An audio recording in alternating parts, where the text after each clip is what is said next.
Good morning. Good morning. How are you doing today, Pam? So nice to see you. I know we jumped on a little bit early, but that's okay. And look, I'm going to show my whole face today. I got up in time. Anyway, I wanted to show you something before we get started on the trial. I don't know if you remember this case or not, but remember the guy who, hang on a second. Let's see what this is doing. He was on a vacation here in the United States. He was from Canada, and his little girl supposedly got kidnapped, and then they found her. And he pretended to be this wealthy coffee guy who owned a coffee company, right? Good morning, Miss Sprinkle Donut. How you doing today? So good to see you. We're going to show a clip over here from this particular case. He actually went to trial. It was not televised. And his ass is going to go to prison. Guilty, guilty, guilty. But the little girl was 9 years old. Remember that case now? It's been a couple of years ago when this came out. I'm trying to remember exactly. All right, let me go fix one little. I need to also make sure you guys can hear me today because I'm going to wear my earbuds instead of that microphone so I can use my other camera over here. So hang on just a second. Be right back. One moment.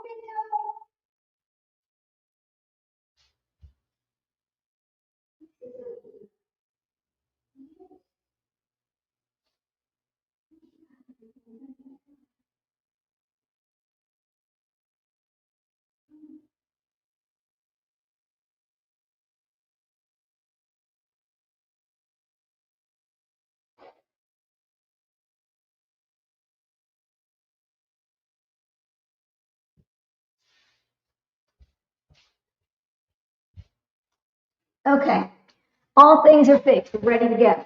Oh, shit, that hurt. I bumped my knee on my little table. Anyway, so let's go ahead and we're going to roll this clip. And once they start talking, I think you'll remember this case. Good morning. I'm so happy to see everybody.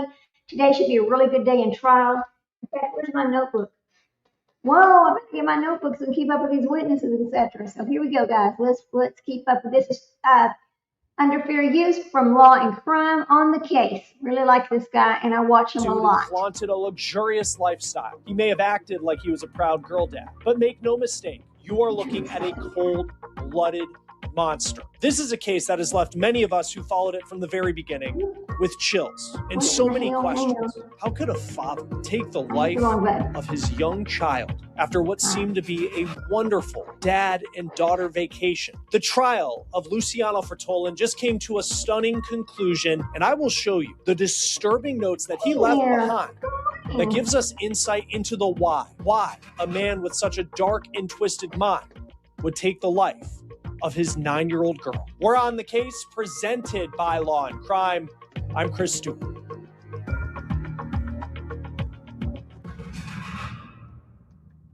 This is heartbreaking.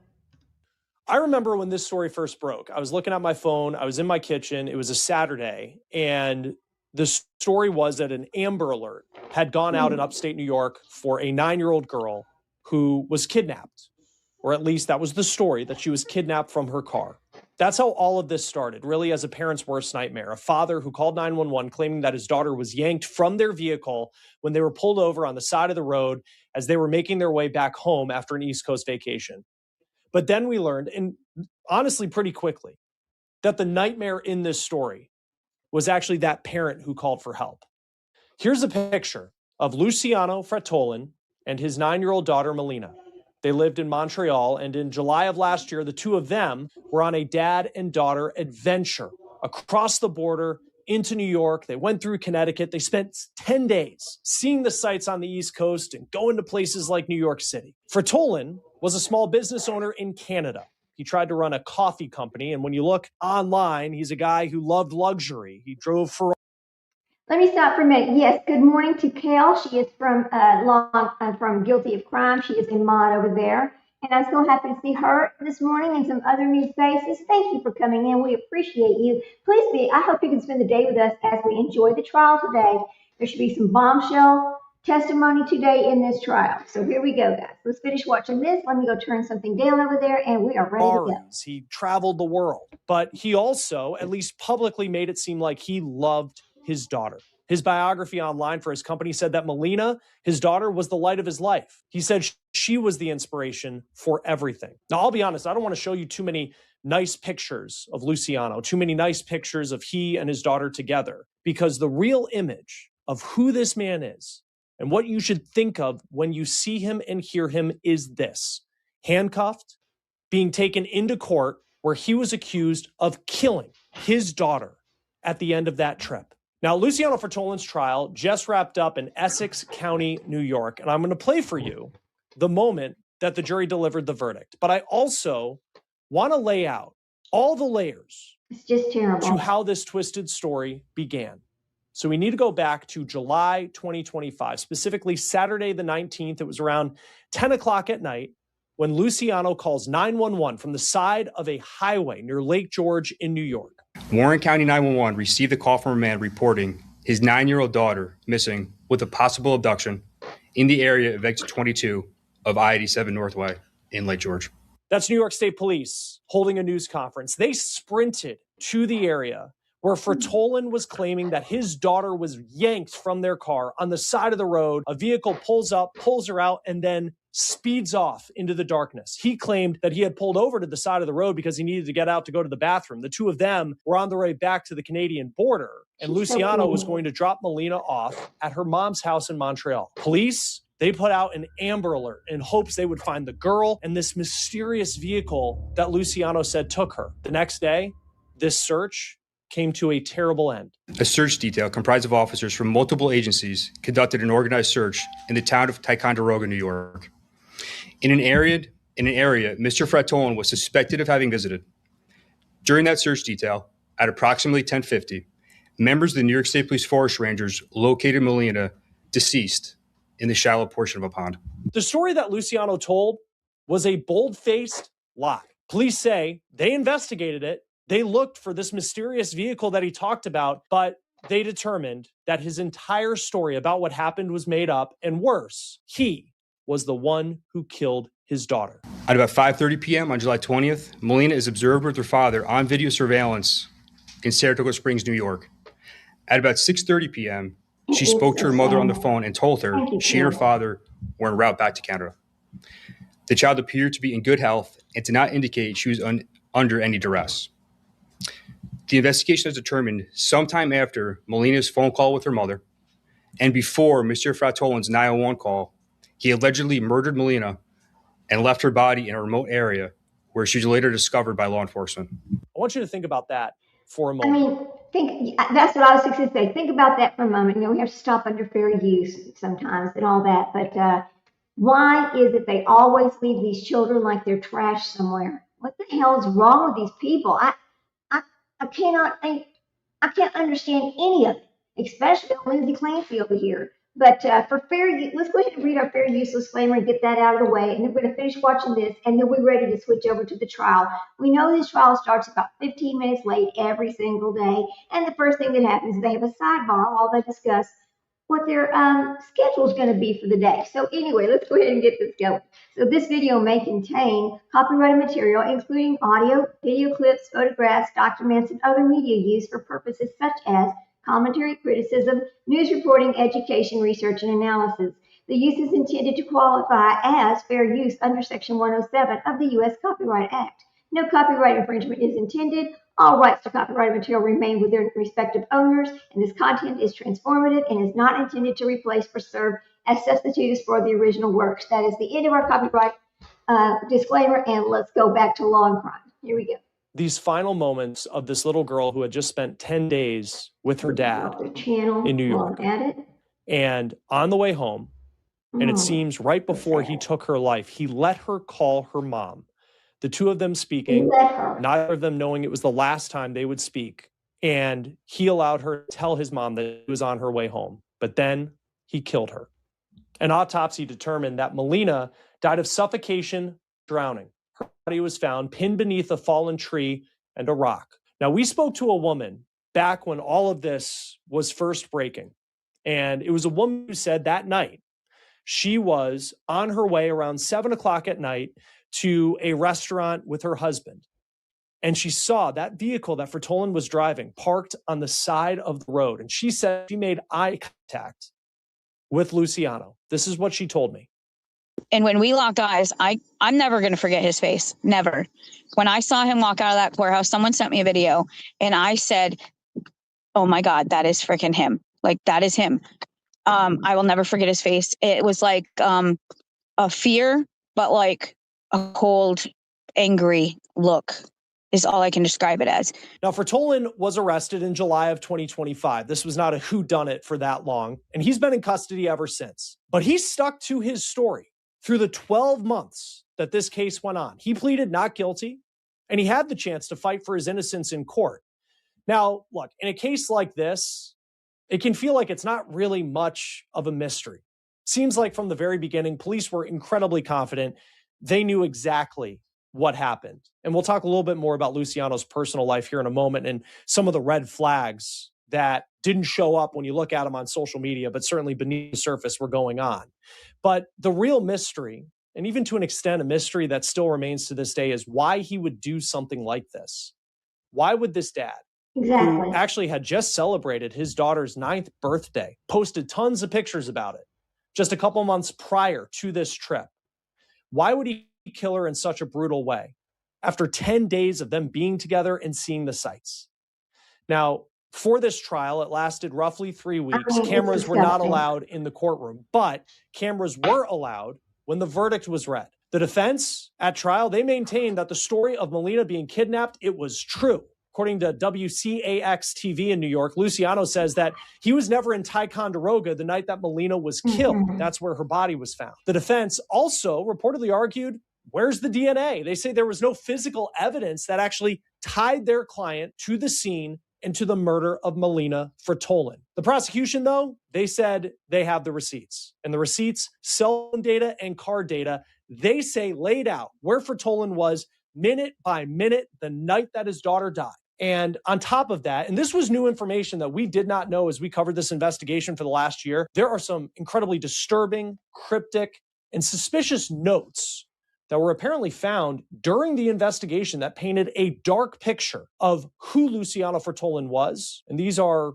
pictures of his soul that a social media post can't show. The Montreal Gazette reports that several handwritten notes were found in Luciano's car, the same car that he was in with his daughter the night that she died. One of those notes said that he did not want his daughter to suffer anymore. It's kind of unclear what he meant by that, but it seems he believed. I mean, doesn't that sound familiar? These people, I don't want my child to suffer anymore. Okay, this sounds just like who? That's right, Lori Vallow. That's right, another freaking sociopath right here. Just like the person we're going to watch today in trial. There we go. All right. That Melina had some sort of mental health ailment. Investigators say that the notes were written in the months and the weeks leading up to the murder. According to the paper, Fertolin wrote, quote, "Don't let Melina suffer anymore and have a difficult upbringing." Another, they believe, was written in June of last year that says, quote, "Buy duct tape and make sure to bring a rain jacket." I mean, that was written weeks before they went on this trip. Police say that Melina's mom had full custody of Melina. Luciano would visit with Melina when he was in Montreal, but when you look at his social media, he was someone who seemed to live a life of kind of jet-setting luxury out on his own. And even though there have been accusations that he was under steep financial pressure and debt, La Presse, which is a French-Canadian newspaper, wrote that he was being sued by a bank for roughly $110,000 related to unpaid credit card debt. Now, when it comes to motive, though, it appears that the relationship that he had with Melina's mom was central to what happened in this case. There is a handwritten note that investigators talked about where Luciano writes something along the lines of saying that God came into his life to destroy Melina's mom. Quote, "This whole thing is a result of pure evil lies," he said. Quote, "God, do not give me money until I end this evil." Now, it's also been reported that Luciano and Melina's mom, they were dating, they were never married, and they ended a long-distance relationship in 2019. Again, Melina was in the full custody of her mom, and Luciano would really only visit when he was in town. On top of those handwritten notes, investigators also say they found a 3-page press release that it appears Luciano wrote that reportedly focused on his desire to see Melina's mom put in prison for life so he could receive custody of their daughter. Now, You know, another one of these, custody battle? I don't understand. I mean, what the hell, man? Look at this guy. Look, I have a really hard time with these cases because it involves children. And anytime there's children involved, there's three things that have already happened. There's going to be a custody issue, there's going to be CPS involved, or there's going to be a mental illness of some sort. And usually it's all three together in these cases. But here we go. For fair use, we have to stop and talk every once in a while. So there you go, guys. Here. These notes paint a dark picture Ridiculous. of who this man really is Just and what was ridiculous. going on in his mind. They also lead police to a key piece of evidence. During the 2-week trial, the project manager of Fertolin's apartment building in Montreal said that he was 2 months behind on rent, so she went into his unit. And when that project manager ends up contacting law enforcement because she found some disturbing notes potentially about her in the apartment, law enforcement had an odd question for her. She asked if she knew where Luciano Fertolin got his dry cleaning done. She remembers that she saw 2 plastic bags, blue plastic dry cleaning bags in his apartment, the same kind of bag that law enforcement say they recovered with Melina's body in New York. Now, Luciano's trial went on for roughly 3 weeks, and on Monday, less than just 2 hours of deliberations, the jury reached their verdict. Here is that moment per WTEN. As to count 1, charging the defendant with murder in the second degree, what is the jury's verdict? Guilty. Thank God. As to count 2, charging the defendant with concealment of a human corpse, what is the jury's verdict? Guilty. Members of the jury, is that your verdict? Yes. Yeah, that's it. Fertolin showed no emotion as he was found guilty. Frankly, he showed zero. Okay, so that was that case. I wanted to show y'all that real quick because I don't understand why that one wasn't televised. That one should have been televised, just like all the rest of these. Why are some cases not televised and some are? That's a question that I have. So let's get rid of that, and we will be ready to go and share my screen so we get ready for the trial this morning. Again, thank you all for coming in. I appreciate seeing you. I know it's early. It is. It's 8 a.m. in Texas. Yeah, let's go find a feed that we can watch today. Let's see, I don't really want to use 8P speed, but we'll do whatever we have to do this morning to get it going. Okay, so who is this? Is this one? No. All right, this is the live feed. It is not started yet this morning, but they are getting ready.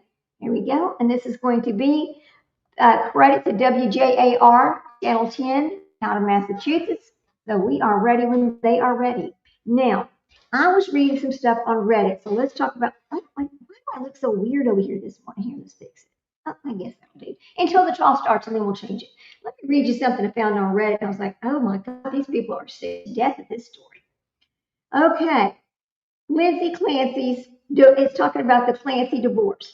And this lady says, I'm probably grasping at straws here, but does anyone know anything regarding the Clancy divorce? I'm so curious as to when he approached her about wanting a divorce. I totally understand why he would, but I'm having a hard time wrapping my head around, number one, how hard that had to been on him, and number two, how much of the blow it was to her. She was probably still on suicide watch due to the incident, and I can only imagine him presenting a divorce crushed her mental state even more. Number three, how much time after the incident until he decides to present the divorce papers?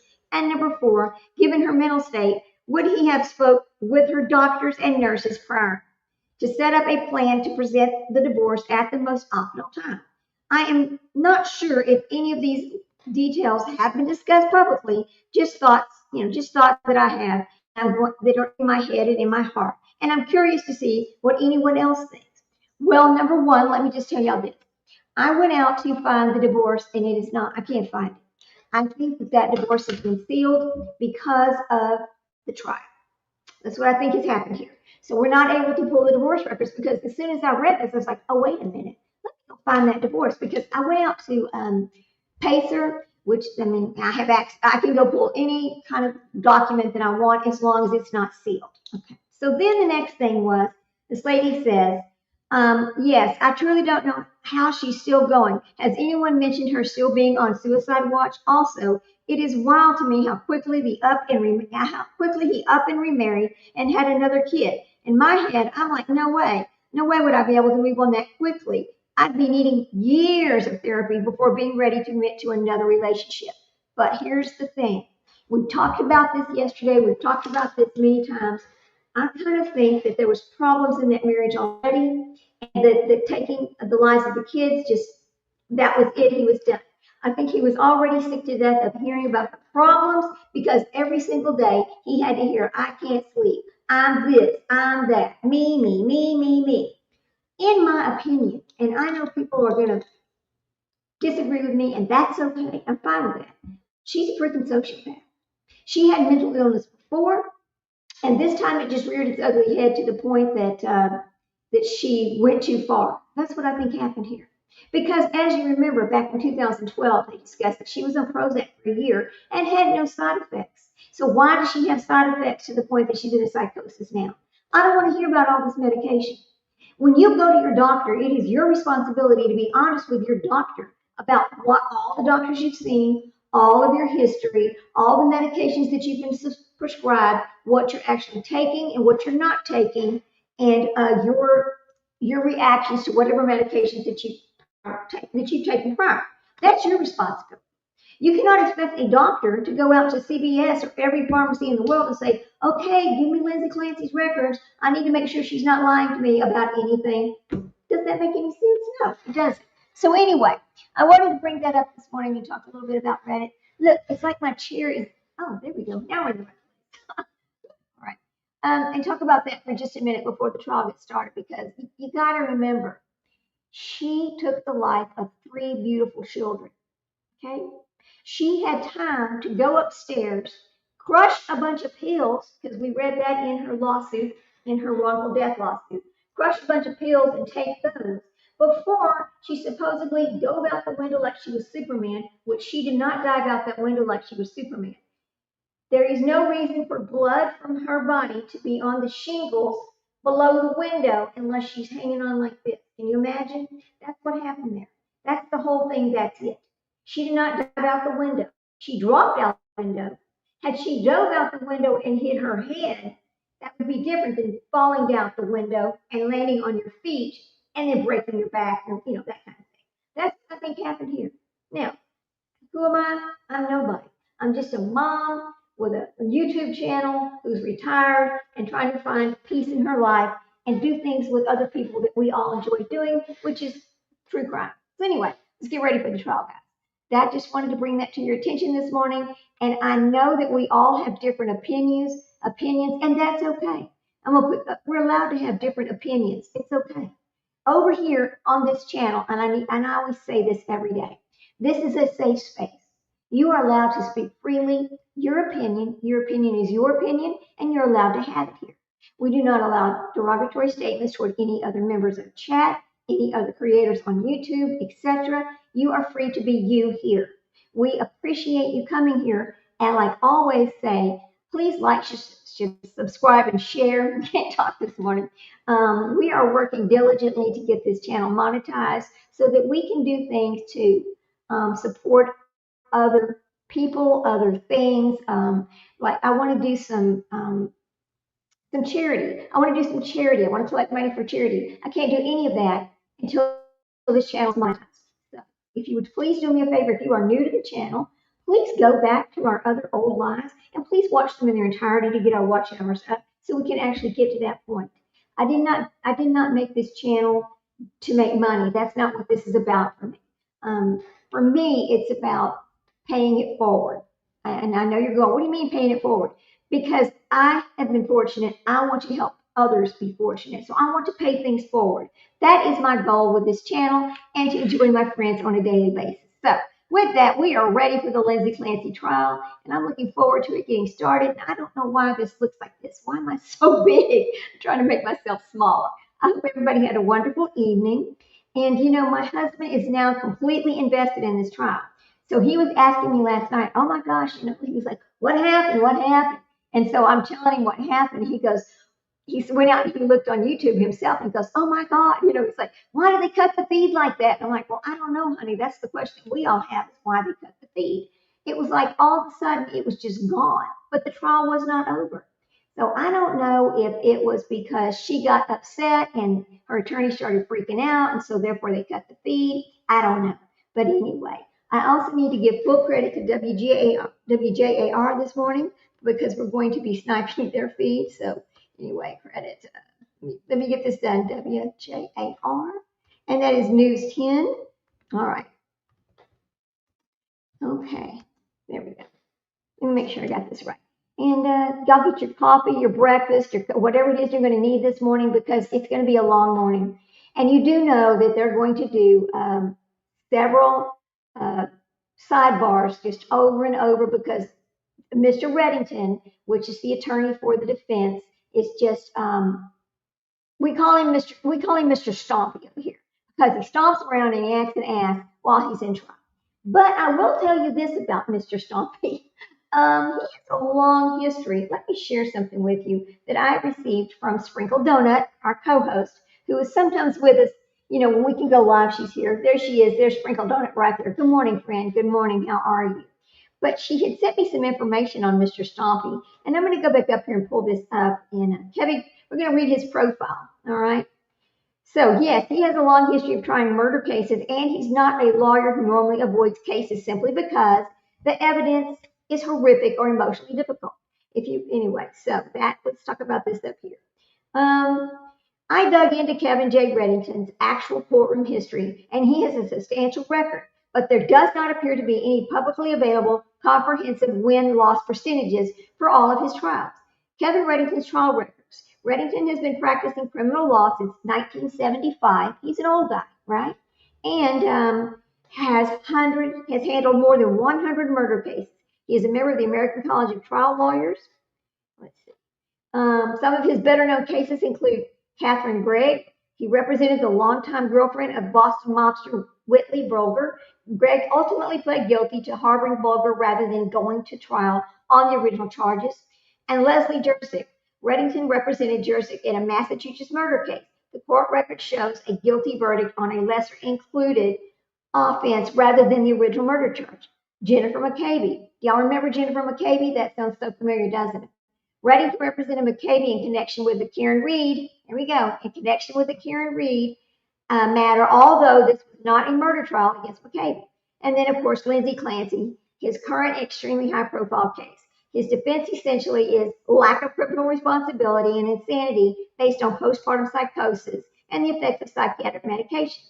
He has explicitly said that the defense is not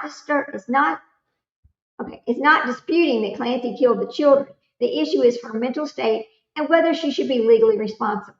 Now, what makes his record interesting? One particularly notable accomplishment is that Reddington was involved in the Massachusetts' first successful use of battered woman syndrome as a defense. So he is pretty smart, guys. He is also known for taking extremely difficult murder cases and using unconventional courtroom demonstrations. Yes, we've seen him demonstrate in courtrooms. He acts an ass, right? Yeah. So there you go. That's a little bit about the defense attorney over here and his actions and how long he's been practicing. There's a little bit more about him. Let's see. Somebody says, I went down a little rabbit hole on Kevin Reddington. This man has defended more than one. Okay, we know that. He's been practicing since 1960. He is 75 years old. So this attorney is 75 years old. He's a member of the American College of Trial Lawyers, and it's not some random defense attorney who wandered into one of the biggest cases of his career. This man has been doing this for 50 years. He's been an attorney for 50 years. Watching him cross-examine the doctors and mental health professionals in this case has honestly made me want to pay a lot more attention to what the defense is building. Yeah, we are trying to pay attention to it. But when Mr. Stompy acts out and causes the sidebar, it's hard for us to pay attention because it's always being interrupted.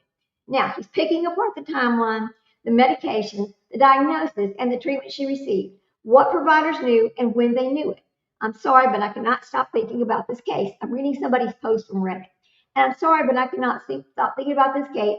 But something about this entire story has never sat right with me. And the deeper this trial gets, the more questions I have. This case is absolutely gut-wrenching. 3 babies lost, a mother accused of killing them, a father who survived that night, and now a courtroom trying to piece together what actually happened. I have a feeling we're going to, let's see. I have a feeling we're going to be talking about this case for a long time. I think we are going to be talking about this case for a long time because there's a lot of things about this case that don't really make sense. One of them happens to be the fact that the timeline, okay, I am really confused, and y'all help me answer this question. Could there be any truth to the fact that she was in a psychosis? I'm taking my personal feelings out of this. We're just going to talk amongst yourselves about, do you think there's any possibility she could have been in psychosis? Or do you think that or do you think it's something else? Do you think that maybe, remember she made statements, and they talked about these on day one, that she felt like she was losing touch with Patrick. Was she losing touch with Patrick because she knew he was drifting away from the marriage already? Was Patrick tired of listening to her complain about not being able to sleep and all this stuff? Because every single day and every doctor's note, sleep, sleep, sleep, sleep, sleep, sleep, sleep is all she talks about. And you know, I've said this many times. As a new mother, you have mommy ears. You're not going to sleep a full night. Babies don't even sleep the full night. So I just think there was a lot of things going on in that home that we don't necessarily know about. Let me see what time it is. Let's check. They should be getting ready to go to court any minute now. All right. All right. Here's when we will know when they're ready to start, because you'll notice that symbol right there will start shaking a little bit. That means they're moving the camera and getting ready to go. So that is what I'm watching for. Sometimes I can hear it, sometimes I can't. If you start having a problem not being able to hear or start skipping or something, please let me know. Because if that happens, I will switch off this camera and we'll use our microphone instead of our headphones, instead of our earphones. Just let me know about that if we have a problem with sound today. Other than that, I think we're ready to go to trial. Yes, let's go. All right, let's see. No. I'm moving this little red thing right here because sometimes the feed is not really, in YouTube, it's not really catching up. Like it might be just a minute off or something like that. So I always have to go check it to make sure it didn't start and it sat there and just lagged. Sometimes there's a lag. And you will notice that if you're on a mobile device versus your phone, versus your computer or your television, there is a lag. It's like a 10 to 15-second lag that happens. So if you're on your mobile something, you might hear something faster than you heard it on your television. Just a little FYI for you about YouTube and what I've noticed in these feeds. So.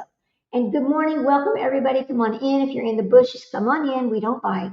We don't bite over here. We're fair. We're reasonable. Let's go. Yeah. So, and if there's anything you want to say or you want to talk about, feel free. Go right ahead. We all want to hear your opinions. And remember, you can say whatever you need to say. Nobody's going to judge you over here. It doesn't matter to us. All right. It is now 8:14 or 8:16. They should be in court. I don't know why we're still sitting here unless Mr. Stompy has decided to start with a sidebar before they even get going this morning, which would not surprise me one bit with how he acts. Kale, last night I really enjoyed Guilty. Listen, if you have not had a chance, please go out and check out Guilty of Crime. I'm going to drop her channel link today in our feed over here. She did a story last night about Hilton Perez and this other, I forgot what she called it. BLEED, or anyway. I'm going to drop the link, and I'm going to drop the link to that particular live. Y'all need to go check it out because it's very, very informative about some things that may have driven Perez Hilton into what he did to himself, mutilating himself on TikTok Live like that. Very, very interesting. I really enjoy watching her show. And she's the cutest thing. She really is the cutest thing. I love Jay Scott over at Guilty of Crime. Her and I, we love each other. Anyway, just a little bit about that. Who else did I need to? Let me think about another story that came to light this morning that I wanted to maybe touch on sometime today, and that is going to be Summer Wells. Now, I know we've all kept up with Summer Wells for years, but now there's some, oh, come on, is it fixing to happen? Ooh, I hope so. But now Summer Wells, there's some new things going on in that case. There's a new sheriff in town, and I'm hoping he does something about this case. I noticed that there's people now going back out there, inserting themselves into this case once again. I'm not saying they're doing anything wrong. I'm just saying there are people inserting themselves into the case once again. And listen, what the person said was, well, if it takes drama to get this child found, then drama it shall be, right? Yeah, so that's okay too. I hope something does happen. Yeah. Have errands to do, but oh, that's great. See, that's great, Kel. Thank you so much. And listen, I always tell people this, and I know Kel is new to our channel. I'm so glad to see him. Eh, what I always tell people is a lot of times it's better to just listen to this channel because we're not always playing videos for you to see something. We really talk a lot and we read a lot because we do a lot of appeals. There are also 3 executions going on today. We are on execution watch for 3 people. I don't know how I'm going to work this in here unless we do it. I guess we'll cover one of the executions during lunch, and then we'll cover the other 2 after the end of the day at the end of court. So it will be a long day on the channel. I think I'm going to do a new live for the other 2 executions this afternoon, but one of the executions will be during lunchtime for this trial. Anyway, so good to see you, everybody. Do whatever it is you need to do, and thank you for coming in. We always appreciate seeing you. Let's go to court, people. We're ready. We are ready for court. Here we go. Why are they not going to court? Let me check it out. Check it out. Yes. Let's see. Let me see if it's anything going on. See what's going on here. Okay. You want to hear me say? Yeah, they have not started yet. We're okay. We're okay. It's so strange because I'm watching these trials and I'll go back and at the end of the day, I'll go and look on other channels and I'll see, what did they do shorts of when it comes to this trial. And so I'll go back and watch, some of these other channels and I'm looking at myself and going, okay, listen, those people had 80,000 people commenting or liking or whatever. And I'm over with my little baby channel that I've tried to grow. And I'm thinking to myself, well, law in court, of course, they're going to have a big amount of numbers. They're going to be a lot larger. It's law and court, Court TV, of course, they're going to be giants. They're giants in the industry themselves. So it's okay. I'm just happy to have what I have, and I just so enjoy seeing everybody every day when you can come in. It's fun. It's absolutely a lot of fun. So I know Pam is in here. I know Sprinkled Donut is in here. Is Leslie keeping it real in here yet? Let me see. Let me see if all my mods are in here this morning. Oh, seeing them. No, I don't see her yet, but that doesn't mean anything. It is awful early. We know it. Look, it's 8:21. They're still not going. What's going on this morning? Wouldn't it be something if they said, okay, listen, we're going to stop the trial. She's just going to take a plea and go on. She's just going to go ahead and we've worked it out where she can just go to the mental hospital and she doesn't have to go to prison. Wouldn't that be an amazing turn of events? Because I wish they would do that. The whole thing is she really just needs to go on to the mental hospital, period. That's it. That's all that needs to happen here because that's what the whole fight is about. Sane or insane. Insane, she goes to the mental hospital. Sane, she goes to prison. She just wants to go to the mental hospital because she doesn't want to go to prison, period. The end. That's it. That's the whole trial. So anyway, we'll just keep waiting for trial to start. If y'all need some breakfast, go get it because they're starting late. I wonder if we're going to have less time in breaks today. Don't know, but let's get ready. As soon as the feed starts and they start talking, I'm taking myself off the screen. You will just see the courtroom because when they start showing evidence, I want y'all to see the whole picture, not me over here in the corner. I'm not what's on trial here. Lindsay Clancy is. I want everything to be seen that we can see. I think all trials should be made public just like this. I don't think any of these trials or any of these cases should be hidden behind a closed courtroom door. It should all be televised. I mean, when the minute you committed the act, you put yourself as fair game for everybody to watch, period. Trial is open to everyone. It should not be a closed courtroom unless it is a minor. That's a whole different scenario. So anyway, all right, let's see. What is taking them so long? It's going to be extremely hot today in Texas. It's going to be 102. Do I have anybody else out here that lives in Texas that is online with me this morning? Because listen, 102 is freaking hot. Today is the second day of school where we live. I saw a little bus going this morning, and it made me so sad. You know? I laugh about this all the time, but it makes me sad because I'm like, oh, I wish I was getting my little baby ready to get on the bus. Yeah. There's a lot of stomping going on. There sure is, Pringle Donut. That's why we call him Mr. Stompy. I wonder if he. It would be funny if he realized that we called him Mr. Stompy. He might laugh about that. I mean, it's not funny though. Nothing about this case is funny. It really isn't. But and maybe his courtroom demeanor is just that because it gives him attention. It makes the jury pay attention to what he's saying, and maybe that's why he does this. I don't know. But 50 years is a long time to be an attorney. Oh, it's fixing to happen. Here we go.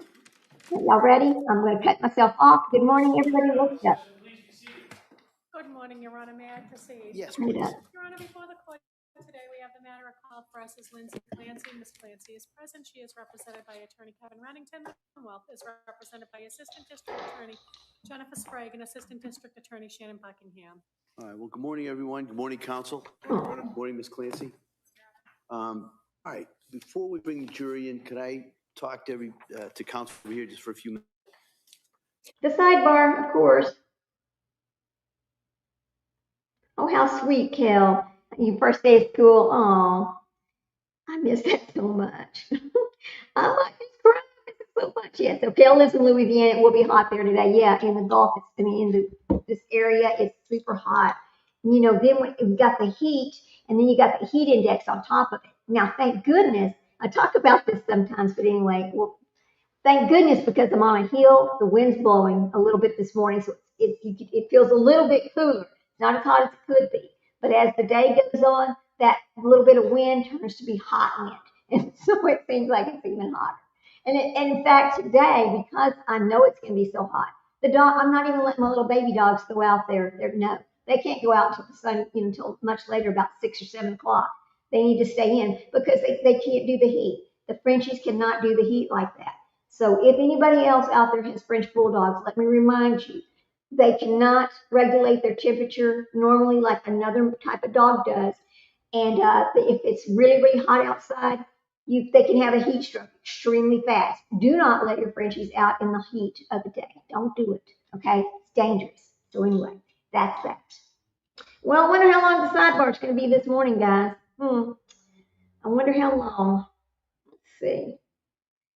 And you look over here. I have to watch both feeds, both directions today. I wish that it worked differently. Like when you're watching your stream over here, like you've got the vertical and you got the horizontal. The vertical will be like mobile, your phone, that kind of thing. The horizontal would be from television or computer. It's so strange. It took me a while to figure that out because at first it's like, why would they split this like this? What is YouTube doing, right? And then I realized, oh shit, stupid. That's what that's about. Duh, blonde moment right there. Anyway, yes, I do laugh at myself quite a bit. Makes the day great. Makes you have a good time. Yeah, it does. Also, please, if you come in or out, I always forget to do this. If you come in or out, please hit that thumbs up, right? We need to get this into the algorithm. How your work is seen through YouTube, which at first I didn't even realize this, is because the likes, the thumbs up, that kind of stuff brings attention to you, and that's how your work ends up in the algorithm. If you don't get any likes, you can have 1,000 views, but if you don't get any likes or any thumbs up, that kind of thing, it's not going to help you get into the algorithm as fast. But the thumbs up helps you get into the algorithm. So please take the time to hit that thumbs up. I appreciate it so much. This channel is not monetized. So it's not about money for me. It's about getting into the algorithm and getting this channel monetized so we can do some charity work. That's something I really want to do. I mean, I like Leslie Keeping It Real. She is one of our mods over here. And I want to do a charity for her as soon as we get monetized because she takes care of feral cats. She gets them fixed. She helps them find homes. She has a little cat thing she does. I want to help her out. I want to help out people that come to my channel. I want to do things to help other people. That's what I want to do. So I've always kind of been a giver. I've taught that to my children too. I'll tell you a little story right quick while we wait. My son, who's 19 years old, and I know y'all hear me talk about Tristan a lot, and he is a sophomore over at University of Texas in pre-med. Um, he just turned 19, but anyway, when he was in elementary school and he was in junior high, we in the area that we live in, there is it's kind of an affluent area, but there are people here. There is a section of town that goes to the same school that he was going to, that is not in that affluent area. So they had the free lunch program, that kind of thing. So at the end of the year, you would have people who were in the middle who really could not be on the free lunch, but they really were struggling anyway, and so they would have lunchroom bills. They would owe money to the school for lunch. So what we would do is we would collect money and we had had it my little son's name, and he would donate this money to the school to pay off the lunch bills. I always thought that was important to start teaching him early how to pay it forward. Because if you can't extend your hand to other people, what kind of a person are you? So he started out early learning how to give back to the world. And I'm so proud of him. I'm so proud of him. Anyway, just a little story about that. We had to quit doing it because when he was in, I think, 8th grade, because we always gave the money to the elementary school that he went to. When he was in 8th grade, the school district did a thing where they would not accept funds from the public anymore. They had something through the school district themselves that would end up covering that balance at the end of the year. And I thought to myself, well, that's just terrible. People want to donate, and you're not going to accept our funds? Why? Why can't you? And it had something to do with the government, or I don't know, remember what their excuse was, but we were happy to do it the years that we did it. Very happy to do it. I worked with the women's shelter, and donated money and clothing and makeup and whatever I could do to help those people out, the battered women, or the victims of domestic violence. Just anything I could do after I retired, to help others. I always wanted to help others. I enjoy doing that. So I feel like that's just something every child should see their parents do, so that they repeat that behavior instead of other behaviors. Because we know what happens, right? We know. I mean, if you're a thug, your child's going to be a thug. Think about that. If you're a bully, your child's going to be a bully. You don't want that. You don't want their life to be hard because you never showed it. And I know the people that come to this channel would never be like that. I know they would. I know we are all like-minded. That's why we are here together. And I appreciate that. So anyway, come on with that. Let me get my tablet so I can start taking notes. And let's start with what witness we're on this morning. Here's my tablet. Oh, let me get my pen. So we were on witness number 65 yesterday afternoon when the feed was cut. I believe we'll probably start back with witness number 65 this morning or move on to 66. But it's not really fair that we don't know what happened in court yesterday afternoon, because my notes are not going to be complete. I do want to do a panel when this trial is over, and let's talk about things that went on during the trial. And that's why I have just pages and pages of notes so that I can speak about it intelligently. Anyway, yeah. Come on, let's go. Let me get my water. Oh boy. Kel, what part of Louisiana? You don't have to tell me the actual. What's the biggest city close to you, Kel, in Louisiana? Ooh, Kel might be over there in GRB land. Gypsy Rose Manson Blanchard. That's another piece of your work. You know what? Have y'all been paying attention to those phone calls that's been released? I started playing them, then I was like, oh my God. All it is Ryan Anderson over there being a nasty little, you know what? Just disgusting, his phone call. Gypsy Rose Blanchard, what were you thinking? He's a complete perv, in my opinion. When I listened to the phone calls that he was making with her, I'm like, these two are exactly like two sociopaths right there together. Racist, just ugly, saying horrible things, just horrible. Because they thought nobody would ever hear them. They thought they could hide how they really were, because they thought these phone calls would never become public. But guess what? They're out there, folks. And you know what? The way they speak to each other on the phone is exactly the people they are. Don't ever get it twisted. He is just as bad as she is. And he's all mad now because he can't get a teaching job because those phone calls came out. People realize, what you see on the outside is not what you see it's not who he is on the inside. He's just playing a game. He's not, no, I would not allow him to teach my child, I'll say that, based on what I've heard, just horrible, just horrible. Let's see. Did anybody else, hang on a minute, let me see if it's going, because I don't want it to be lagging. All right. Anybody else watch anything else about the Nancy Guthrie case? Now, Nancy Guthrie, let's talk about that for just a second while we wait on them. It's not that I don't care about the case, because I do. It is part of true crime. But you got to ask yourself, at what point do people stop finding ways to spend hours and hours talking about that case? There's nothing new. Nothing has changed. I'm so sick of hearing breaking news. There is no breaking news. The breaking news is when the person is found, right? That's how I see it. I don't know. What's wrong with me? I don't know. I think I've grown so tired of hearing about some of these cases where there's been no change at all. Nothing has changed. The children are still missing. Nancy Guthrie is still missing. They don't have suspects. What are they doing? What are they doing? Summer Wells is still missing. Now, they do have the new sheriff in town, and I think he might do something about it. But the problem is, no DA is going to take a case that they can't take to court and win. They're not going to go on a 50-50 chance. They're not going to do that because they know you get one opportunity. And if you mess that opportunity up, you can't take them back to trial because that's double jeopardy.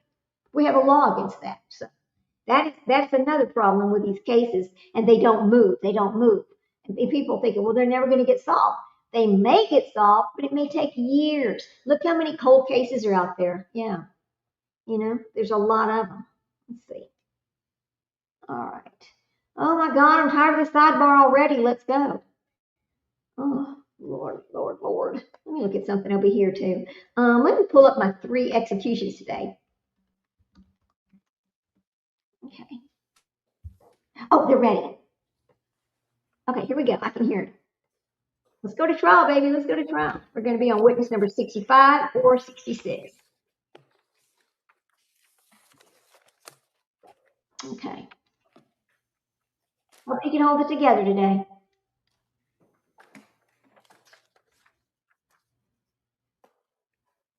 Oh, Lake Charles? Yeah. Ooh, next time I come to Lake Charles, we need to meet up. I'd love to meet up with you. Go hang out a little bit. If you want to.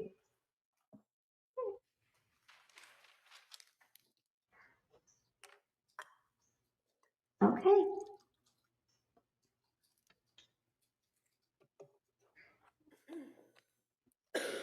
Did y'all see how many people yesterday made little shorts showing her breaking down in court? It was all over YouTube. And I thought to myself, listen, yeah, I know she's a horrible person. I know what she did. But I am not going to be so cruel as to make shorts with her breaking down. Okay? Because I'm sure it was devastating hearing how that autopsy was done and what happened to her little baby that was 8 months old that she killed. I'm saying the word killed. That's right, I am. She murdered that child.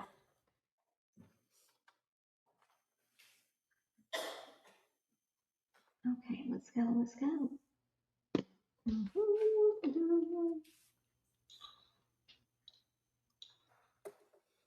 I wonder who does her makeup. You think she does her makeup? She can use her arm. She probably does.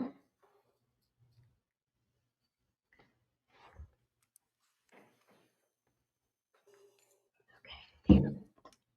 Hear ye. Let's go.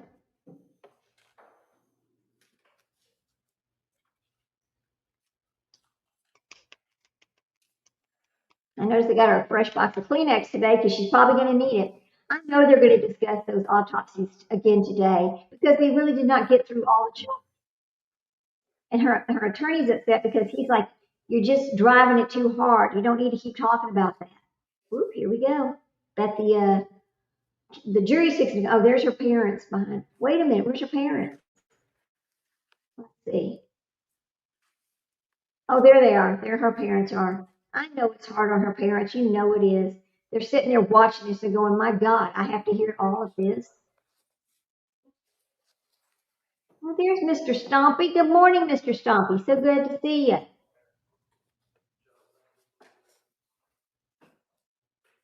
Who is he talking to?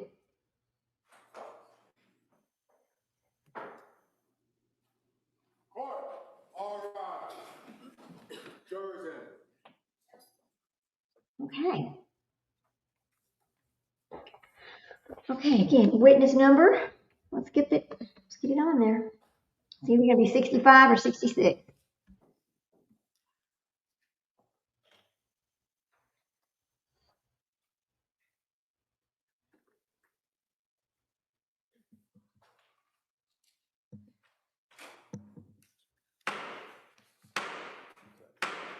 Hey, all persons having anything to do before the Honorable William Sullivan, Justice of the Superior Court, now sitting in Plymouth, within and for the Commonwealth. Draw near, give your attendance, and you shall be heard.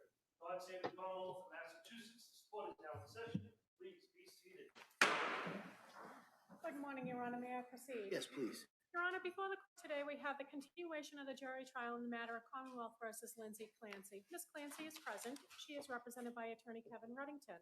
The Commonwealth is represented by Assistant District Attorney Jennifer Sprague and Assistant District Attorney Shannon Buckingham. All right. Well, thank you, Madam Clerk. Well, good morning. So here's what I'm going to do. I'm going to ask you those questions, and then we'll talk about our schedule for today. First off, good morning. Nice to see everyone. Thank you for your patience with us and all the work that you've done so far. So the first question, has any member of the jury read, seen, heard, or overheard anything from any source that would affect your ability to be a fair and impartial juror in this case? Last question, is there any other serious matter or concern hearing on your service as a juror in this case? Anybody needs to bring to my attention at this time? Again, thank you for following those instructions. And in regards to our schedule today, it's going to be, I think it's a little bit different. All right, and a lot of it is because of the progress of the case and kind of where we're going. I anticipate we're going to hear a number of witnesses today, and we may break early. All right, and then because of some of these issues, we're not going to be sitting tomorrow. Yay! So you Oh, don't have to come in. You can come in if you want, but we're not going to be sitting on this case. So my suggestion would be not to come in and to sorry, guys. take that and kind of, and just relax as best you can.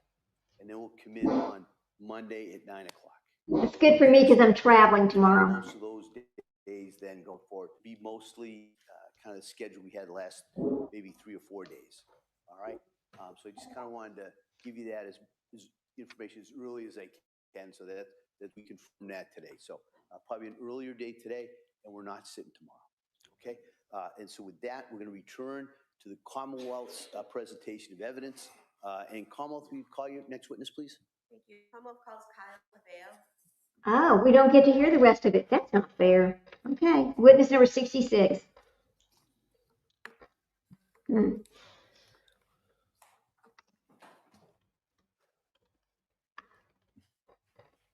Okay.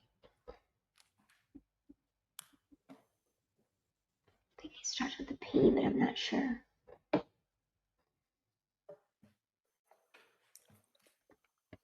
we're waiting, I apologize. Can we just? Sure, yeah. Sidebar again? Okay, see? Here we go. Yes, I'm so glad that I am in court tomorrow because I am going to my son's house, my older son. We're going to celebrate his birthday this weekend, so I need to drive 2.5 hours. But not that that's a long way, but that means I can leave earlier than I planned on. Because if they were going to have court, I was just going to try to leave around 3 o'clock because that's about when they're done. But since they're not going to, I can leave early. Yay. I'm looking forward to seeing him.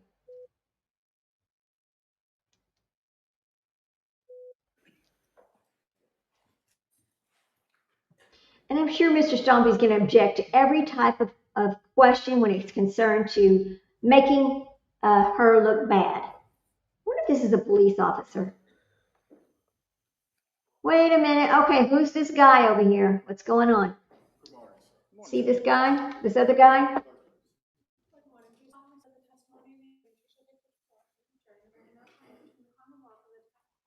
Mm-hmm.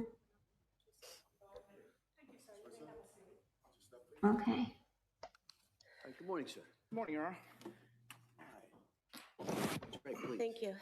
Good morning. Can you please state and spell your name for the record? Kyle Paveo, Kyle, last name Pavao, And where do you work? Massachusetts State Police. How long have you worked there? 8 years with 18 total law enforcement experience. So you worked in law enforcement prior to the state police? Correct. In what department? Town of Mattapoisett.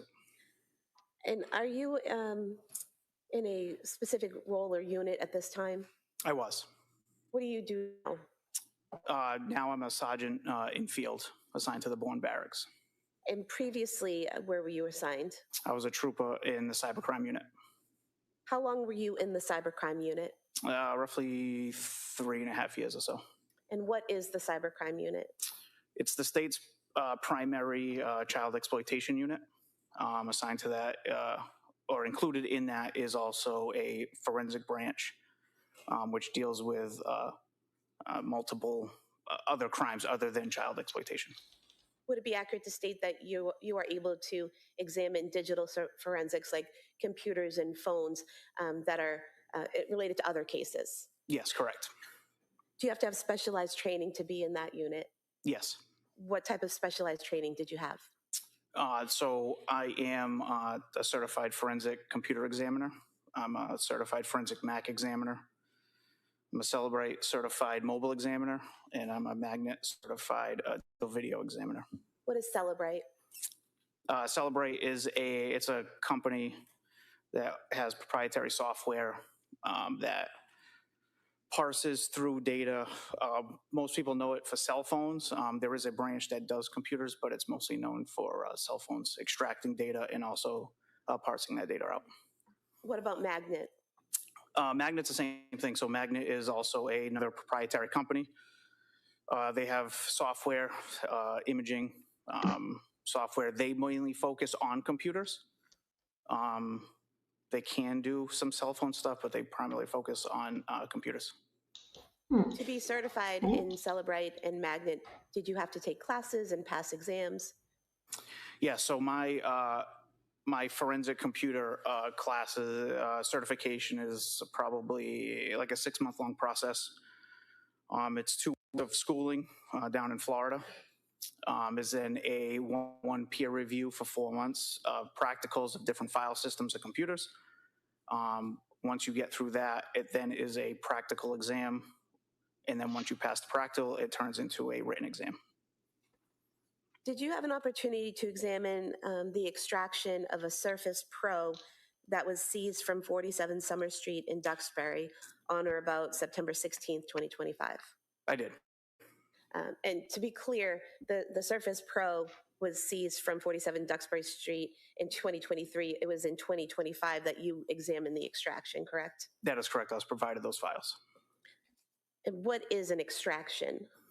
So these are actually, it's a computer image. Extractions usually typically referred to as cell phones.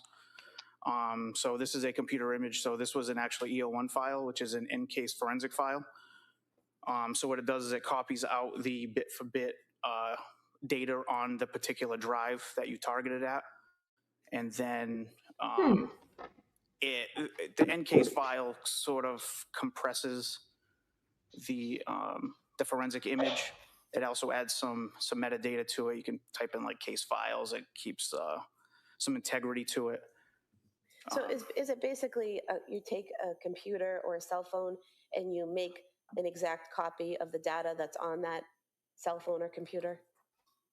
Yes. Computers, yes. Cell phones, no. But you were working on a computer or Surface Pro? Correct. And so the extraction for the Surface Pro would be a copy of the data that was on the Surface Pro? Yeah, so the image in this case is a bit-for-bit copy of that drive. And when you do the extraction or when you view the extraction, are you changing any of the data? No, that's why we use these types of images, so we don't touch the actual data on that computer. Did your initial review of the extraction show a visit to a website entitled Suicide Methods on August 23rd, 2022? It did. Were you recently asked to look at that visit to that site That's to get a bad. better understanding of how that website was accessed? That is correct. And how did you approach that? I set a parameter. I went to that artifact that I had previously tagged when I did the initial analysis. Let me And just then- stop you there. Sorry. What's an artifact and what is a tagging? So an artifact is every single piece of data on that computer is an artifact. So a computer could have 500,000 artifacts, let's say. That's a low end, but as an example. So tagging would be something you would flag that one particular evidence, that one particular artifact as evidence. So in this case, the artifact was the visit to the website, is that correct? Correct. And then the tagging was just so that you could find it when you went back into the extraction looking for it? Yes, correct. And so if you could continue telling us about how you approach that. So I set a parameter of 12 hours before the visit and then 12 hours after the visit, and looked at the correlating other digital artifacts related to that. And can you tell us what's a Chrome history database? So that's the, so a database essentially, this is a very slimmed down version of what this is. So if you think of an Excel sheet, and each Excel page is a section of the database. So the database would be the whole thing. And there's a scheme or like a roadmap, let's say, of how these pages interlink with each other. That would be an entire database. Everything pretty much has databases. It's just easy for file expansion and disk saving space and things of that nature.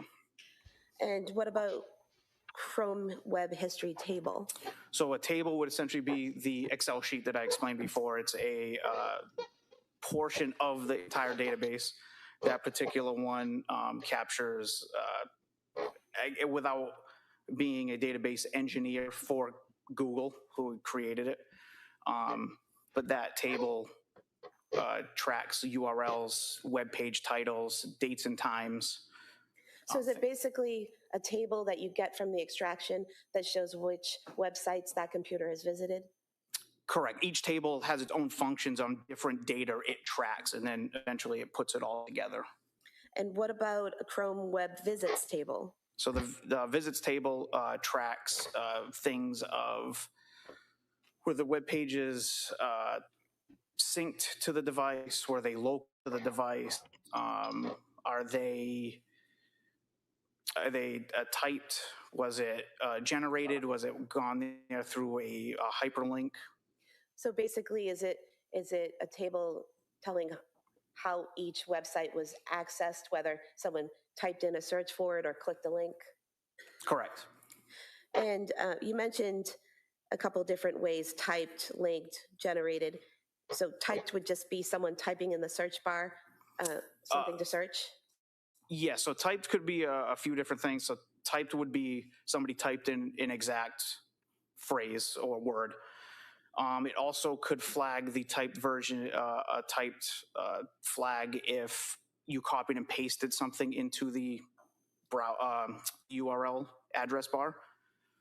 So if you're looking at a recipe for, say, cookies, and you copied cookies and pasted it into the search bar, would that be considered a typed event? Yes, correct. Or if you just typed cookies, that would be a typed event. Or cookies, or if you typed in, say you put CO for cookies, and then Chrome tried to auto-populate what they think you want to type, that would also create a typed event as well. And then you mentioned linked. What is a linked access? Link would be that you clicked on a hyperlink, which brought you to a different page. And what is a hyperlink? That would be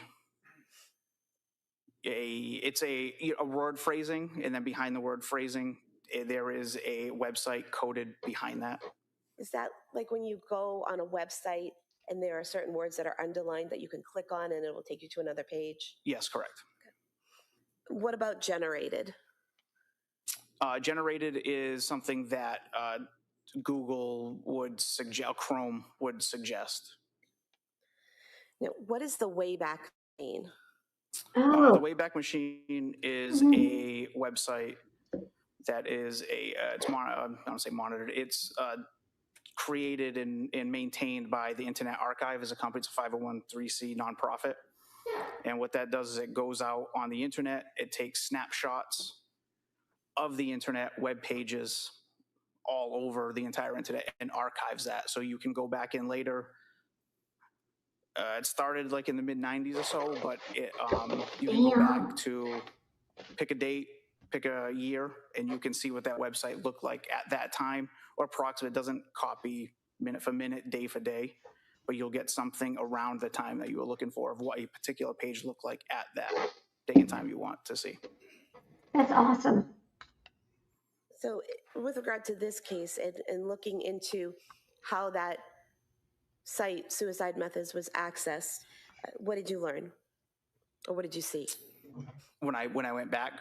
Yeah, so go ahead. So I saw, the first thing I saw was a Facebook visit at 9:40 that morning. 9:40 a.m. on August 23rd, 2022? Correct. And what was the Facebook? The link was lynn.say. I believe it was 968. So Lindsay with a dot in between the D and the S, 969? 969, correct. And after the visit to the Lindsay.969 Facebook page, what happened next? There was a search in Spotify music for the singer Tom Hall. What time was that at? It was shortly after. Is your memory exhausted? Yes. Do you have your report with I do. you? With permission? Maybe type a little bit, Jack. Yeah. That was at 9:42. So approximately 2 minutes after the Facebook account was accessed? Correct. And that website, was that a Wikipedia page? No, that was Spotify. Oh, I'm sorry, music. Spotify music. And then what did you see next? There was a song off of that search in Spotify. Was that That's How I Got to Memphis song? Yes. And was that at 9:44 and 18 seconds a.m.? Yes. Then what happened next? There was a Google search for Tom Hall. And was that at 9:44 and 30 seconds a.m.? Yes. And what did you learn from that Google search? Off of that Google search, there was the Wikipedia page for Tom Hall was visited. And were you able to use the Wayback website to see what that Tom Hall page on Wikipedia looked like around the time of August 23rd, 2022? I did.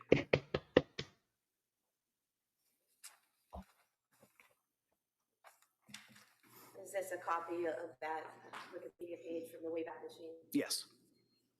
That was marked as the next exhibit? No objection. All right. I have no objection to any of the documents. This is Tom T. Hall. Tom Hall, yes. All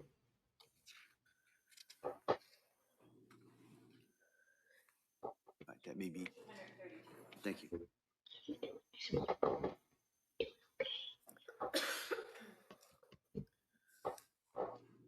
Could you see what happened next once the Wikipedia page for Tom Hall was visited?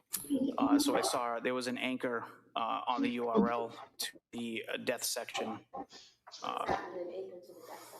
So an anchor would be put at the end of a URL, so a web address.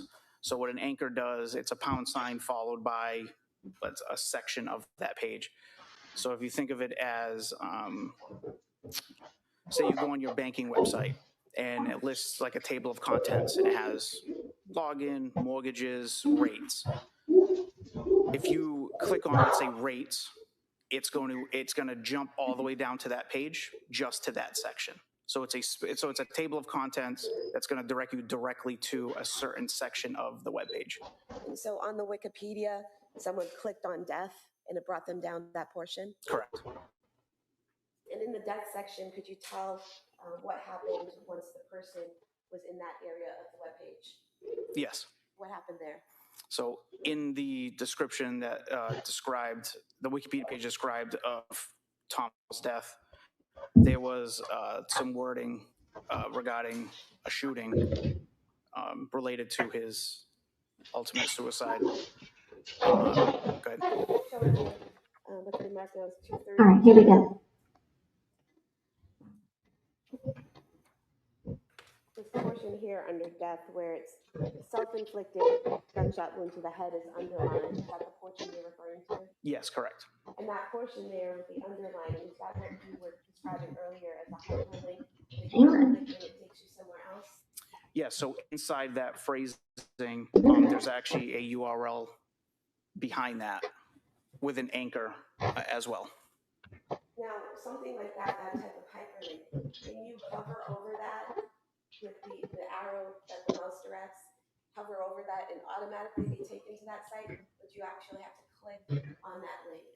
No, you would have to click on that phrase with the link behind it. And so, based on examination of the Surface Pro in that area, was the hyperlink clicked on? Yes. And where did the hyperlink bring the person? We now got to the original artifact I had located, which was the Wikipedia suicide method, but it directed it directly to the shooting section of that page. Could you tell how long the person spent on that page, the suicide methods page, or how long it was accessed? No. Could you tell what time it was accessed? Yes. What time was that? I don't recall the specific time. Want to look at your report? Trick.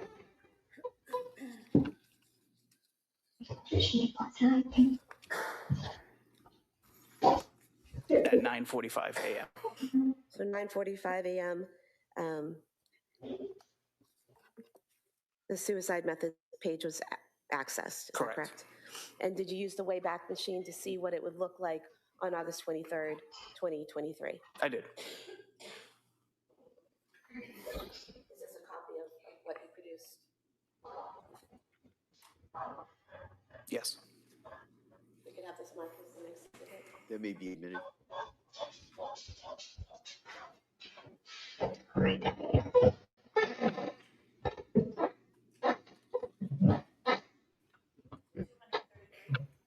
you. Okay, Leslie. Happening on that page. I observed after that another Wikipedia page that went to the Grafton Bridge. And was that from a hyperlink within the suicide methods page? Yes.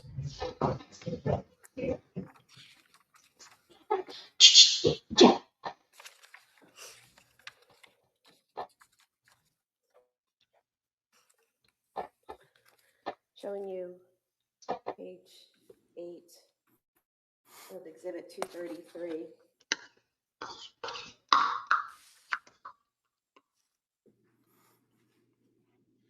So within this jumping section is where there was the hyperlink to that bridge. Correct. Here. Yes. Oh, wow. So again, the person had to click on that hyperlink to access Grafton Bridge. Yes, that would be correct. Now, you said that the suicide methods page was accessed at 9:45 a.m. What time was the Grafton Bridge web page accessed? That was shortly after that. Do you want to look at your report?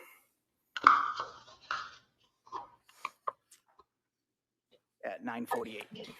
9:48? Correct. And so approximately 3 minutes after first accessing the suicide methods page, the hyperlink for the Grafton Bridge is clicked. Correct. Was there any other activity besides going to the suicide methods page and then the Grafton Bridge page? Any other activity that you saw within those 3 minutes? I do not know.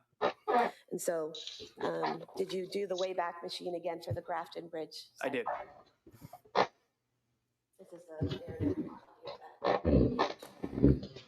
Yes. Hang on. You can have this marked as exhibit 234. That may be admitted.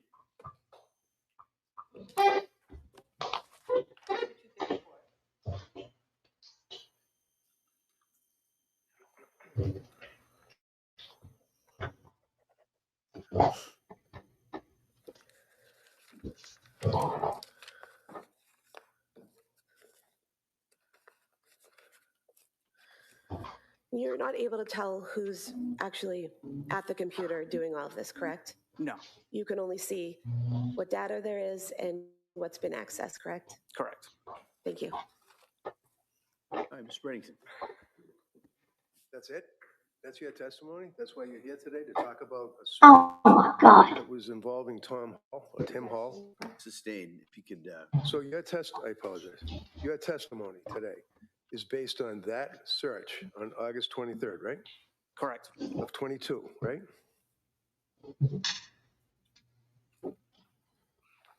And you were working as a state police officer back then, right? Yes, sir. And were you attached to the Plymouth County DA's office, or were you working somewhere else? I was assigned to the cybercrime unit. And the cybercrime unit works with the DA's office in Plymouth? The cybercrime unit's its own independent statewide unit. So, in the sense that you're independent, it's still the district attorney and his assistant DAs that would reach out to the cybercrime unit and ask for help, right? Or it could be the troopers assigned to the state police detective unit. Joshua McGowan, he was the lead investigator on this case, right? I assume so. Okay.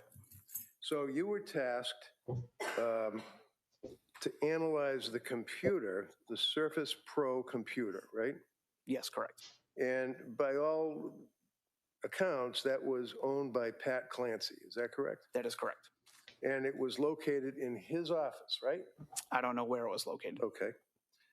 It's fair to say that when you analyzed the computer back in September, October of 2025, it was an investigatory role that you were using to locate potential evidence, right? Correct. And what is it you were looking for? I was provided a search warrant with search terms, and that's as far as I knew of the case. And what were the search terms? I don't recall specifically, but they were spelled out in the search warrant. So when you have search terms, you take a person's computer, and then what do? You access it through a device? So I was provided the images. I never saw the physical computer. So when you got the images, you were able to load them up onto your computer, I imagine? Yes, we'll use a tool to help parse through that data. Correct. And then as a result of that, you were able to plug in words that you could search for, right? Yes. For example, like suicide? Suicide would be one. Drugs? I mean, I don't think that pertained in this case, but you could search. It did. That I don't recall the specific terms in the search warrant. Okay.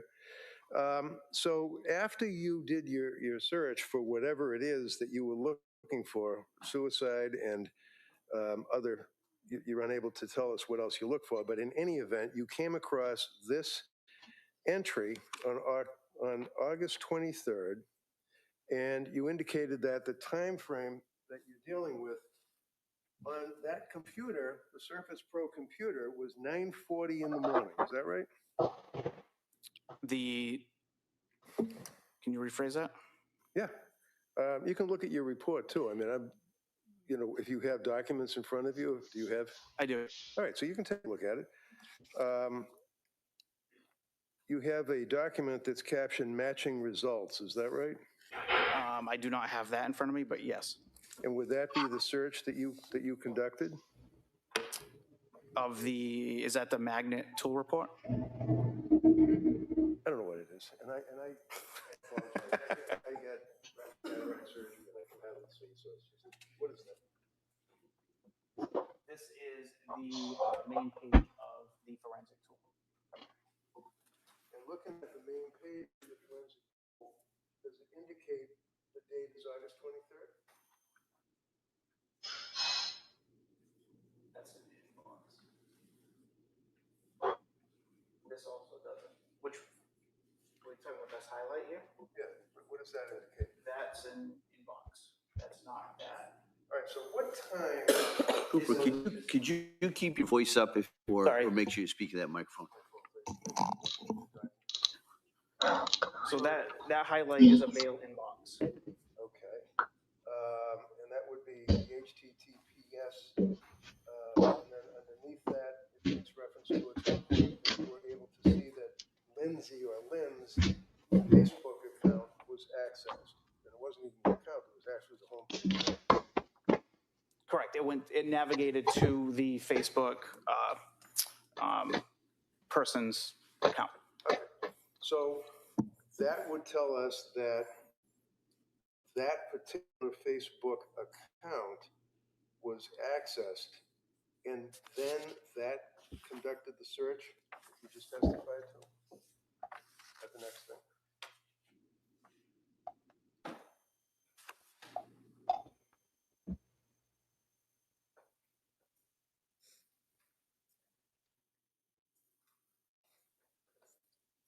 This does not have, this here does not have. All right, how about this next one? Does that have the Facebook? This one does, yes, correct. Both must. Yeah, both of us. Blank. Yes, that'd be right. All right, thank you. Now, just before I leave, above that, does that also indicate like these two top lines? That would be that was a CNBC web visit, which was typed in, and then they access to a Google Gmail account. And inbox. Google Gmail account is that? That I don't know. Because those two lines, references to the Google account, were not in your report, right? You started off with the Facebook search, if you will. Yes. So you started off. Again, Facebook they're having problems. signed into the homepage on Patrick Clancy's Surface Pro computer, right? So my tool report has all of the artifacts tagged as evidence. Okay. So when you tag the actual data from the Surface Pro and the HP laptop as well, right? Yes, correct. And your October report back in was it 25 or was it 22? 25. So, but nothing changes on the computers. I mean, whatever your searches are and your records don't change over the years, right? No, as long as it's preserved in that state, and the images of that computer will remain the same. Okay, so, and it's fair to say that with this investigation, obviously happening back in 2022, that the computers were hermetically sealed and stuck somewhere with an evidence locker to make sure that they're preserved, right? Yes, that would be best practice. Okay. That would be correct.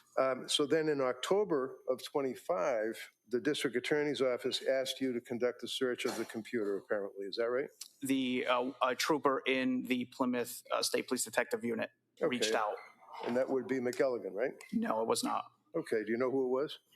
Trooper Justin Paul. Justin Paul. Correct. Okay. And as a result of that, you then prepared your report. And one of the things that you did is you noted that on August 23rd of 2022, at 9:40 and 08 seconds, that there was an access to the Lindsay Facebook account, right? Oh, there was a visit to that page, correct. Right. And then that page continued on to look for Tom Hall and Walking to Memphis or whatever in the songs, right? Yes. On Spotify? Yeah, the song. Yes, after that was a Spotify. And then the time frame of that would be that you went to a hyperlink that took them to methods of suicide. Is that correct? That is correct. Now, were there any searches on that computer for example, ways to kill? No, there was not. To your knowledge, and I understand that you might be stuck with what you investigated, but are you aware that there were any searches, Lindsay Clancy or Patrick Clancy, on ways to kill? You ever heard that?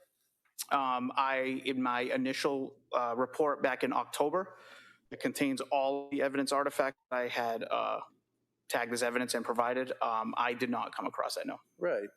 So basically what you are leaving with the jury would be that on that date of August 23rd, at approximately 9:40 in the morning, and then carrying forward with jumping from Tom Hall to the Wikipedia account to the underlined name, suicide, jumping to that page, that all occurred between 9:40 and say 10 o'clock in the morning, right? Correct.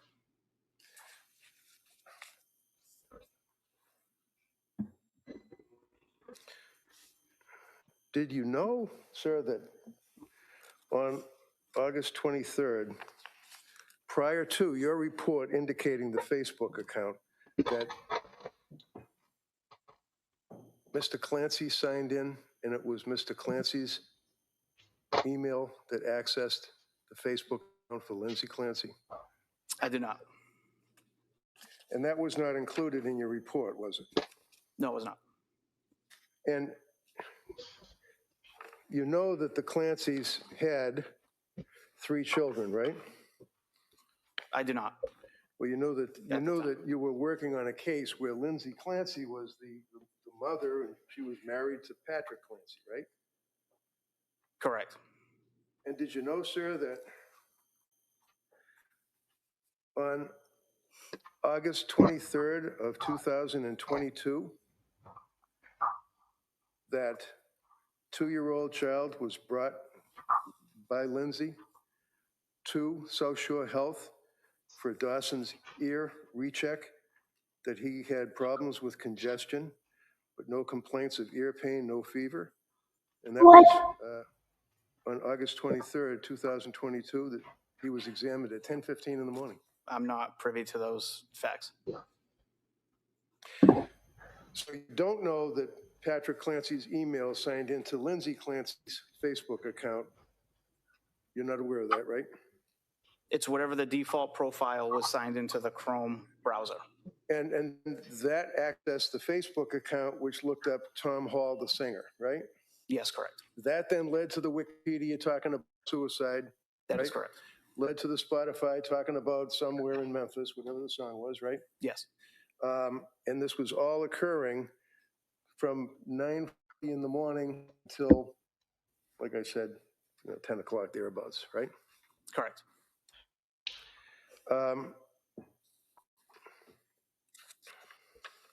You tagged actual data from the Surface Pro as well as the HP laptop, right? And your October report contained searches from the Surface Pro, right? Yes. And you recall, for example, just a representative sample that, and this would be on the Surface Pro computer. Now we're jumping ahead to December 5, not August of 22, December of 22. One of the inquiries of the Google searches was what to do when a psychiatrist overprescribed, right? Yes. Search medications, right? Yes. Including Lamictal, right? Correct. Can bipolar disorder be temporary, right? Yes. Can benzos reveal bipolar disorder, right? Yes. How long are detox programs, right? Yes. What is DBT? I'm just saying that's a search. I don't know. Oh, yeah. I had to look that one up too. Okay. Lamictal versus it says Zolafy, but I would suggest it would be Zoloft. That was a search, right? Yes, correct. What is mania? It was a search, right? Yes. Ketamine for benzo withdrawal. January 18th of 2023 was a search, right? Yes. Ketamine therapy on January 18th of 2023, correct? Yes. Now, you know, maybe not personally, but you know Steve Verino, who's also a gentleman who does what you do with computers and laptops and stuff, right? Yes. Now, you've worked on cases, and you know Steve, you recognize him right here, right? Yes. You know that Steve was working with me and Lindsay on accessing information from cell phones and computers, and he actually, through me, reached out about a month ago to the DA's office and raised some questions, correct? I'm not privy to that. Well, the DA reached out to you about a month ago and asked you to revisit your investigation, and as a result of that, you created another report, didn't you? I did. And that would just be on July 26th of 26, right? Yes. And that was after the DA reached out to you, but didn't tell you it was because we had questions that Mr. Verino asked me to find out about, right? Yes, I was not privy to that. So as a result of dealing with the DA in July 26th of 26, you then prepared your report, and the purpose of that report was to find out more details, if you could, pertaining to the, quote, methods of suicide page, right? Correct. And in your July 26th report, you then went into detail about your findings, correct? Yes, And we would agree that that particular webpage was not a search for methods of suicide. It was actually the Tom Hall and the music, right? that is correct. And then the URL shows access to Lindsay's Facebook profile, correct? You accessed and found out that Lindsay's Facebook profile Was a web visit. right. Yes, correct. But you don't know that it was Lindsay that was actually using that computer to search for Tom Hall, right? I don't know who was sitting behind that. You don't know that Patrick Clancy plays a guitar, do you? I do not. You don't know that Patrick Clancy is a music aficionado, right? I do not. You don't know that Patrick Clancy enjoyed Tom Hall music, do you? I do not know that. And you certainly don't want to leave it with this jury that Lindsay was looking up ways to commit suicide in August of 22, do you? All I'm presenting is the facts that were presented in front of me. Good answer. And a couple more questions, sir. When a user logs into their own Facebook account, it doesn't populate or bring you directly to the actual profile page. It brings you to the home page, right? That shows your followers and things like that. I think so. I don't have Facebook or social media, so right. maybe, I don't know.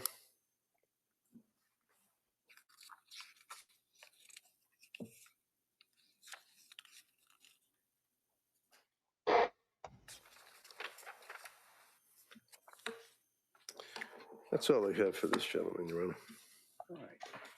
All right, you know what, guys? Let's talk for just a minute because that was some very informative information. I want to know, why is she over concerned about benzos and benzo addictions? And why is she looking up ketamine and things like that? What is going on in that house? Why is she so self-consumed with addiction and benzos? Did that bring any red flags to you guys? Because it did to me. I understand that, yes, anybody could have looked at that page, whatever. And I understand he's got to do a job for his client. I get all that. But see, it all kind of comes back to Lindsay Clancy over there being really over concerned about some situation that she's not being honest about. She's not being honest about the benzos and the prescriptions. And why is she looking up overprescribing? Did she already know she's being overprescribed, but she kept going back to the same damn doctor and getting overprescribed? Yeah, I'm getting upset. I don't mean to yell. I'm sorry, guys. I'm sorry.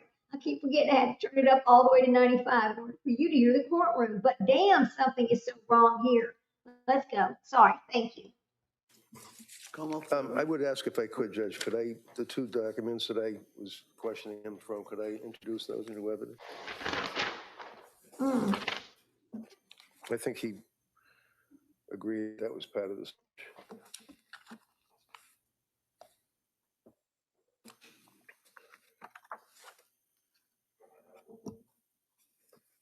Can we just approach? Sure, yeah.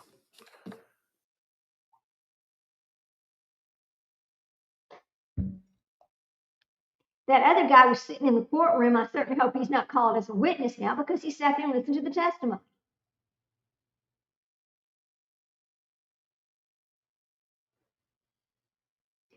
I tell you, I don't know. Something is just so very wrong with all of this. There are pieces that are missing that we're not being told. I'm not usually a conspiracy theorist, but something is definitely being hidden from us about this case by somebody about what was going on in that household. This is simply, I know the case is really whether she's sane or insane, but there's a backstory to the whole situation that we don't know about, and that's driving some of these searches and driving some of the things that Lindsay Clancy was over there doing at that time. What is it? What is the hidden story? Be admitted. And Your Honor, I would offer, if I could, the medical records from the pediatrics associates that They're already in evidence. I'd like to have it focused on that. You don't mind if you put that. Why don't we mark that for identification? We can address whether or not, I want to double check. I haven't gone through all the records either. Oh, I understand. We'll mark that for identification. Thank you, sir. Thank you. 235 exhibit for identification.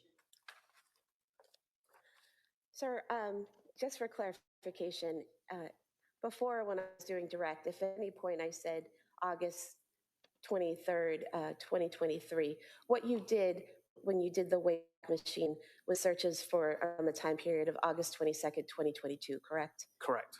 And anything that you looked at that day regarding the search for suicide methods or any of the other places that were visited were August 23rd, 2022, correct? Correct, 2022. And the visit to the Grafton Bridge Wikipedia page was at 9:48 a.m., correct? Not 10 a.m.?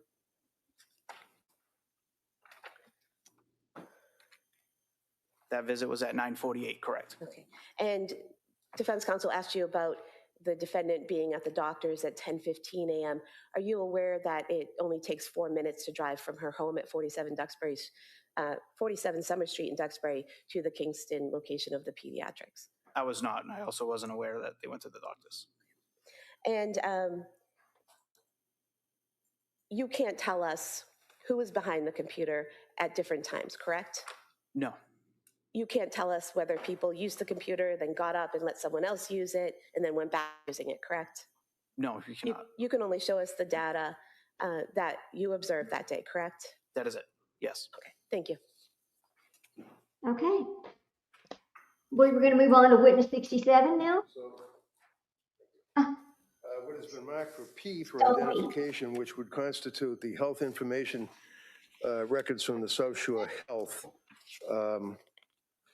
pertinent to the child.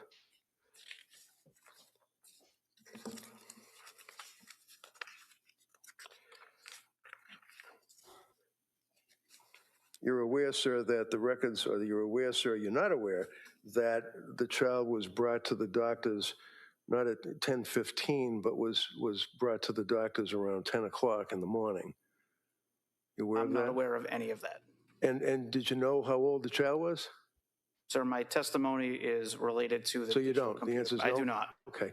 So is it fair to say, sir, that, I mean, from your life experience, that when someone has to bring a child, a young baby, to a doctor, you got to get them dressed, you got to feed them, you got to get in the car, you got to drive?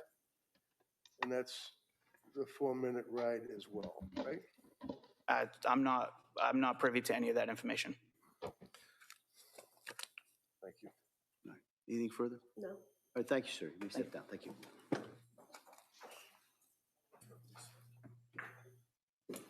Commonwealth calls Timothy Chiappini. Ooh, that's going to be a hard name. Okay, we're on witness number 67. Timothy, starts with a G or a J. I don't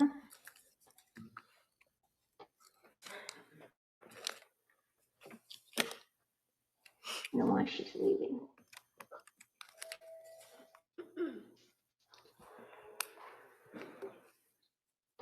I feel like he's a police officer. What do you think?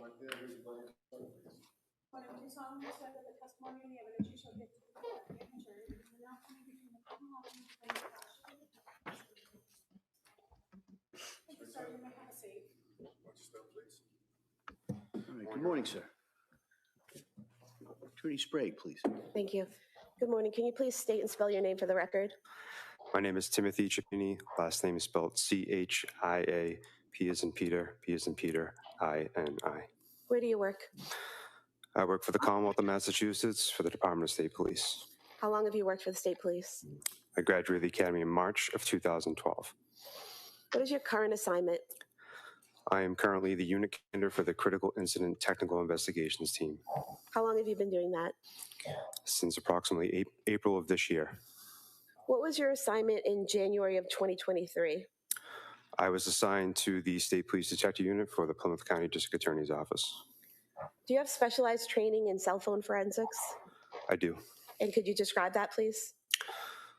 I was initially certified as a Celebrite physical operator and a Celebrite certified operator, Celebrite certified physical analyst in March of 2017. And are you also trained in gray key and magnet? I trained in gray key examination since August of 2021, and I've been familiar with the forensic program known as Axiom in that course, but I'm not certified in Axiom. And regarding Celebrite, can you describe that software for us? Celebrite is a forensic access and acquisition tool for cell phone or mobile device forensic extractions. It also has an analysis component as well. And were you asked to do a forensic analysis on a cell phone belonging to Lindsay Clancy in 2023? Oh, I'm sorry. Yes, ma'am. Celebrite is an access and acquisition tool for mobile device forensics and cell phone extractions. It also has an analysis component for extractions. And were you asked to do a forensic analysis on a cell phone belonging to Lindsay Clancy in 2023? I was. Did you do that? I did. And how did you do that? I performed an advanced logical extraction on the iPhone device belonging to Lindsay Clancy. Can you tell us what that means in just lay terms that we could all understand? An advanced logical extraction of an iPhone is essentially an iTunes backup. It is the information or data from the phone that you as a user can see, including images, calls, text messages, browser artifacts, basically everything that the person would see that uses an iPhone. And is it just making a copy of everything that you could see on that phone? That's correct. And what is the analysis portion of, you mentioned you do Celebrite extraction and Celebrite analysis. What's the analysis portion? In January of 2023, the analysis software would be Celebrite Physical Analyzer. And with that, you can also export a report to be utilized in Celebrite Reader. So basically, are you just taking someone's phone, making a copy of the data that's on it, and then looking through the data? That's correct. Is it an exact copy? Yes. When the phone is forensically extracted by the Celebrite software, a hash value is created. A hash value is a unique digital fingerprint of the extraction. It's an alphanumeric string of characters. And every time the extraction is open in the Celebrite software, that hash value is verified. If the data in the extraction is changed by just 1 bit, the hash value would be changed and the extraction will no longer be valid. So basically, you look at those numbers, the number chain, to make sure they're the same, and then you know it's an exact copy? That's correct. And did you do that in this case? I did. And was it an exact copy? It was. And are you able on the extraction to change any of the data while you're analyzing it? No. That would invalidate the hash. I can use filters in the analysis to look at particular data that I want, but I can never change the contents of the extraction. And so when you say use different filters, can you put things in categories to organize it so that, for example, can you put all the photos together and all the text messages together? The Celebrite Physical Analyzer tool automatically parses the data into various categories, and it processes media, various forms of media, images, videos. It processes different direct communication, whether it be through a web application such as Instagram or the native messaging application on the device known as iMessage. So it parses the information automatically, and you're allowed to look at different categories. So does it create a report with all the data? I can create a report from the extraction, and it has all the data contained in the report, and I can filter it based on the parameters that I'm allowed to look at legally. And when you do that extraction of a phone, do you get everything that's on the phone? Depending on the type of extraction, I get all the data that's available to me by the forensic tool that I'm using at the time.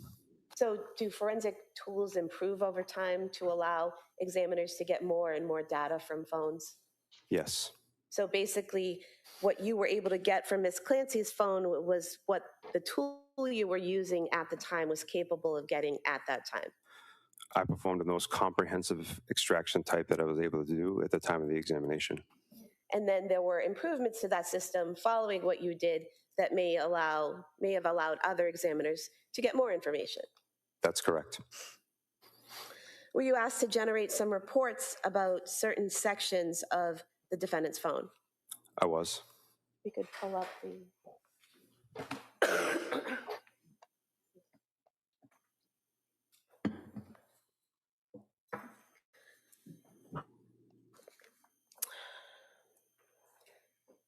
look at the screen, please, were you able to create a report regarding data on Ms. Clancy's phone from November of 2022 to December of 2022? Yes. Can you zoom in that, please?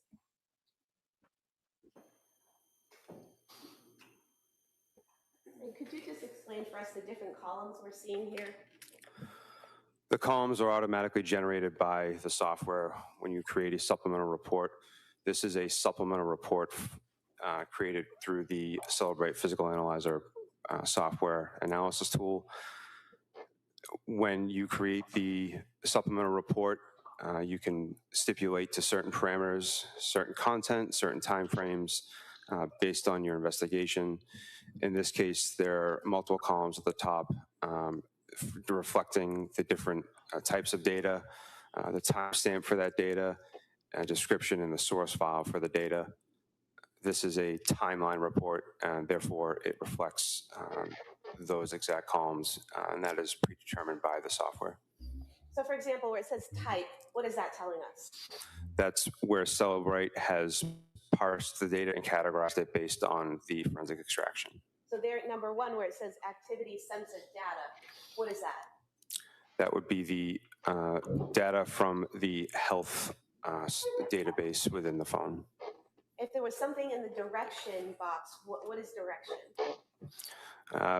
Direction could be related to a call incoming to the device or outgoing from the device. So if one was a phone call, it would say to or from?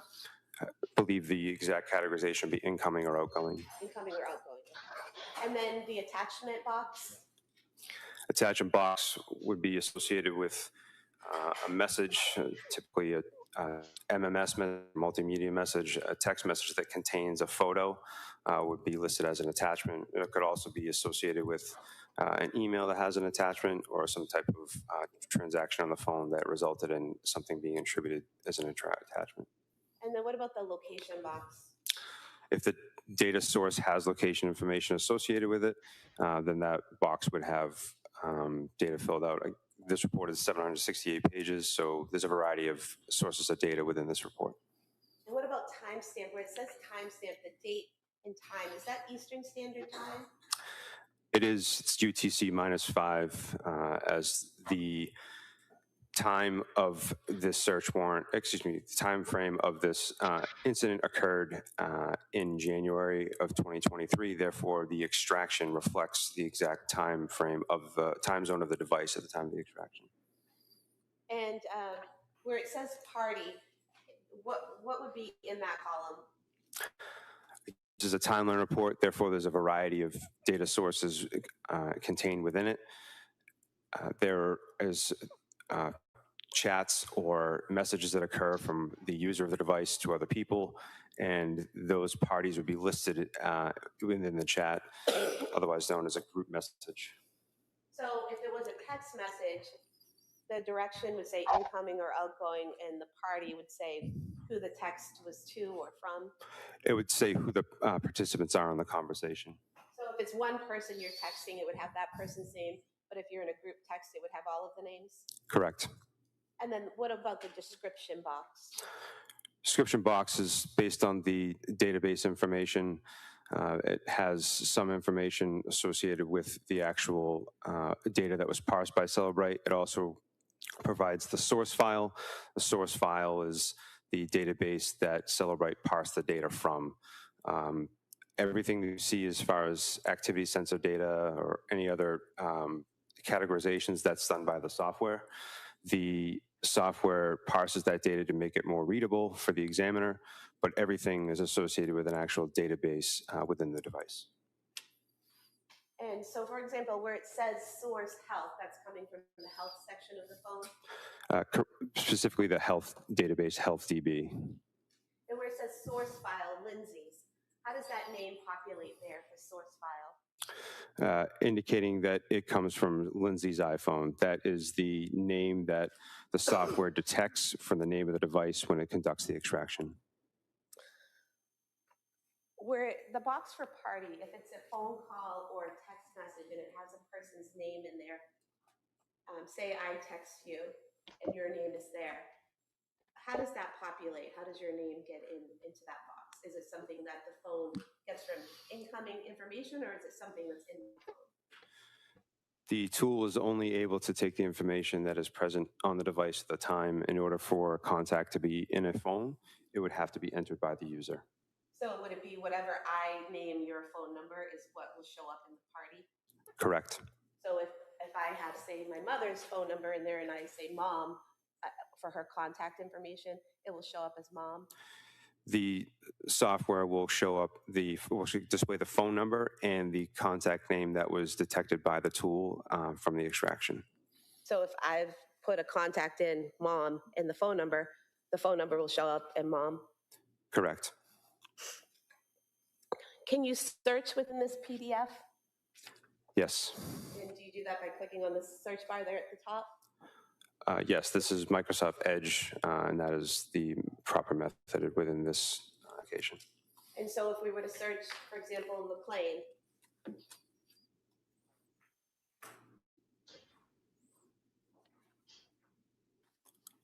not sure of the spelling.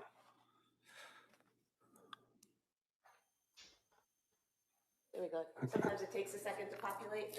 It does. It's a large document. It's, as I said, it's 768 pages. So depending on the machine that you're using to conduct your analysis, it could take some time for the document to load. Okay, and do you use these arrows here up and down to go to each spot that word is located? Correct. The application, Microsoft Edge, has detected 4 entries for the spelling that is in the search box, and you can navigate to each of those 4 entries by using those arrows. So for example, here at message 6951, it says it's an instant message. It's outgoing, meaning it's going out from Lindsay's phone. That's correct. It's on December 21st, 2022 at 2:57 p.m., correct? Yes, each time. And then it says from Lindsay, owner, to Allison, correct? Yes. So that indicates that it's a text message from Lindsay to someone named Allison, correct? Yes, with the corresponding phone number. And then here where it says more of a general depression mental health program like at McLean Hospital, is that the body of the text message that would have been sent from Lindsay's phone to Allison? Correct. And you can search through the PDF for whatever term you're looking for, whether it be Patrick or vacations or anything you're searching for. It will populate any text messages or searches about those keywords. Yes.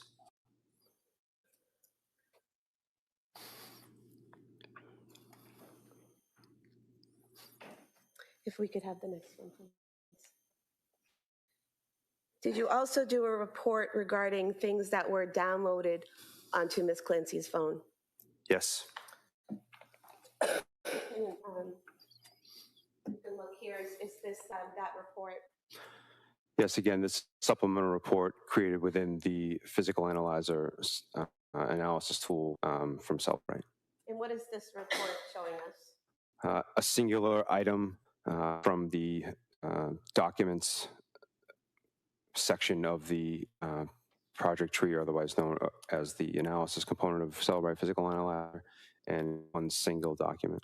And do you just, this blue hyperlink top 2022 10 12 15 28, is that what you click on to access the document? Yes, when you create a supplemental report within Physical Analyzer, it when it creates the PDF, if it has an attachment associated with it, that attachment will be in a separate folder within the report. That way, when you click on the actual hyperlink, you're brought to the physical document itself. And for example, in this report, there was a request for medical leave form that was downloaded to the defendant's phone. Yes.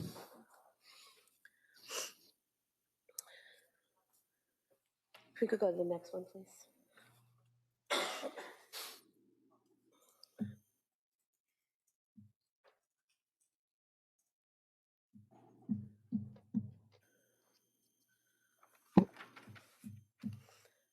What are we seeing here in this report from December 26, 2022 to January 24th, 2023?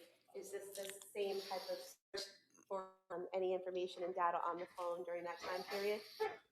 Again, a timeline report is a chronological report of a sequence of events on the device, and it has the same categories as the previous exhibit. And in here, the first item with date parameters happens to be a calendar entry.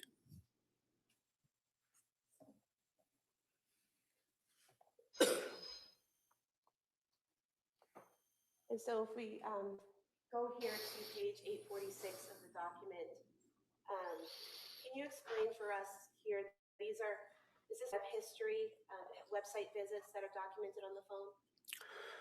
That's one of the categories listed as an artifact. The items shown here on the screen are all associated with web browsing. And here where we see 10773 and 10774, and they both state, can you treat a sociopath? Those Oh, Danny. That have basically the same search term, correct? Yes. And that was on January 20th, 2023? Yes. And they both say 8:28:29 p.m. So is it possible to do two searches at the same time, like it is displayed there? The Celebrate Physical Analyzer tool parses the information in ways that the information can be categorized in a multitude of ways. Simply because there is more than one entry does not mean that something was done more than once. It's simply just a category that Celebrate has identified. You could have an item that's in searched items because that's what the tool has identified as a searched item. Also within web history, as in the search item occurred within the web history. Does not necessarily mean that it was done more than once. It's the job of the examiner to be able to look at the timestamps and the associated databases to determine, is this more than one entry or the same action just categorized in multiple ways? And when reviewing Ms. Clancy's phone, did you see numerous occasions where it looked like something was searched multiple times, but it all had the same exact timestamp? That's correct. And so what you just testified to make sure I'm understanding it, would it be accurate to state that one search could be documented and located in many different areas of the phone? It could be parsed in multiple ways by the analysis tool. So basically categorized? Correct. So it's one search that's categorized as multiple different things? That's possible. And so here, where we have the search at the same exact time down to the second, that appears to be one search for can you treat a sociopath, not two, correct? Yes. okay, we gotta talk. That's damning. We can go to the next one, please.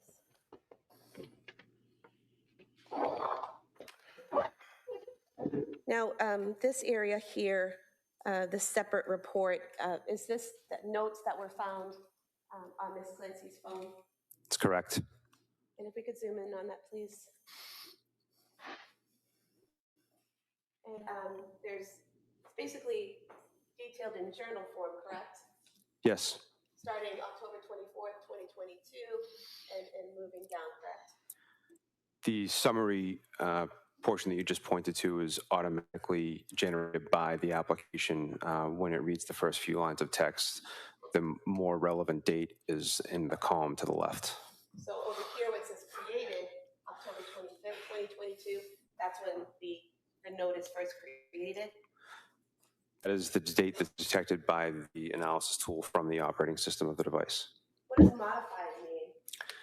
That's the date that it was detected by the forensic tool and the last time that this note was modified according to the operating system. Modified means changed in some way? Yes. And so if I start a note in my phone on October 25th and I go in there every day and change it, and the last time I changed it is November 3rd, will it show every modification or just the last modification?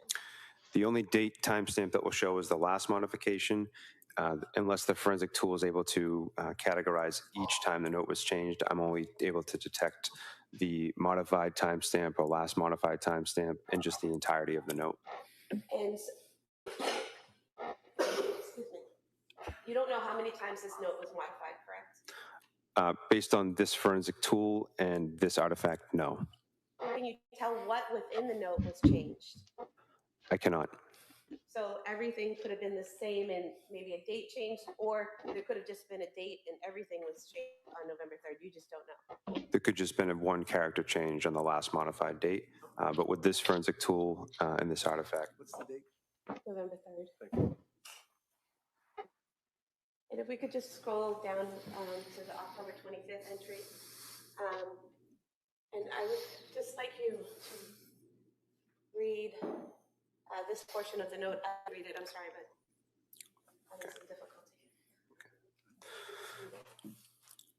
I'm sad and depressed because I am not able to parent my third child like my first. I want to treat any one of my babies like my first, but I know that's not a feasible possibility. I'm sad that I stopped breastfeeding. I feel not as connected with Cal now. I think I sort of resent my other children because they prevent me from treating Cal like my first baby. And I know that's not fair to them. I know that. I was feeling so depressed last evening when Cora and Dawson came home from school. I know it runs off on them, so we had a pretty rough evening. I want to feel love and with all my kids. I'm also probably having a bit of an internal conflict because my whole life I wanted to have a lot of kids. I still don't want Cal to be our last, but I have a lot of figuring out to do before I have another. I'm on the fence about starting a new medication for anxiety/depression. I just want to feel happy. I want to be able to relax and take care of my kids. And then when they go to bed at night, I want to deeply relax and hang out with Pat and then fall into a deep sleep for 8 hours, get up and pour hard into myself for an hour and a half. Cal was so very planned and desired. I want to be able to give him all the love he deserves. I guess that's what it's like to be the third child, though. He's not the first third child to ever exist. I think I know he'll be okay, but it's really hard for me. I hate that he has to put himself to sleep. I'm sad I'm not breastfeeding anymore, but I think deep down, these are the right choices.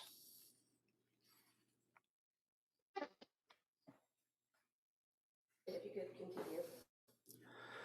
As for the sleep training, I needed a baby that slept through the night because I simply do not have the opportunity in my life to catch up on sleep. I just don't. If there was a time for me to nap every day, then that may not have been the case, but there really isn't. When Cal naps, I have to take care of Cora and Dawson. That's just how it is.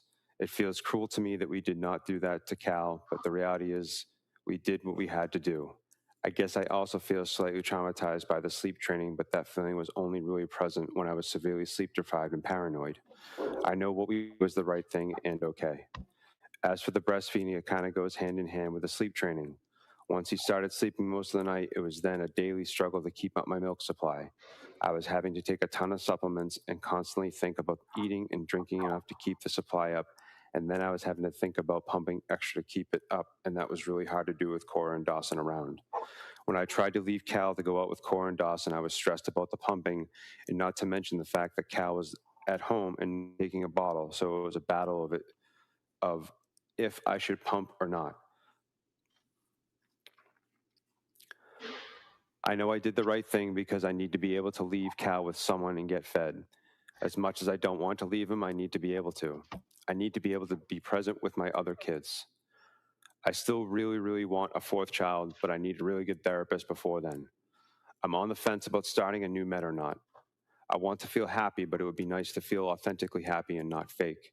But I need to feel happier than I did last evening because then I was pretty depressed and not enjoying any of my children. It was really sad.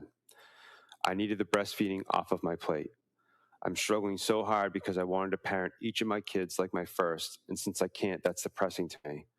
This is definitely the root cause of all our problems. Now I feel like I'm not parenting any of my kids the way I want to, and that makes me sad too. But I'm going to try my best today.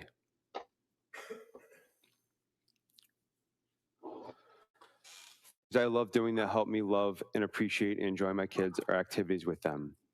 I definitely started having some depression after Cora, but once I started getting up and out with her, I felt much better. I think signing Cal up for baby music class would be a great thing. Maybe Fridays can be my day with him. I've just fallen out of the habit of doing anything fun, anything for myself, anything with Pat, and I need to work on that. On a positive note, I had a great deep night of sleep. I'm terrified of something happening to my kids or doing something wrong to mess up their development. Our generation is inundated with information about every aspect of parenting and everything that go wrong if you don't get it right. And all the scary things happening in the world. It's insane. For the last 5 years, I've just filled my mind with all things parenting, and it's just unhealthy. Thank you. And so everything that you just read would have been written and filled in by the user, correct? Correct. If we could go to the next one.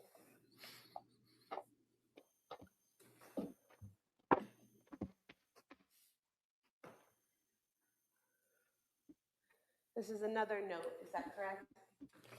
That's correct. And this note, it says it was created December 22nd, 2022, but then it was modified on January 23rd, 2023, correct? Yes. And this note here, again, you don't know how many times it was modified, you just know the last date it was modified, correct? That's correct. And you don't know what was changed in the note, you just know that something was. Correct. If we could go to the next one. Wow, that is so telling. Now, in this report, I'm seeing some photographs, is that correct? Yes. And why did you flag these photographs? The photographs had multiple modification dates relevant to the investigation. How so? The photographs have created, modified, and access date that are all the same. However, the metadata indicates much earlier time. What is metadata? Metadata is data about data. An image is data. And with the Celebrite physical analyzer tool, you're able to see data about, in this case, an image. Metadata would be the device used to capture the image. It would be potentially, based on the user settings, location data associated with the image, where the image was when it was taken, where the device was when the image was taken. A lot of times it'll tell the size of the image or the type of image file that it is. And so basically, when you look at the metadata, a photograph, you can tell what device was used to take it and the date that the photograph was taken on? Correct. And can you also tell if that photograph has been changed or modified in any way and when it was changed? Using the forensic tool, I can make inferences based on certain modifications. And how do you do that? In this case, the image here is a .jpg. That's the file type of this image. Therefore, I know that the image that I'm seeing is created, modified, and accessed on this date. However, it has a capture time of November 2nd, 2022 at 11:27:15 a.m. And is there something on here that's when it was modified? Where the cursor is now, it indicates the modification date. So above it is when it was created, below it's when it's modified. Or no, down here, capture time. Oh, what a precious baby. Look how cute. Oh my God. Correct. And if you look at the source file, you can see the source file indicates that the image is modified under the component where it says adjustments. So just for the jurors looking at this report, here in the metadata, capture time is when the photo was taken. Above it, the 1/23/23, that's the date that the picture was changed in some way. Yes. And are you able to tell how the photograph was changed? I can do analysis based on an image and see that an image from its native format was modified. So basically, if I'm on my phone and looking at photos and I brighten something or I crop something, crop someone out of a photo, that would show it as being modified? It would show it as being modified, and in this instance, it created a new file, which is why it has the created and modified date being the same. And so would it be accurate to state that on this type of phone, when you modify a photo, you can change that photo and leave it there changed, or you can create a new image with that changed photo? Well, with an iOS device, Apple has the capability of taking what's known as a live photo. It's a proprietary name with Apple, but the exact file type is HEIC file. HEIC stands for High Efficiency Image Container. HEIC or a live photo is essentially that. It's a container or a burst of images that are taken over a very short period of time. It's a more effective way to store an image file within a device. It takes up less room. It also allows the user to have a multitude of pictures to choose from at a single point in time. If you modify an HEIC image to be a singular photo, you can save it to the file type known as a JPEG or JPG. So a live photo is one of those photos that's taken and you see a little movement before it settles into the photo when you look at it? Yes, ma'am. And is that an automatic setting on iPhones that it's set to live and you have to change it if you don't want that feature? That's correct. And so if you modify the photo and save that photo, that modified photo is not live? Correct. And is that what you saw here? There were a lot of photographs of the children that were accessed and modified in some way? Yes. And during what time frame were these photographs accessed and changed? During the evening hours of January 23rd, 2023.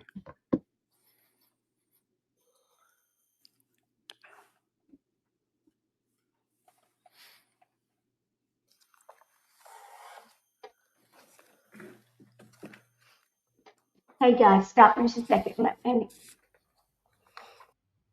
Okay, and let me say something. I don't mean to interrupt, but it's kind of important because this thought just came to me. She's over here and she's doing something with these pictures, modifying these pictures. Now she takes their life on 124. She's changing these pictures on 123. Let me ask you, is she like preparing pictures so that they'll have pictures for the children's memorials? Is that what's going on here? Because to me, this is very weird. Okay, I'm sorry, but I had to say it. Something is just coming to my mind that she's planning, premeditating, even down to because she has control issues. You know she does, all the way down to what pictures will be shown at the memorials after she has taken their life. Sorry, but that's the way I see it. Okay, if we could go to the next, please. Oh my God.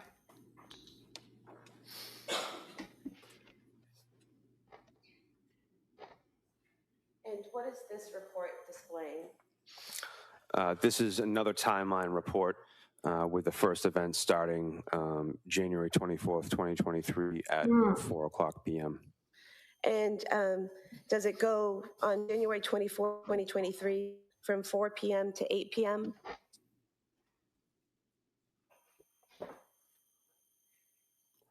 That's correct. It encompasses everything that would be before that time frame. It appears the last entry is 7:02:01 p.m.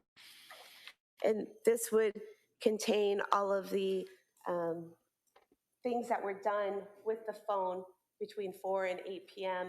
on January 4th, 2023. Is that correct? Everything that was detected by the forensic tool based on the extraction type. Okay.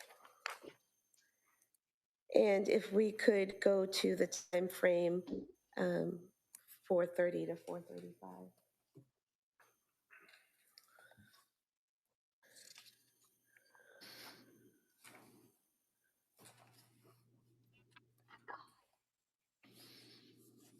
Guys, this is so damning.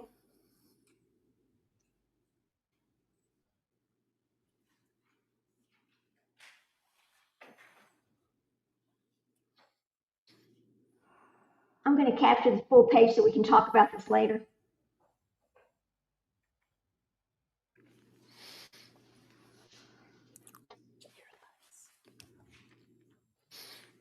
Using the tool, we'll search Miralax. Looking here, starting at item 37 at 4:46 p.m., is there a search for Miralax for kids on the phone? Yes. And again, we're seeing the search for Miralax for kids, 4:46:05, 4:46:55, the same time over and over again. Is that another example of one search showing up in multiple categories? Pam. Correct. As an examiner, I would be looking at the timestamp and also the category, second box in from the left, indicating that the Celebrate software has parsed it in multiple locations. Okay, hang on for just a second, and then we'll go back to it. But let me just say, when it comes to my mind, y'all know I have to say it. She's looking at, can you treat a sociopath? Well, we know the answer to that is no. There is no cure for a sociopath. So it is at that point she's decided she's a sociopath, so she's taking herself and her children out. I mean, is this the premeditation that's going on here? I got questions. I got a lot of questions. I'm sure you do too after hearing this testimony. Damn. Okay. Sorry. Thank you, guys. Thank you for being patient.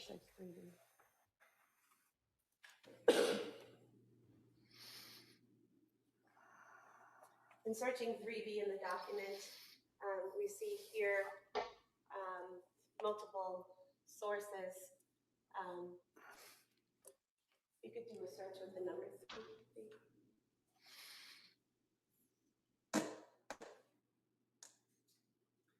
So we see here at 4:43 p.m. on January 24th, a search for the 3V menu, correct? Yes. If we could scroll down a little. And again, those are all at the same time, so they indicate one search for the menu. Yes, and the tools parsed it in multiple categories. And we could go back.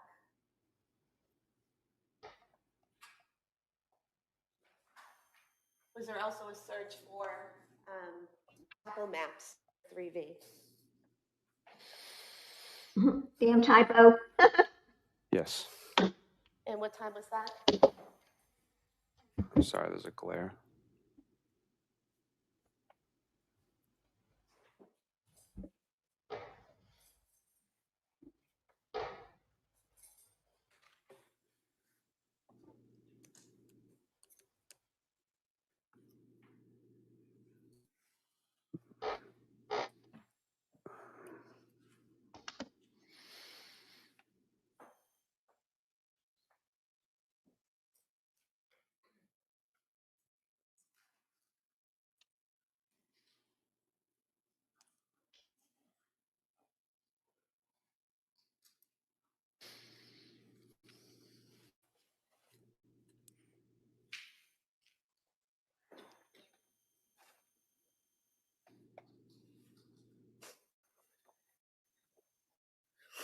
If we could go to 4:13 p.m.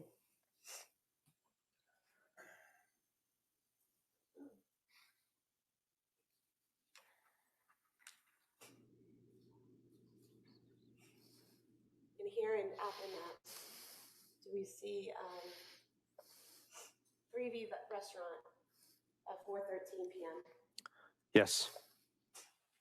And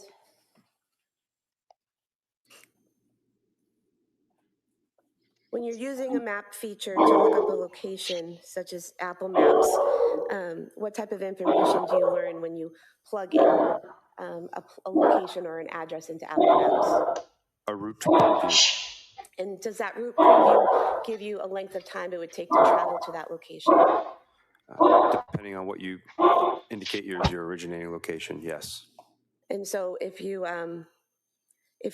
plug in 3V restaurant to Apple Maps and it maps out a route to get there, does it tell you from your location to 3V how long it would take to get there? Based on traffic conditions, yes. Because that changes constantly, correct? Yes. So if I open up my Apple Maps and I put in 3V right now from here, at this time, the time it takes to get there might be different. No, you're not wrong. I agree with you 100%. Yes.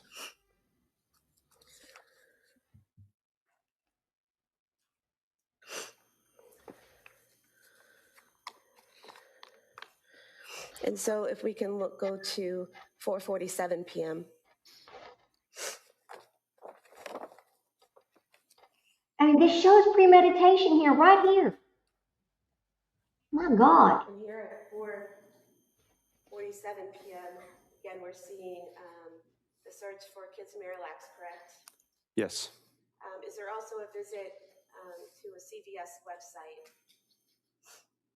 here at 447.04. Yes, it's categorized in multiple categories within the tool, but it parsed an artifact at that time. If you could scroll down a little, please, to the phone call, the next phone call, right here. This outgoing phone call at 448:21 to 781-585-6581. Did you learn that that was a phone call to the CVS at 189 Summer Street in Kingston? Yes. And so that would be an outgoing phone call from the defendant's phone to CVS. Yes. Can we go to 4:53 p.m., please?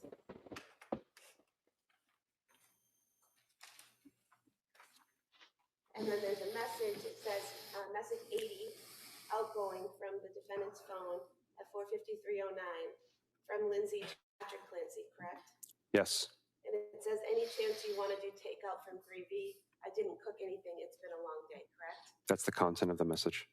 Is there a response in message 82 from Patrick to Lindsay? Yes, there is. And what is the answer? Yeah. And then is there a response from Lindsay to Patrick at message 84? Yes. And what is that? Okie dokie. And then message 86, again from Lindsay to Patrick, does she send him another message? She does. And what does that say? Check the menu when you can. And then you can scroll down to the next message. Is that message 90 from Patrick to Lindsay asking if Callan just got up? It is. And then message number 92, is that from Patrick to Lindsay saying also, what are you getting? Yes. And then 94 at 5:06 p.m., is that from Lindsay to Patrick stating, but it was just a short nap in message 96. Yes. And then message 97 at 5:06 is 3D menu search. Yes. And that source says Safari. Is that a Safari web search for the 3D menu? Safari is the default web browser on an iOS device, and iOS stands for iPhone operating system. So that's a basic search on your iPhone for the 3D menu. Utilizing the Safari web application, correct. And then number 98, is that another search for Pedialyte? Correct.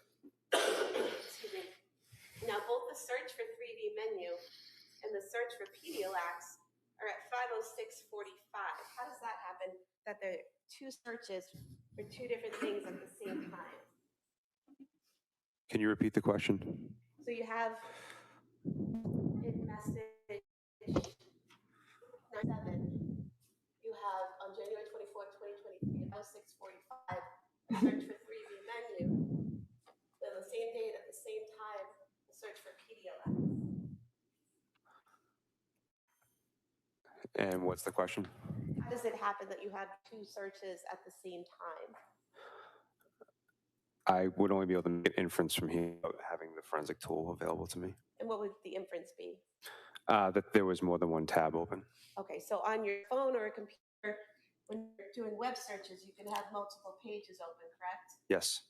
And you can just click on whatever page you want to open, you can click on and that will open up.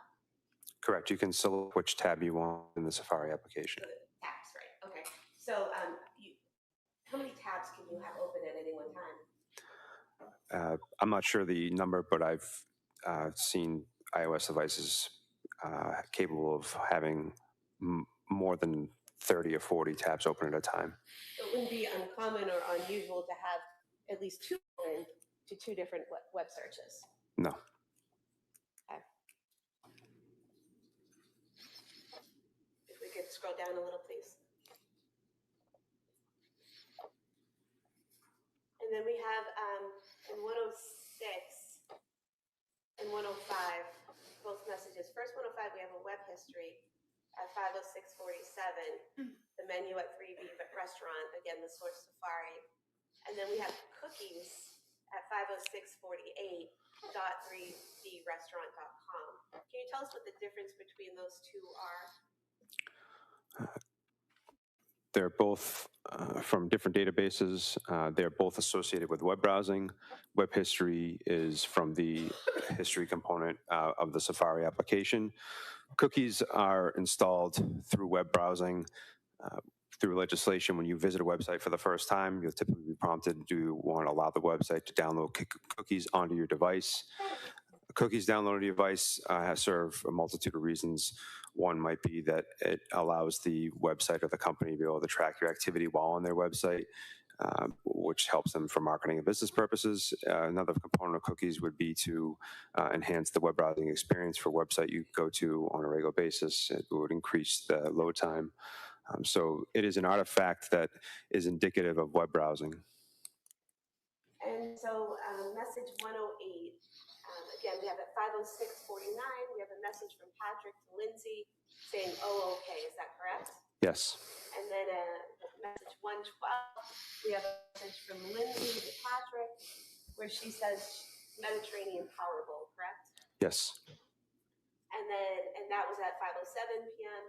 We have message 115 from Patrick to Lindsay at 5:08 p.m. Okay, I'll do scallop and pork belly risotto. Is that right? Yes. All right. And then if we could go to 5:10 p.m., the phone call right there. Oh, go back to it. And so we have two phone calls here. One at 5:09 p.m. and one at 5:10 p.m. The first to 508-747-4950, and the other to 508-927-4046. The first one is for 11 seconds, correct? That's the duration, yes. And that's noted here above the list? Yes. And then the second is 47 seconds, is that correct? Correct. Did you look into these two phone calls? I don't recall. Okay. Do you recall the 508-927-4046 being the number for the 3B restaurant? Yes. And if we could scroll down a little bit. Are there further searches at 5:13 p.m. Starting at number 128 for Pedialax?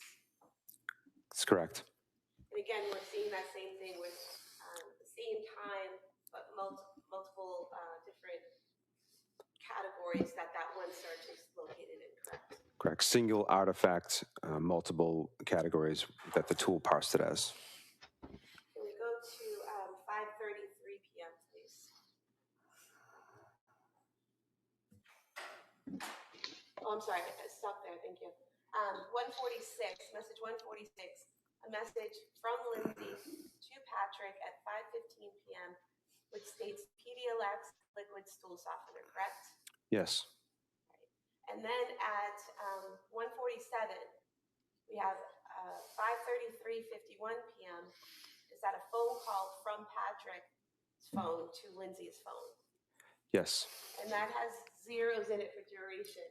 Does that indicate the call wasn't answered? It would be an inference.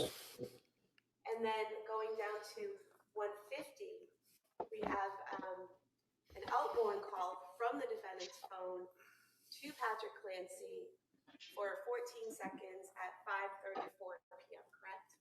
Yes. That means the call lasted approximately 14 seconds. Correct. And then the last item there, item 152, that is an incoming call to the defendant's phone from Patrick Clancy, correct? Yes. And again, we have zeros here indicating that the call wasn't answered, correct? It's an inference, yes.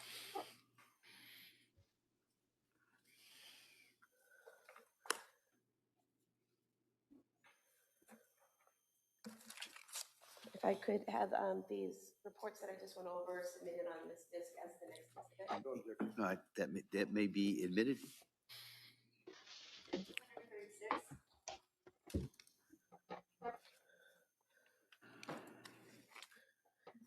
Did you also, looking through the defendant's phone, access the information on the calendar portion of the phone? I did. And the calendar portion of the phone, does that have different types of data, both populated by the phone itself and Apple, and then items populated by the user? Yes. Could you give us an example of something that would be populated by Apple and not the user? A national holiday such as Christmas Day would be populated by the operating system through the application of calendar. And then if I'm using my phone and I'm putting in appointments or parties or things I'm going to, that would be something that the user is putting into the calendar? Correct. And did you do a report of all the calendar activity for Lindsay Clancy's phone from August 4th, 2022 to January 31st, 2023? I did. I could have this marked as the next exhibit. All right, that may be admitted. Ms. Sprague, is this a good time to take the morning break? I just have one more exhibit to put in, and then I would be done. That's fine. I'm sorry. All right, thank you. Did you also do a report on all the text messages between the defendant's phone and an individual that had been labeled mommy? Yes, And was that for the month of January 2023? I did. We move to have these admitted as the next exhibit. All right, that may be admitted. I have nothing further. All right. So why don't we take the morning recess at this time? All right. So members of the jury are going to take a short recess, and then we'll return back to the case. Okay.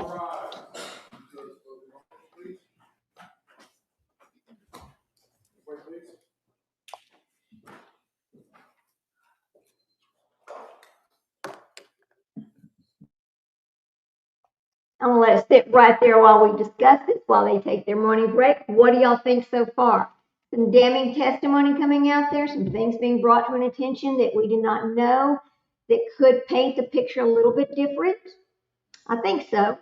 I mean, through what I am hearing and seeing, I'm seeing a different side over here, a more manipulative side than an anxiety side. Let me know your thoughts on that.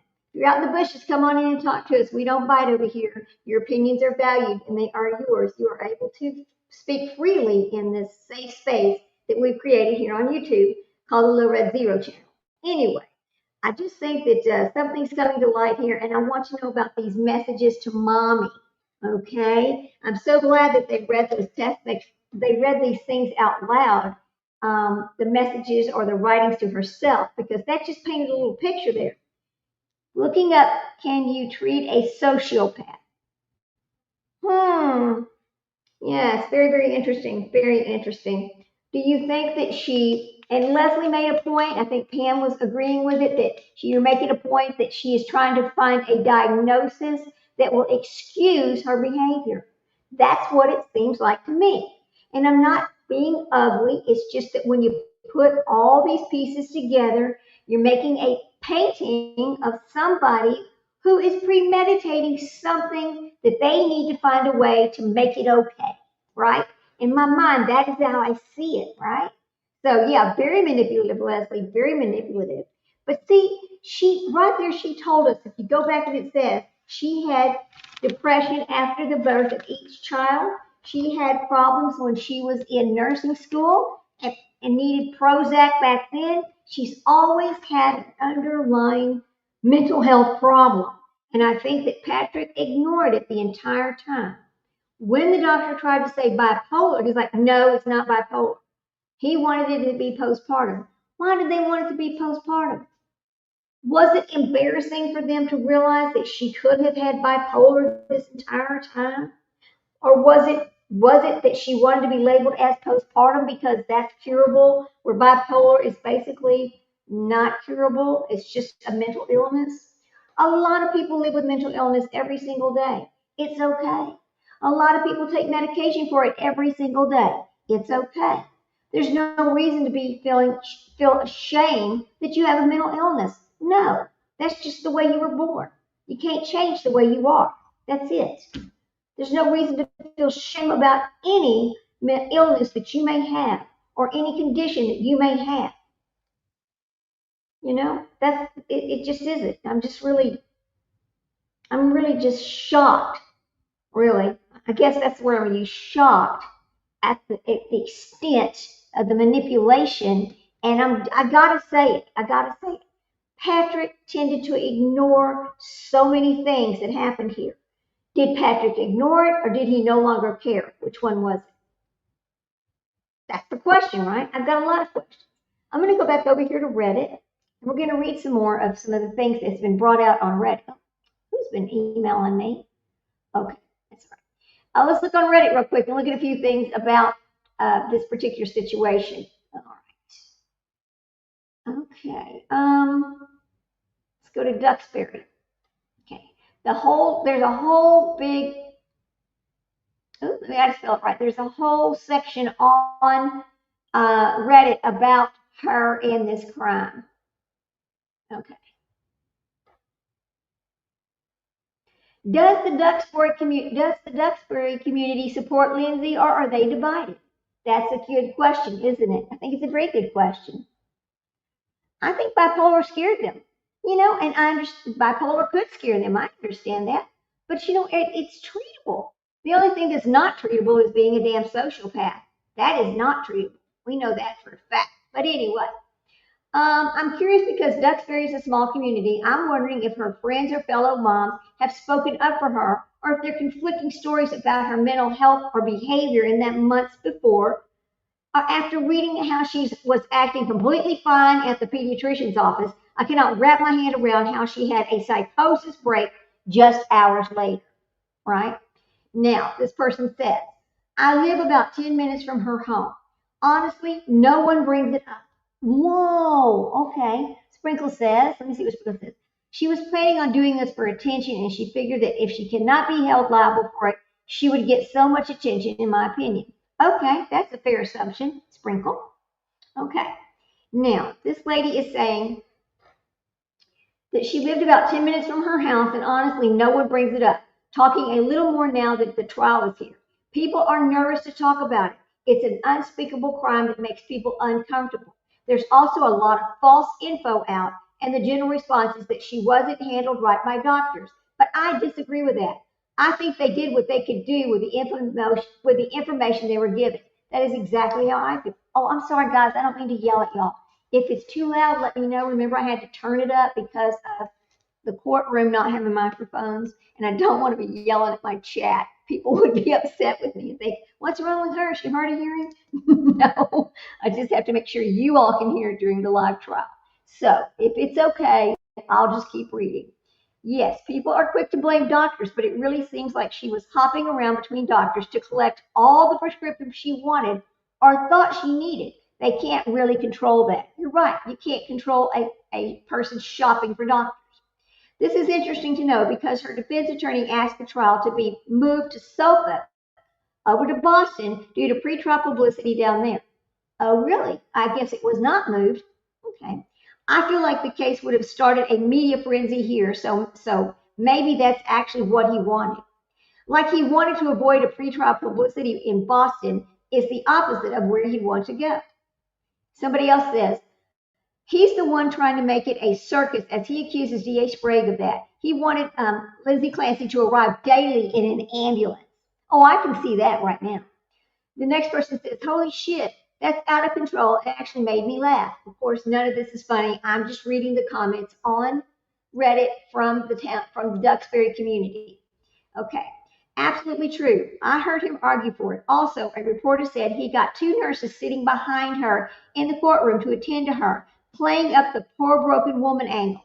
Maybe we'll be able to see if that's true for ourselves this week. The next person says, you do realize it likely takes two trained individuals to transfer her out of her chair. What happens if she needs to have her catheter changed? There are no public accessible changing tables. Okay. The next one says, what if her kids needed to have the bands around? What? Okay, this is going to be ugly, but this is absolutely something somebody put on Reddit. I'm embarrassed to read it, but it is part of the string, and people do actually answer this person. What if her kids needed to have the bands around their necks changed? I know that was ugly, all right? That actually wouldn't be his call. It's a state hospital guidelines. You have to have a certain type of wheelchair to transport, or a gurney has to be used. The next person says, I find it hard to believe that she was misdiagnosed by 8 different providers. I truly believe she's a narcissist and possibly borderline. The next person says, yep, I saw red and couldn't control her rage. It happens to the best of us, but it's our responsibility to learn how to control it before we impact others. That's a good point right there. The next person, I'm not going to read their names on Reddit because they may not want their name brought out, okay? I think the same. She went into an uncontrollable rage. She realized that she did it, slit her throat and wrist, took a bunch of pills and jumped out the window, especially considering Dawson was the only one not jaded. Wait a minute. Dawson was the only one not in jammies. I think he did something to piss her off. Well, she's had a problem with Dawson forever. Remember, she talked about that. And listen, at being a mom, most of us in here are moms, and we know that every child that we have is different. You know, having 3 kids, we know each child is different.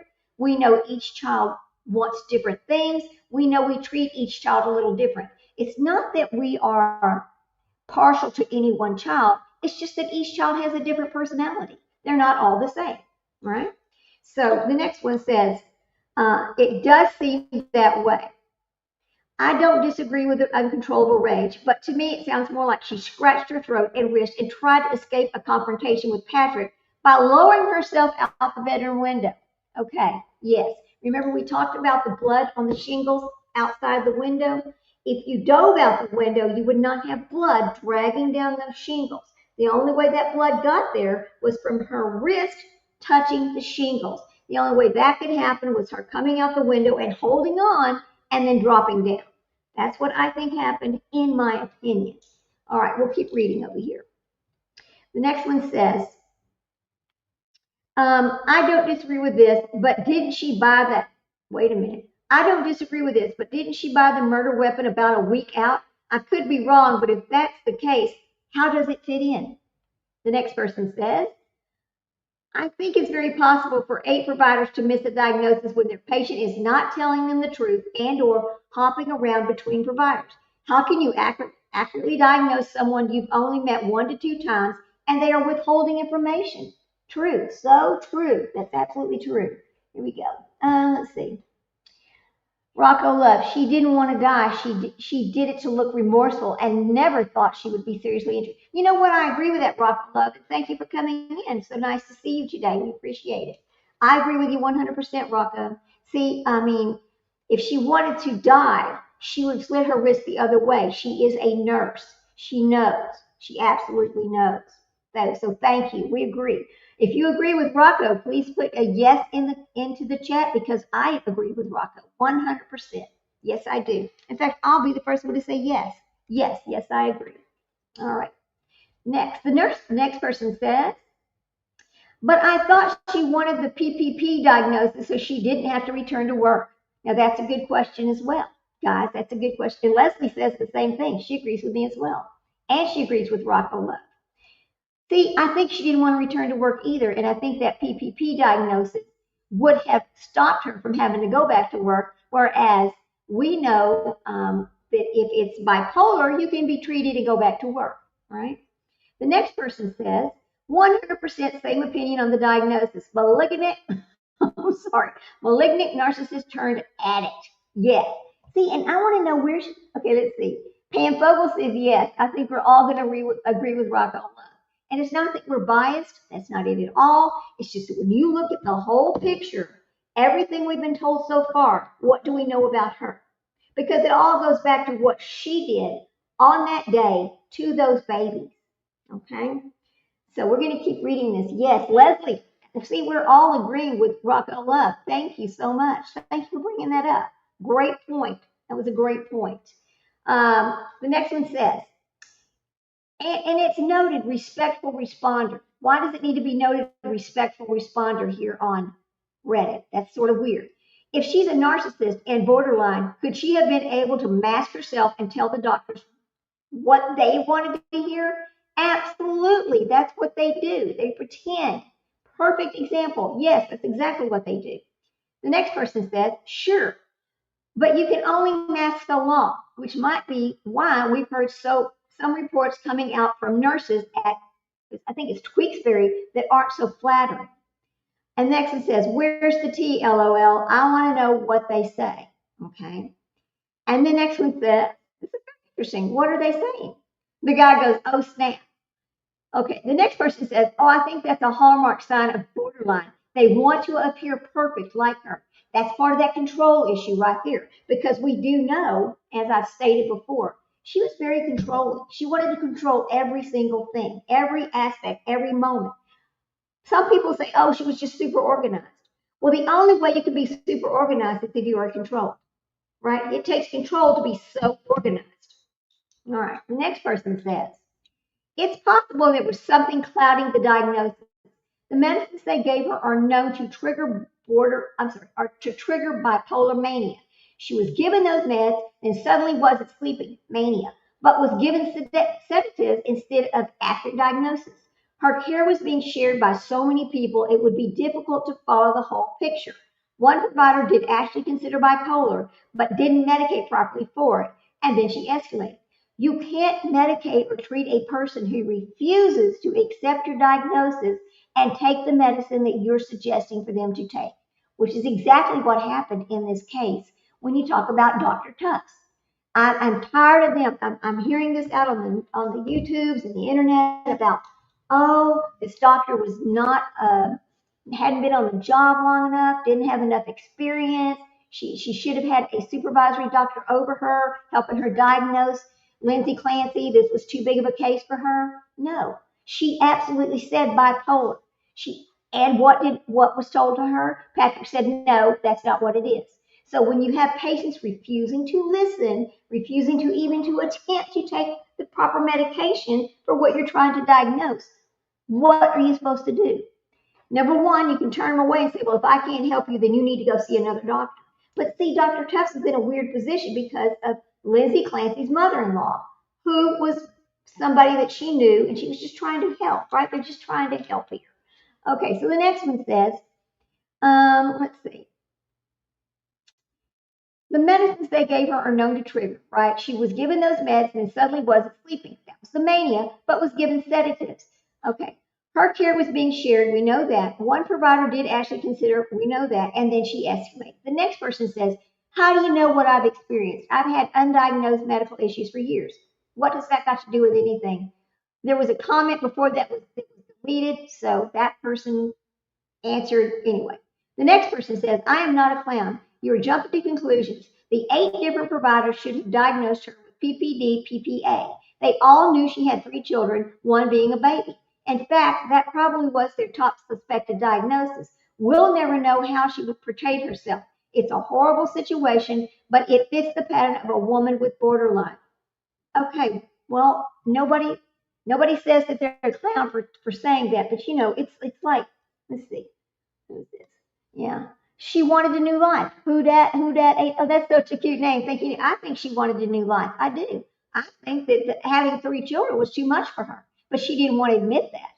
There's so many things about what she's done and said and through those messages and all the testimony that we've heard that points to something completely different than what the defense is trying to claim.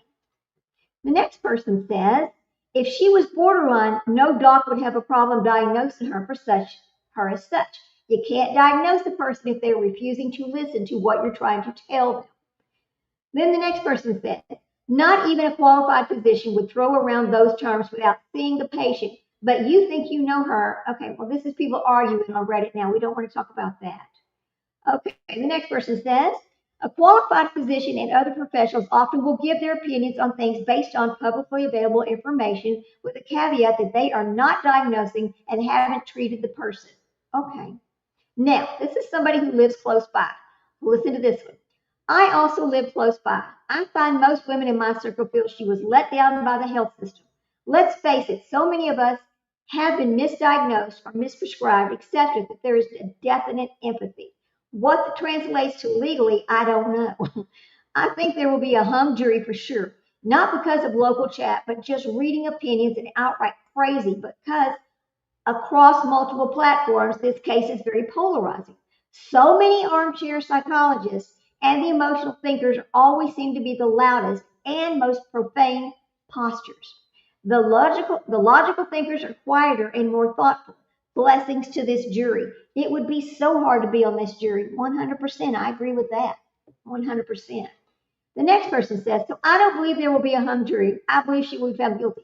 Well, but see, the trial is really not about guilt or innocence. The trial is whether she was sane or insane at the time of the incident. Oh, I'm sorry, guys. Don't let me be yelling at you. I'm sorry. I keep forgetting that we had to turn it up to 94 so y'all could hear the witnesses and the attorneys talk. Okay.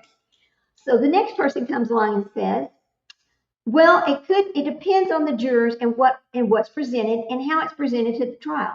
I just see people already so locked in on one or the other right now. And that is true. We see a lot of people who are on one side or the other. It's hard to not be already on one side or the other. We're always going to have people that feel sorry for her, always, because she's in a wheelchair now. I mean, even though she put herself there, and even though she didn't think, you're always going to have that, right? And then this lady says, if this is bad, I'm going to give you a trigger warning before I say it. Mental illness is easy to fake. What in the actual F-U-C-K? I live in the area and it's mixed. They're saying people are mixed on both sides.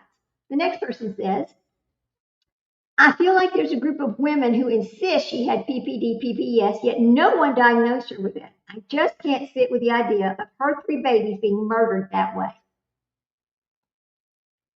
I can't either.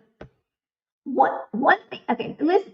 One thing I found, and this is another person that's talking about this in this string on Reddit from the little town she lives in or lived in. One thing I found very interesting, I watched the entire 6-hour court live stream, is apparently the best PPD, PPS facility essentially rejected her in one day, okay, and her husband came to pick her up. Why? My best guess as nurse, this other person's a nurse that's talking. She didn't fit the criteria for their program, meaning they did not believe her primary issue was PPD or anything postpartum related. Right. So let's see. What are we saying over here? Such a cute name. It's so cute. I love that. Who that? Okay. Leslie goes, she wasn't insane. She planned this. See, to me, it sounds like she planned it as well.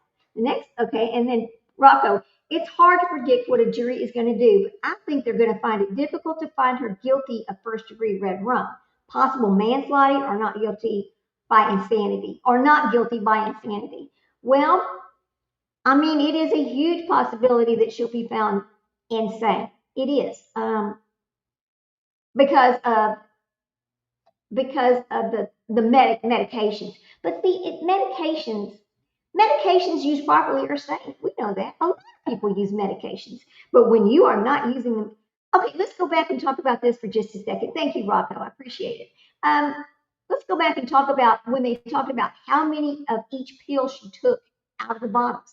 It's like she never took a big enough dose to even have any sort of relief of her symptoms, because she would take a few pills. I don't like the way I feel, right? And then she would want to go get something else. She was doing search after search after search on medications, right? And how do you, okay, let's see. I would never trust her with any kids. No, Pam, I wouldn't either. I mean, not now, of course not. But she, let's see. Pam, you're right. She doesn't deserve children, right, Leslie? I agree. But see, there's just a lot to this situation, and I feel like as the day goes on and we hear more and more testimony, we're going to be shocked by other things coming out. I believe there's going to be testimony about the text messages between herself and her mother that's going to be very damning, okay? Because that's the next part they're going to talk about. Because the prosecutor just brought that evidence in. That was the last piece of evidence she wanted to bring in, was the messages between her mother and Lindsay. So that's going to tell a lot. Now, going back to Patrick, I've got to talk about Patrick for just a moment. Thank you guys for coming in. I so appreciate seeing you. Thank you for having the conversation here. It's so important we talk about this. And of course, everybody is welcome to voice their opinion. You will not be judged over here. It is a safe space. So feel free to say what you want to say about it. It seems like Patrick may have been so fed up with hearing her complain about her problems. He's down there in the basement working from home. They've got 3 children there. And as long as somebody was in the home helping her, she seemed to be fine. But the moment they could not really afford to keep the nanny anymore, she needed to go. And then Lindsay was over here with these 3 kids by herself. All hell broke loose because she could not be she could not just only be taking care of one child. She had to take care of all three of them. I want to know why Patrick was so concerned about the baby taking a nap, because in these last messages, is that Callan waking up? And this was 5:06 p.m. Is that Callan waking up? He says. She says yes. Why would he be concerned about that? Does that lead y'all to some kind of, you got some questions right there about what happened? Why was he concerned about Callan being awake or waking up from a nap at 5:06? Was he having to go behind Lindsay and make sure she was taking care of the kids? Was there something else going on in that home? I have so many questions, and we're not going to get all the answers, because the one thing we've learned as we've watched here is there's some little part of their life that they're not telling us. They are hiding something about their personal life that's not being brought out in court, because it has nothing to do with whether she was sane or insane on the day that she did this. And I know we've talked about this before, and my mods and my other people in chat, they know we all think there's something there that's just not being told. So it's going to be interesting what comes out next. Again, we'll keep reading some of these Reddits. Now, this person, let's see, Rocco says, Liz Rocco, he says, people online are making a big deal of her husband married to the New York woman, especially he traveled to New York all the time before this, insinuating he wanted a new life.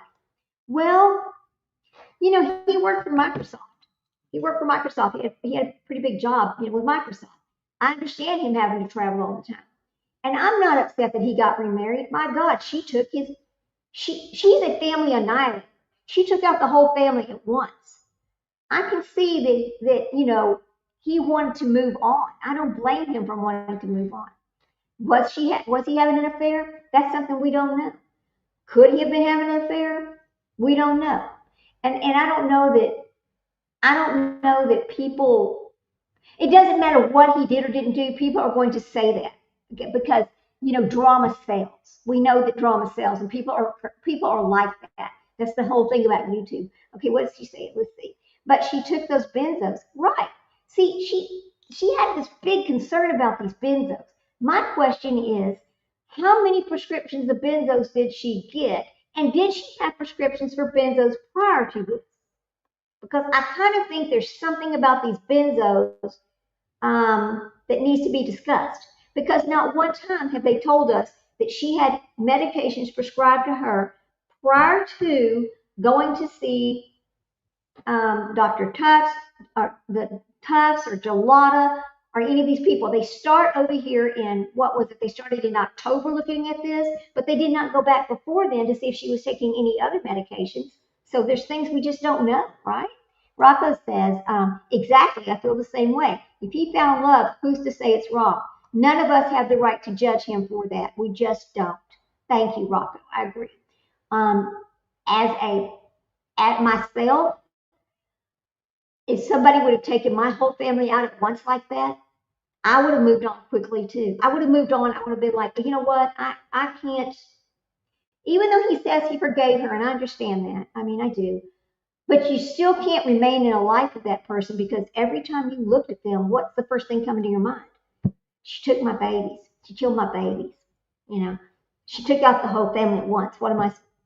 I mean, I love her, but I'm not in love with her anymore. What she did was so vile, even though she may have been sick when she did it. I understand, and I don't blame him for getting a divorce and moving on. You look at Andrea Yates. Okay, Andrea and Russell Yates. This is a good example right here. She was also a family annihilator. Remember that? She drowned all the kids in the bathtub. Yeah, this was 30 years ago, whatever. He supported her. Yes, he did get remarried, but he still advocates for mental health, because he knows that what happened to her and those babies had a lot to do with her mental health problems that she was having, and their religious beliefs, because that was part of it too. And he does still advocate for mental health help for every mother. That is what Russell Yates is doing with his time. So let's see. Yeah. And because he knew she didn't treat him right. Okay. All right. So, I mean, yeah, I think that the controversy, and see, that's the big controversy over here on YouTube right now, is people trying to make it like Well, Patrick did it. Well, Patrick drove her to it. Patrick was not there when she did this, right? She was there. It's her phone. All the messages are going to come out, and people are going to have to understand Patrick did not do this. Now, was Patrick maybe saying things to her that we don't know about God, I'm tired of your silliness, or whatever, between husband and wife, or you're not doing a good enough job. There's so many things we're not going to know. But still, at the time that this happened, Patrick was not home. We already know that. You can't blame it on Patrick. She did the physical act, plain and simple. So let's go over here and check real quick and see if they're coming back yet. All right, hang on, guys. I don't know how long it's been, but I don't want us to miss anything because the testimony is good today. Here we go. They catch us back up. No, all right. No, they've not come back yet. But yeah, this is a good conversation. Thank you. Rocco says, I believe Andrea suffered with a severe mental illness. I don't look at Lindsay the same way, but no way am I condoning what she. Thank you. I don't either. Thank you. See, Rocco and I agree. Yes, Andrea had a lot of mental health. And see, look at Andrea Yates. Till this day, she is eligible to leave that hospital. But every time she goes before the board and they ask her, do you want to leave? She says, no, I want to stay here. I'm afraid. She's afraid to go back out into the public. I don't blame her. I think if I was Andrea Yates, I would stay in the hospital too. Absolutely, I would. Okay. Now, this is the next thing that somebody said. She wasn't diagnosed with it. Okay. She goes, well, let me see. She was prescribed Seroquel plus other meds and lots of different side effects for them all. Seroquel is an antipsychotic, among other things. No one is questioning her guilt or whether the whole thing is horrific, because of course it is. She has admitted to it. Now the jury will decide, Now the jury will decide is NGRI not guilty by reason of insanity and goes to the mental facility, or just guilty and goes to the slammer. I would not be surprised if we end up with another person claiming a hung jury. I would also not be surprised if she somehow tries to kill herself again. I know she's on the suicide watch, but if she sees an opening, I feel certain she will take it. I don't know how she lives with what she has done, and I think exactly her sentiment. She just wants to die. Okay. The next person says, if they thought she was suicidal, she wouldn't be allowed to wear a necklace, regular clothes, and she'd be in the smock, the turtle suit. If she had been diagnosed with something, wouldn't that be in their civil suits? Okay, so the other day during the trial, during the lunch break, we dug up the civil suits and we started reading it. And that is where we learned that she, after choking the kids with the belts, with the exercise belts, that she went upstairs and she crushed up a bunch of benzos and took them. Then she went into the bedroom and moved the furniture out of the way and went out the window. So let's talk about that for a second. Nowhere in this trial have they told us that part of this. So yes, it's very questionable about their wrongful death lawsuits that she filed and he filed. They both filed separate wrongful death suits against the doctors and the hospitals. When is Lindsay Clancy responsible for her own actions? Was Lindsay Clancy ever held responsible for her own actions? That's a question I have. Okay, now, then the next person says 24/7 monitoring. She has a designated individual stationed inside her room 24 hours a day, 7 days a week, solely to watch her out of concern that she will attempt to end her life. Long-term status, she's been kept on official suicide watch continuously since her arrest. Does that make sense? Okay. Then the next person says, what is your source for this? The first linked item doesn't say that. When I skimmed through it, if she is really on 24/7 eyes on monitoring, which is not common, it seems extremely odd that she would be allowed items that she can use to end her life. If your source is her defense attorney, well, he has already shown himself to be a liar, as he said she required an ambulance to attend the trial. Okay. The next person says, antipsychotics, particularly Seroquel, are prescribed for other conditions like anxiety, mood regulation, and sleep very frequently. A prescription does not indicate a diagnosis. You're right, it does not. It absolutely does not.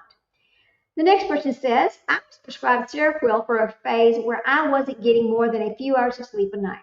That shit will knock you out. I'm reading this verbatim, guys. Sorry. Okay. I think that's one of the last options for insomnia if trazodone and Ambien don't work. I got sleep paralysis from Ambien and trazodone, so I didn't have another option and was desperate enough to try Seroquel. It seriously put me to sleep within like 10 minutes of taking it. I hated being on it, but it was an effing godsend for insomnia. Okay. The next person says, I've taken it before as well. I actually have taken everything she was prescribed. I have empathy because I know the side effects of those medications are brutal. And they do often make you feel way worse before they make you feel better. When you're in a fragile state, it can be really hard to stick with something that makes you even worse. It also makes sense to me why she favored benzos. Okay, now this person's going to talk about benzos again. Yes, because benzos are happy pills. Xanax. What's the first person says? Oh, I always feel great on Xanax. I was always happy. That's right, they were, right? Now, the next person says, well, benzos work instantly and they work well with minimal side effects, but they aren't a long-term option. That being said, we don't kill our kids just because we have crippling anxiety and depression. And I still don't necessarily see evidence she was psychotic. I don't either. Okay, guys, let's check and see if they're back yet. All right. So interesting, really. So interesting. I knew today was going to be, that the testimony was going to be really good. But I am upset about what happened yesterday when they cut the feed. That was not fair. It just wasn't fair. What is going on? Oh, don't tell me they're going to cut the feed today. Don't do that. Okay, we'll see. Okay, let it just cycle, I guess. Oh my God. Yeah, we were watching along yesterday, and all of a sudden the screen goes black, and we're like, "What the hell?" Right? We were like, "Where is it? Where is it?" We kept waiting on it to come back, but it never came back. We were like, "No, don't let that be the problem today." So here we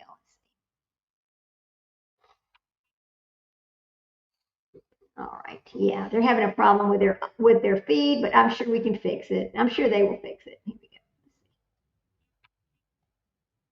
go. All right. All right, I guess we're just gonna sit and wait for them to come back. But some very interesting thoughts. Thank you for participating, because I always like to know what other people think. I mean, But today I will say we've only seen Stompy. We call the defense attorney Stompy. I've only seen him act out one time today, and that was when he did not understand why that person came just to testify about the one search about the singer. I know why he came to testify about that, and I didn't see anything wrong with it. Just to show that there's a history of looking at certain things. So anyway, let's see. Did they fix the feed yet? Come on. Yeah. All right. It's ready. It's fixed. We're ready to go when they come back. Let's go. Let's go to trial. Yep. What in the world? Don't tell me they cut the feed. Look at that, guys. Okay, let's go find let's find the other one. Hang on a second, guys. Let's go back and find a different one. Let's see. All right. Oh boy. Let's go find a different one. All right. Let's go find. Okay. I see that the WJR is having an issue. Hang on a minute. We'll get it though. Whoops.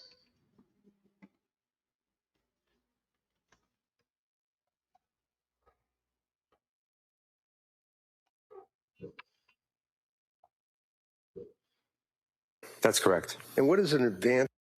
All right.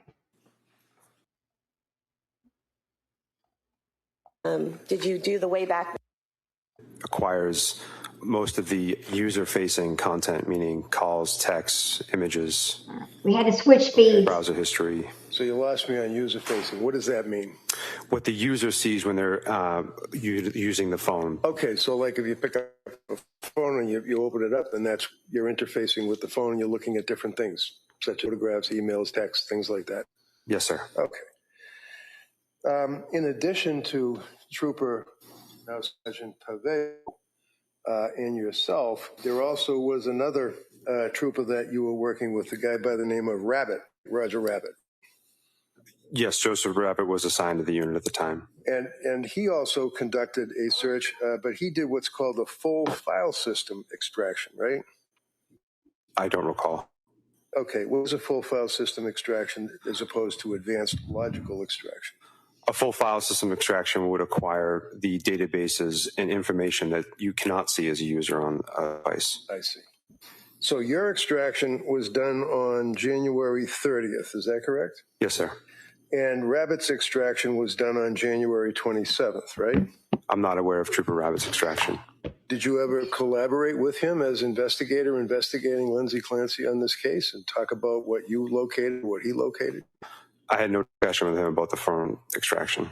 All right. Is he still working for the state police? He is.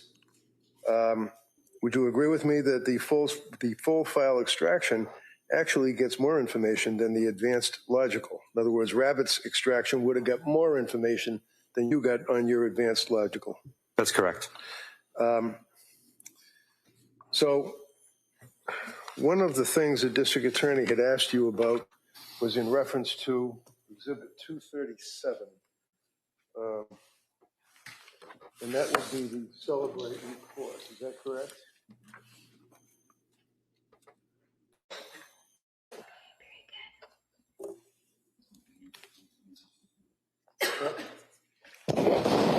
Basically, caption for the extraction on the Celebrate report.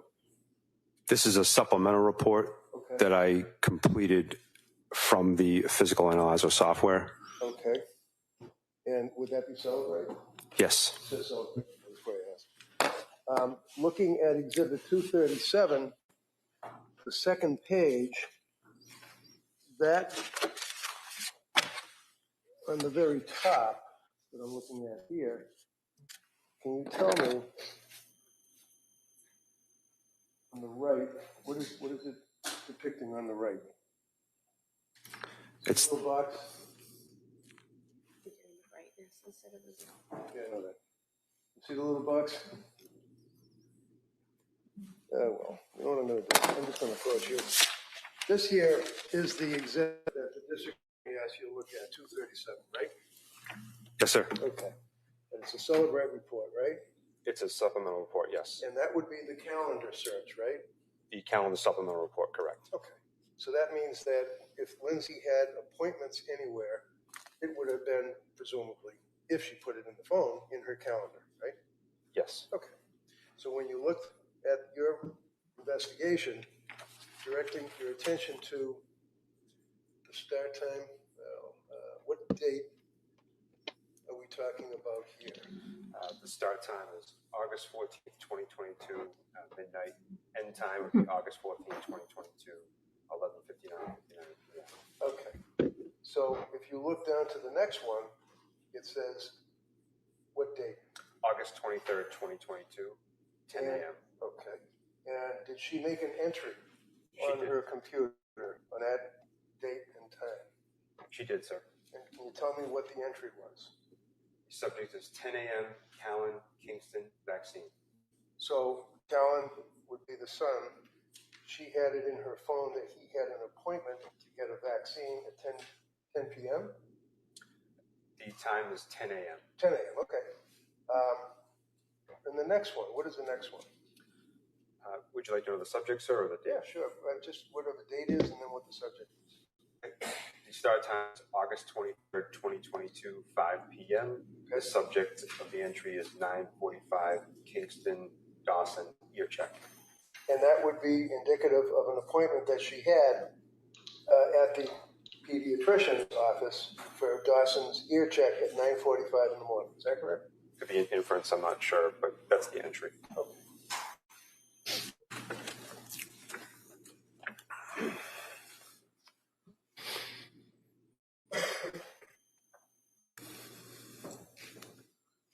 Now, looking at Exhibit 235, you can tell me, what is this document? I recognize it as a screen capture from an Axiom phone extraction. All right. And you did indicate you were Axiom qualified, right? I'm not, sir. I'm familiar with the program as a result of my training with Graykey. Magna Forensics owns Graykey Technology, and in the training course for Graykey, process extraction using Axiom, but I'm not certified in the software of Axiom. But you can interpret it. You understand that it shows you it's just a listing of different activities on the phone, right? I'm aware of what the screenshot depicts, yes. All right. Can you tell me see the highlighted one, can you tell us what that is, the date, the time, and what it's referencing? Do you need a magnifying glass? It references a website, sir. And what's the website? Mail.google.com. Like MAI, right? Yes, sir. Okay. Does it indicate whose mail it is?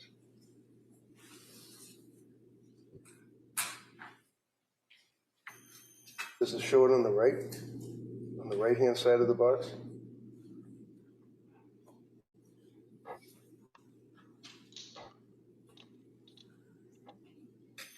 I can't definitively determine whose mailbox it is. Okay. Trooper, I'm going to ask you, make sure you keep your voice up. Okay. John. The next page. It's pretty much the same thing in the same day. Okay. Can you tell us on that page who signed in under what email? The artifact is indicating that there's a title with an email. What's the name? I'm sorry. PATRICClancy@gmail.com. So that's fair to say that would be patrickclancy@gmail.com. That's his email that's signed in on Lindsay's Facebook. I can't confirm that. Okay.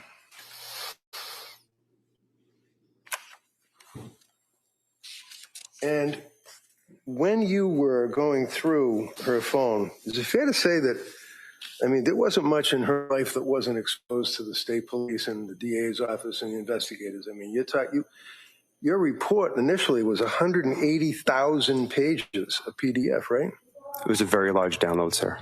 Does 180,000 sound about right? It does. So 180,000 pages on a PDF, you do a number of extractions, and then you get into the one that you were testifying about. The district attorney indicated, or you stated that it was 768 pages of text messages that she had, along with photographs perhaps? That was a timeline search. The number of items in that report are indicative only of the time frame in which I was utilizing within the software. Okay. So when you went through her phone, did you come across on a Celebrate report searching for where is the carotid artery? I don't recall. Did you come across, might be easier this way. This is a Celebrate report on Lindsay's phone, right? Now, I understand that you might not have been standing next to another cop going through the records and documents on her phone, but on this, you're able to recognize that as being the Celebrate report, right? It is a Celebrate report, sir. And it's a Celebrate report for her phone. You can tell by that, right?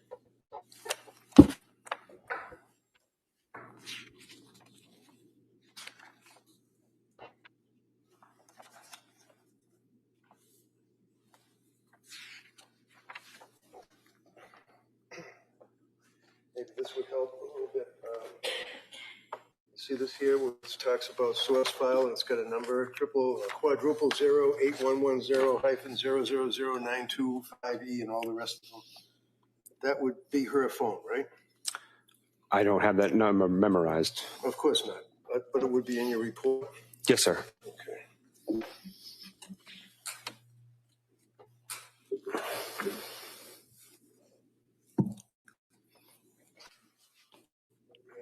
Celebrate extraction report. It would depend on the supplemental report that you have, sir, whether or not that character was displayed. I don't remember looking at it. Because this is, we agree, is Lindsay's cell phone. Celebrate extraction report. This item you have here, sir? No, I'm sorry. The exhibit. This is the calendar supplemental report, yes. Right, for Lindsay. So what's the number? You must have a number that would would connect to her phone, like an address, like your home address, but in fact it would be a number, right? It's a device identifier. It is not presented in this supplemental report. Okay. Where would the device identifier be presented? It'd be presented in the front page of the initial extraction report. And that's the 780,000, whatever it is, pages, right? You don't have that here. Certainly 180,000 pages. You don't have that here, right? No, sir. Excuse me, Your Honor. Sure. Mr. Barrow. Thank you, Pam. That's funny.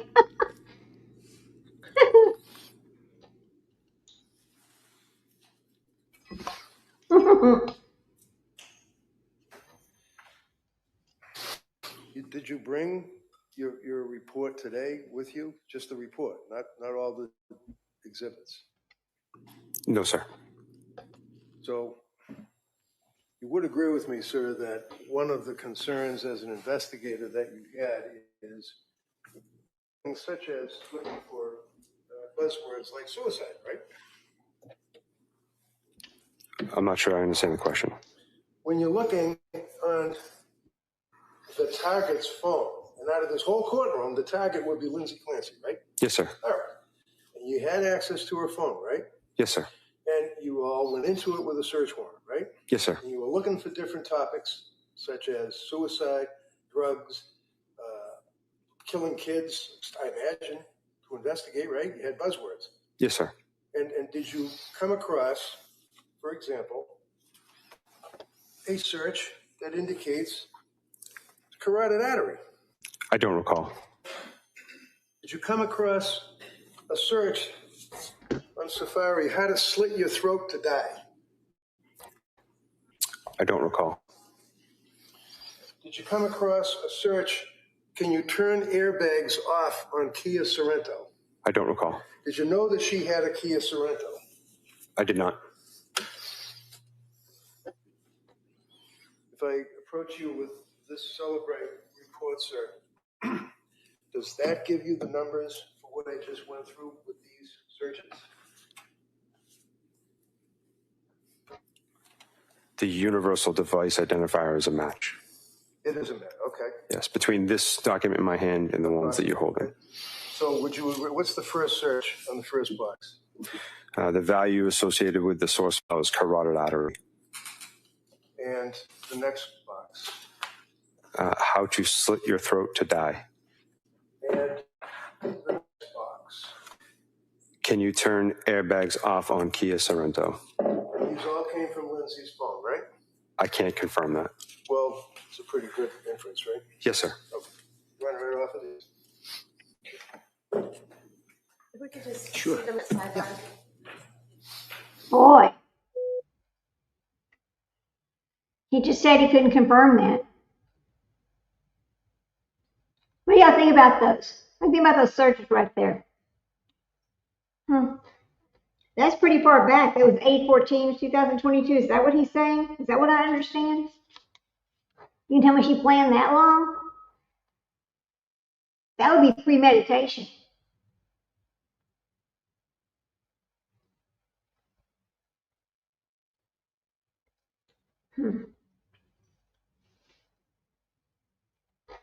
Boy, oh boy.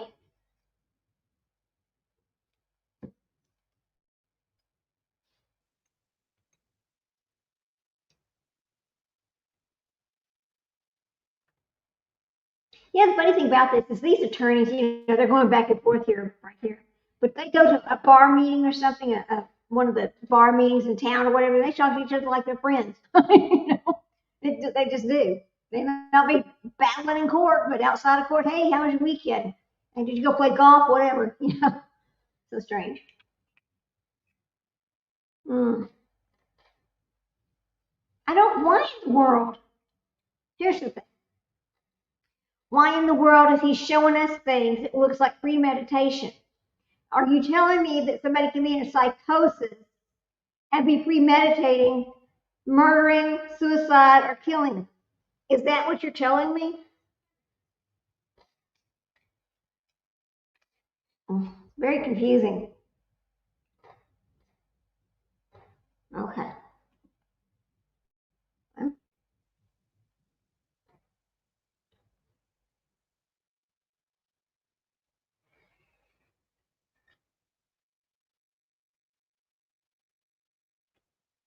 All right.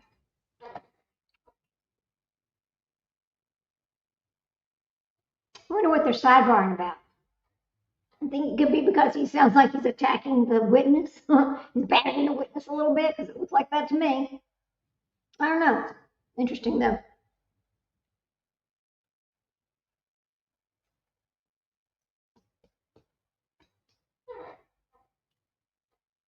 Oh, my goodness, my goodness.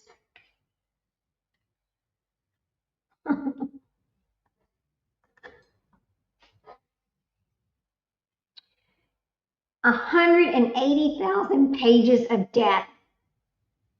You know, I mean, that would take a long time to look at. 180,000 pages.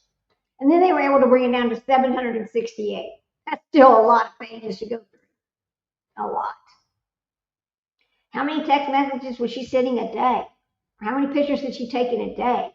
How many emails? I mean, gosh, she had to be busy all the time with that.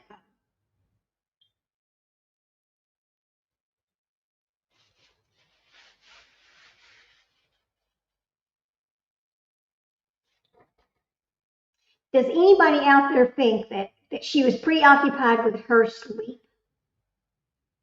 I've never heard somebody talk about sleep so much, ever. I mean, hell, my youngest child is now 19 years old, and I still don't sleep all night. I still have mommy ears. I still hear every noise there is. It's just something that happens. You don't really go back to, making sure you get an 8 or 10 hour night's sleep. Good Lord, that's just wild. I think it's wild. Something so weird. Okay.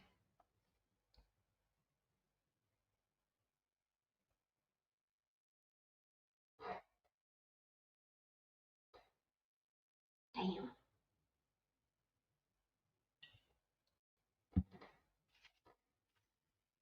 Come on, we're ready to go back to court. We want to hear some more testimony. The day's getting away. So it is 12:15 in Massachusetts. They usually go to lunch at 1 o'clock, 2 o'clock. So I don't know if we're going to get to hear another person testify other than this guy today or before lunch. I don't even know if they're going to come back after lunch because he said they were going to have a short day, which tells me they're probably not going to come back after lunch. We'll see. We do have a lot of information to talk about from the testimony we have heard today, which is good, Let me see if anybody else is commenting over here. Let's take a look. All right.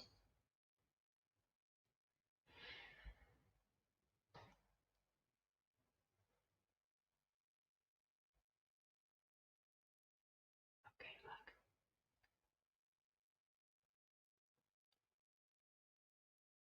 I'm looking for new entries on Reddit from the Lindsay Clancy site. Oh, here we go. They're ready. Okay. Good.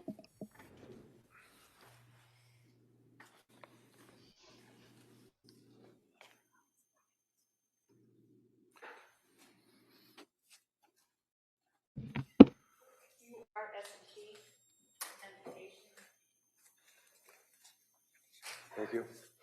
And just, and if I can, just for continuity, sir, looking at what has been marked as Exhibit R, S, and T for identification, not an exhibit yet, the jury would have, but nevertheless, we can question you about it.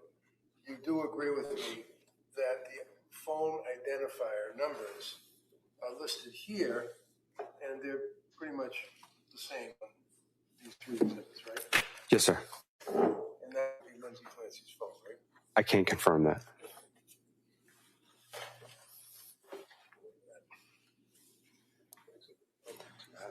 Yes, sir. So I've just handed you Exhibit 237, sir. Can you tell me what that exhibit is? The district attorney questioned you about it. It's a supplemental report that I compiled from the Celebrate software on the calendar application. Do you have access to what was referred to as the mummy text messages? Not with this document, sir. Document is the calendar that we had already gone through as far as seeing the doctor, 9:45 and 10 o'clock appointments, right? That's correct. Sorry. Is the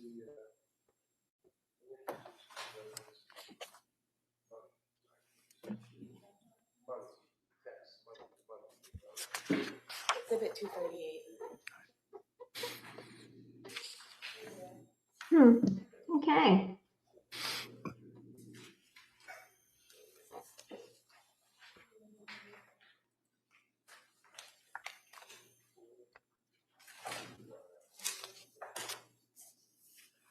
Exhibit 238, sir. If I may. On the exhibit, sir, this would be captioned the money text message thread between Lindsay and her mother. Is that fair to say? For January of 2023, sir, yes. Okay, so this search was limited by the police to January of 2023 for the texts between Lindsay and her mother, right? Correct, sir. It's a filtered supplemental report from Celebrate. Filtered supplemental report, okay. So who would be, when the jury's looking at these in the jury room, who would be the blue texter? Would it be Lindsay or her mother? You could just look at the participant delivered status sent from Lindsay owner to mommy. So the green would be from the owner of the phone to the recipient, mommy. Okay, so green would be Lindsay, blue would be the mother. That's correct. All right. Now, let me give you Yeah, that's loud. Exhibit 238. It's a representative example. I mean, looking through, well, you look at September 28th at 6:18 in the morning. Sir, can you repeat that? Yeah, sure. September 28th. Oh, you didn't do, that's right, you didn't do September. You only did January, right? Sir, this exhibit is just for January of 2023. Okay, I apologize. Let's jump to January then. Now, let's say January 3rd, 8:35 in the morning. Do you have that? One moment, sir. Sure. This is going to be very interesting. Listen carefully.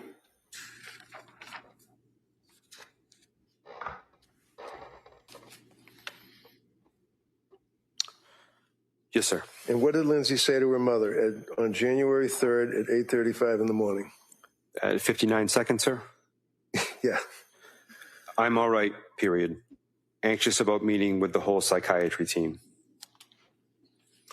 How about the next message that she sent at January 3rd at 8:37 in the morning? 31 seconds. Sure. I'm just worried they won't send me home soon. Now, do you know, as a police officer working on this case, what she meant, send me home? Do you know where she was on January 3rd? It would be an inference only, sir. That's all right. You can infer. I believe she was in a medical facility. McLean Hospital. I recall that hospital being mentioned. And then on January 8th, sir, at 10:44 in the morning, was there a text from her mother to Lindsay, if you know? 10:44. Where the mother asked, did you sleep good? 1 second, sir. It's cut off by the clip here. 10:44 and 30 seconds a.m. Yeah. From mommy to Lindsay. Great. That will be fun. Sleep good last night, question mark. And did she respond? She meaning Lindsay? She did. What'd she say? I actually did. And this was on January 8th? That's correct. January 10th, could you pull that up, please? 9:48 in the morning.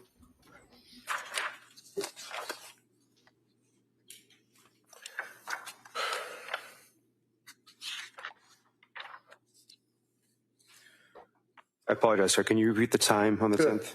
9:48 in the morning, beginning with mother asking questions of Lindsay. Still sleeping good, question mark.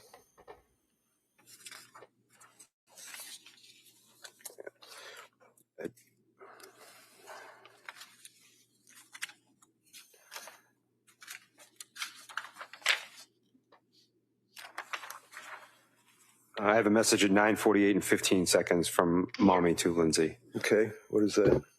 Good morning. How are you doing today? Question mark. And what did she say in response? Good, period, at the gym with the kids. And what was the date? Was that January 10th? 2023, 9:48, 21 a.m. So do you have January 10th in front of you, not the 23rd? Okay. My correction, sir. January 10th, 2023 at 9:48 and 21 seconds. All right. And what did the mother ask her? Nice, still sleeping good. Did she ask her, are you feeling better during the day? And she said, so far, a little bit.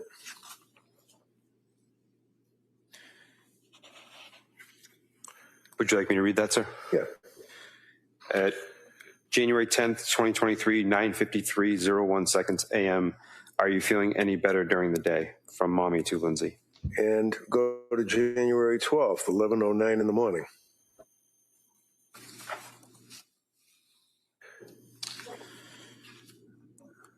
Yes, sir. What did she say? What did mommy say? From mommy to Lindsay, January 12th, 2023, 11:09, 32 seconds a.m.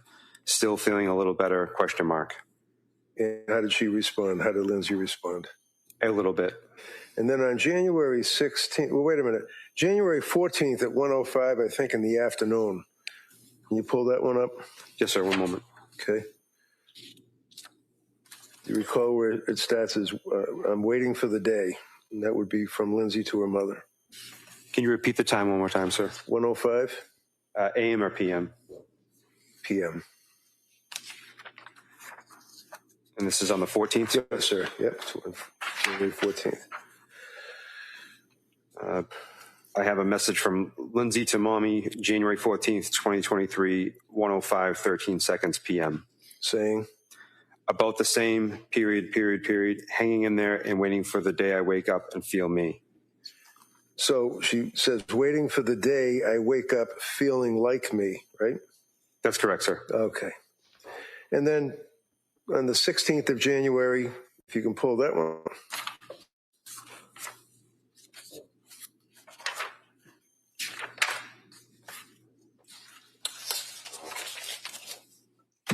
January 16th at 10:20.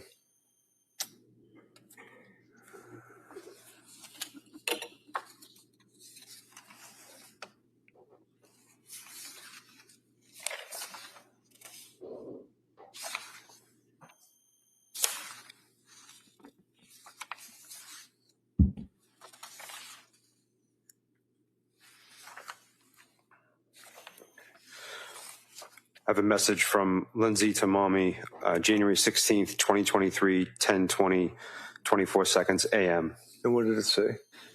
It was fun, period. Cora and Dawson enjoyed, period. Now, did it make reference at any point in the text that was a reference to the Cape Codder? Is that in there at all? You see it? It was fun, referring to what was fun, if you know.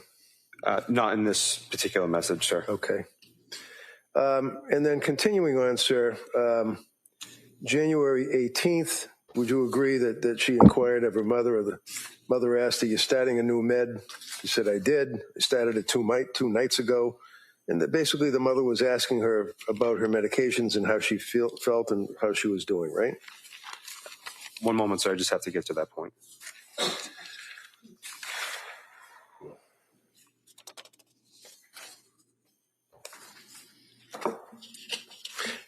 You know what? That's okay, because it's an exhibit and the jurors are going to have it. They can take a look at it. So that's okay. We're good on that. Okay, Wow. can I answer the question? Okay. No, you don't have to answer it. It's all right. Okay, sir. Now,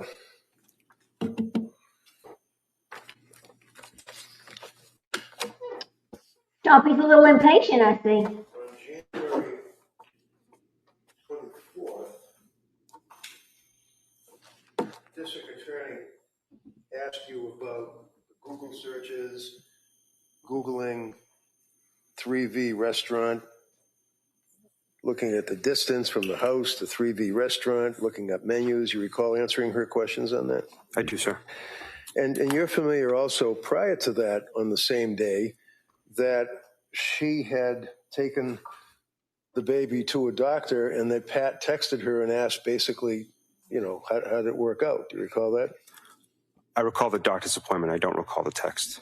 Do you recall that Lindsay sent a picture of her and her children taken that afternoon? I recall the snowman photo. I'm sorry? I recall the snowman photo. Okay. And that was on the 24th of January, right? It was, sir. Do you recall that Pat texted back and said something like, "Oh, wow, you're a good mom"? Call that. I recall the text.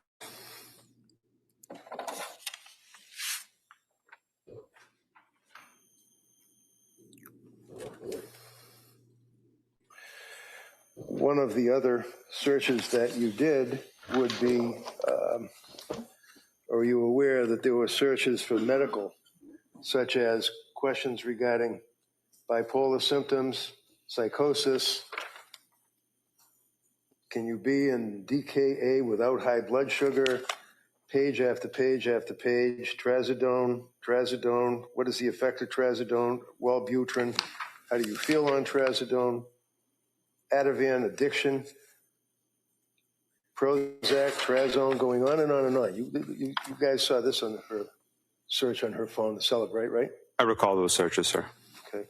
Could I offer this, Your Honor? This would be medical searches on her phone. Any objection? No. All right, that may be admitted. Exhibit 239. Great, thank you. Do you recall, sir, that there was also a search for schizophrenia? I'll say that. Not specifically. Well, if I approach you, sir, and your extraction report, does that refresh your memory that there was a search on her phone for schizophrenia? See where it says schizophrenia? Good morning.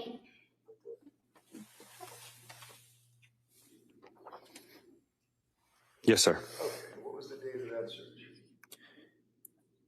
January 19th, 2023, 9:58:01 seconds a.m. Okay.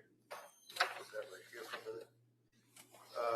How about psychosis? Did she search for psychosis as well? If I may. Of course. There is a keyword search in psychosis in a Google search. That would be a keyword search that you said in a Google search on the January 20th? January 20th, 2023, 8:39 and 0 seconds p.m. Okay. Then was there also a search for Seroquel? Seroquel is part of a search, yes. And what was the rest of the search? On Seroquel, feel like I can't have a conversation. Okay. And it goes on other inquiries as well, correct? Dealing with Seroquel. That's correct, sir. And further, you recall that there were a number of pages where she Googled and was inquiring about suicide. Yes, sir. And can you tell us when she was Googling suicide? December 29th, 2022, 1:02:14 seconds p.m. Would you agree that she also Googled on a number of occasions sleep? Sleep is one keyword and part of a Google search, correct? And then there's a number of pages that are attached to that dealing with the search for sleep, correct? That's correct, sir. And do you know the time frame that we're talking about from the Celebrate search?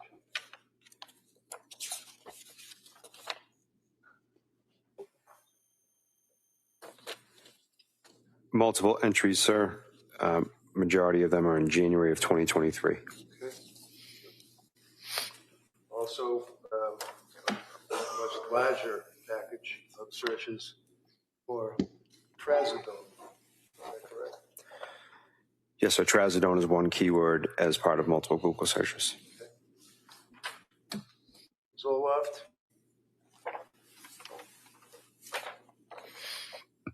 Correct. What's the time frame? If I may just remove this, sir. Yeah, sure. Earliest entry is December 31st, 2022, 4:07:48 seconds p.m. Last entry, all on the same date, December 31st, 2022, 7:06:39 seconds p.m. Okay. She also, on her phone, is a search for benzo withdrawals, right? Yes, sir. Benzo is listed as a keyword as part of another search. Also, after benzo, it says withdrawals, right? Correct.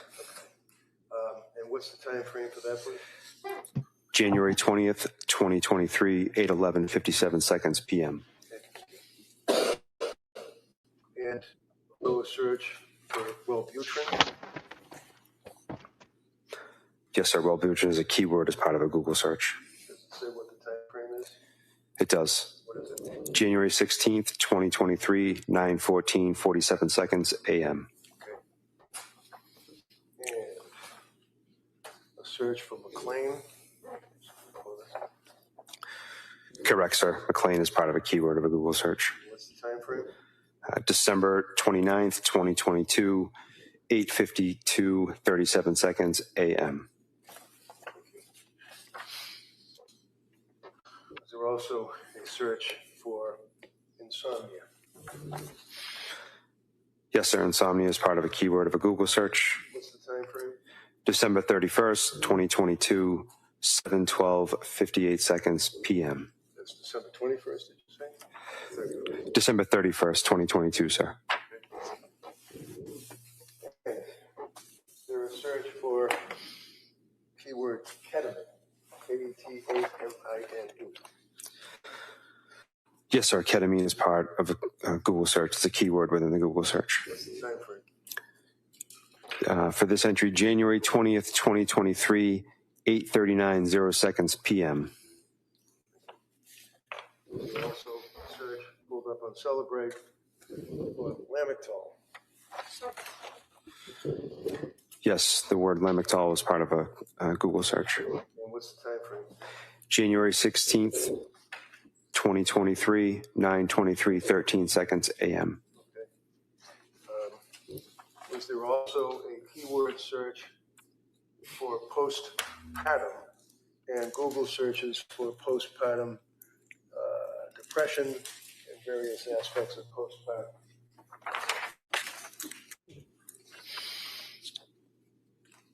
Yes, sir. And what's the time frame for us?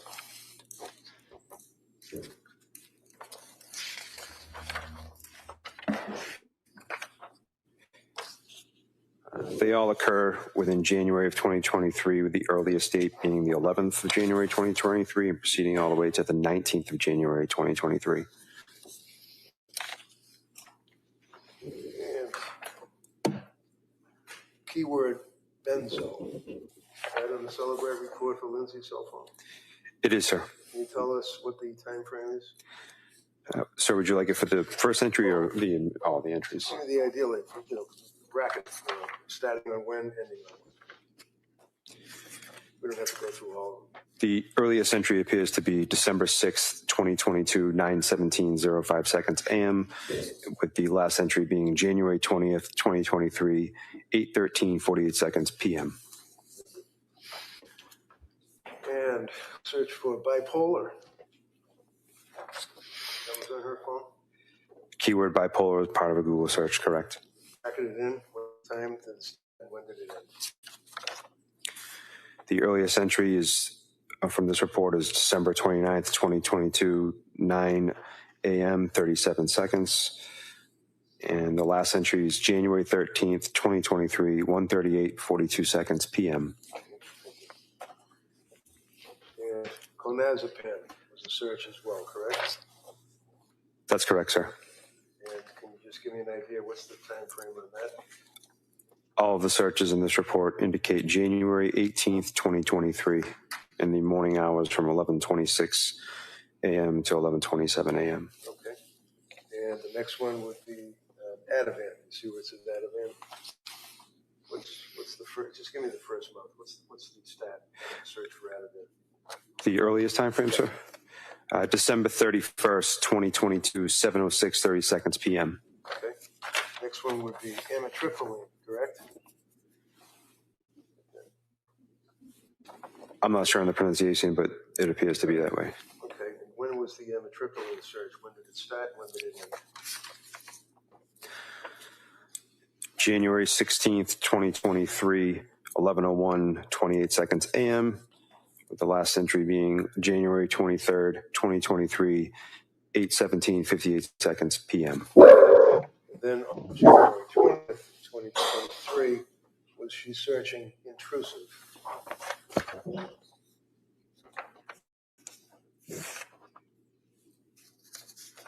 That's correct. Okay. And then final answer, on January 19th of 2023, was she searching hallucinations? Yes, sir. 10:33, 49 seconds a.m. Sir, I would offer these. I could just see them over. Sure, yeah. You're welcome, sir. Okay. She did some searches.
I wonder what his angle is. Okay, so she looked up some things. Does that mean, I can look up anything. Does that mean I have them? No. Because I heard the word, would I go look it Okay, up? those may be admitted. Want to admit it's individual. Is one individual or all one? It's, I don't care. Why don't we do that? I hate to do this to you. Why don't we do it individually? Just might be easier down the road. Okay. Okay.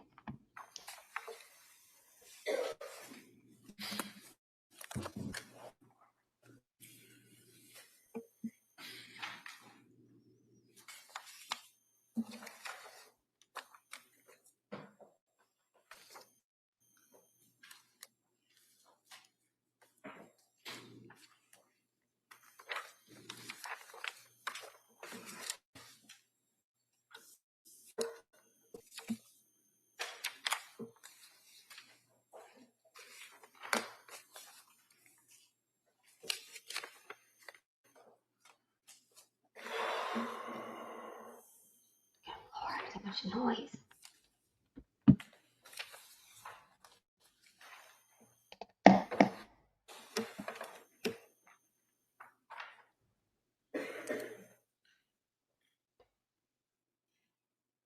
He's got his little reader there, his magnifier. All right.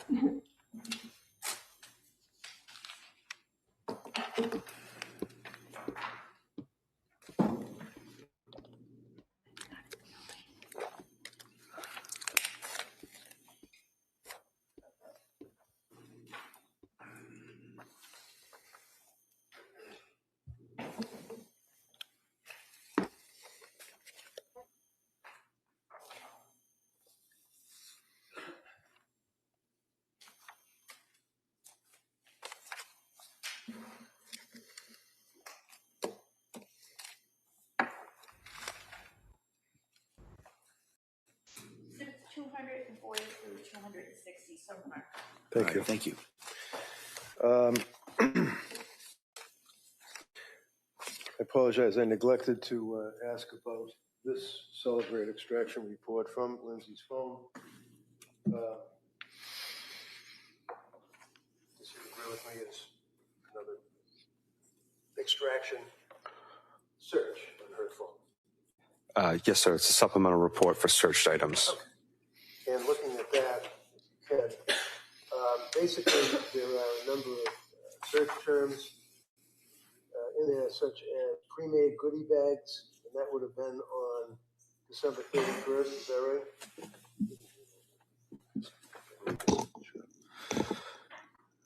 Yes, sir. All right. And what's the next one underneath that that would be on December 31st? Child with bloated belly and lethargy. How about the next one on December 31st? Children's Motrin stores. What about the next one on the 31st? Children's Motrin. Next one. Is children's Tylenol the same as infants? Next one. 6-month-old whale windows. That would be WALE, whatever that means. Yes, sir. Month-old. Okay. Next one. Earth's best organic baby food. Next one. Earth's best organic infant. Next one. Earth's best organic infant formula. Next one. Nova Plymouth, NOVA. Next one. Best kids movies. Next one. Nova Trampoline Lark. Next one. Unicorn Picture. Next one, if you can. Yes, sir. Unicorn Picture Free Coloring. Just read them right down. Yes, sir. Just rip right through it. Paw Patrol saves. I'll spell it. Paw Patrol saves the MEREKR. Twin Girls Bed. Cape Cod Resort. How much formula for 8 MINTH? Chuck E. Cheese.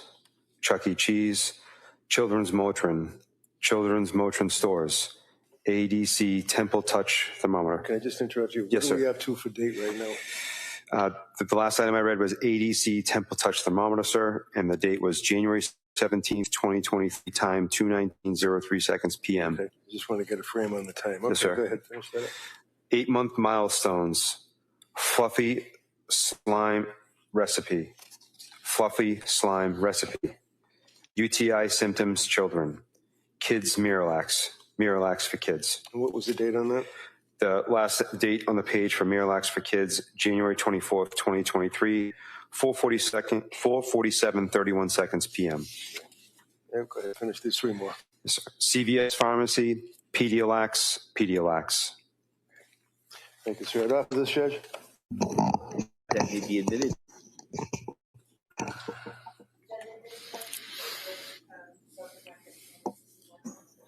Yeah, What the hell? That's so silly.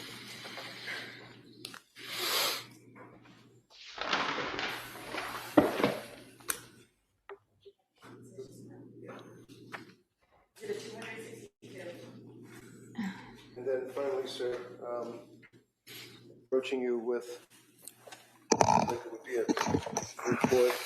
You can recognize that document, right? Yes, sir. Right. And what is that? It doesn't have the header on the top of it, that's all. It's a supplemental report, sir, and appears to be text messages. Okay. Are you able to know when the photograph of the two kids and the snowman was sent to Pat by Lindsay? You know when? Was it on the 24th? If you know. I would have to look at the extraction. So the standing jury would be able to be looking at the photo and has a little history. If we look at this report, you see where it says Lindsay owner, and then over here it says Cutie. Yes, sir. So is that from Pat to Lindsay? That's correct. And what's the date and the time? January 24th, 2023, 8:19:45 seconds a.m. Okay. And what's the next one that you see? And just say to us, like, it's Pat to Lindsay or Lindsay to Pat, and what is the message? You don't have to go through all the numbers. Yes, sir. Next item, do you want me to read the date, sir? Next item, January 24th, 2023, 8:36:17 seconds a.m. Lindsay to Pat, loved an image, which is a reflection that someone used the feature within iMessage to like an image. Like an image, like a photograph, right? Correct, sir. Okay. Yep. What else? You want me to keep going? Sure. January 24th, 2023, 8:42:16 seconds a.m. From Patrick to Lindsay, how's it going? And you know what? If it's the same date rather than taking the time. Just go right down and read the messages. That would Received, sir. the time frame. The date is the same for all the messages. Okay, From Patrick to Lindsay, how's it going? Lindsay to Patrick, good. Lindsay to Patrick, okay, her urine looked good, so nothing going wrong with her kidneys, phew. Patrick to Lindsay, good, with a smiley face. Lindsay to Patrick, no message content. Patrick to Lindsay, oh wow. Patrick to Lindsay, you're a good mama. Lindsay to Patrick, smiley face with hearts. Lindsay to Patrick, blank. Patrick to Lindsay, laughed at an image. Lindsay to Patrick, any chance you want to do takeout from 3V, period, period, period. I didn't cook anything, period, period, period. It's been all day. Smiley face. Patrick to Lindsay, yeah, smiley face. Lindsay to Patrick, okie dokie, smiley face. okay. I'd offer that, Your Honor. Thank you. Sir. Part of these text messages are already in evidence as Exhibit 23. I'll allow that. Thank you. Oh, God.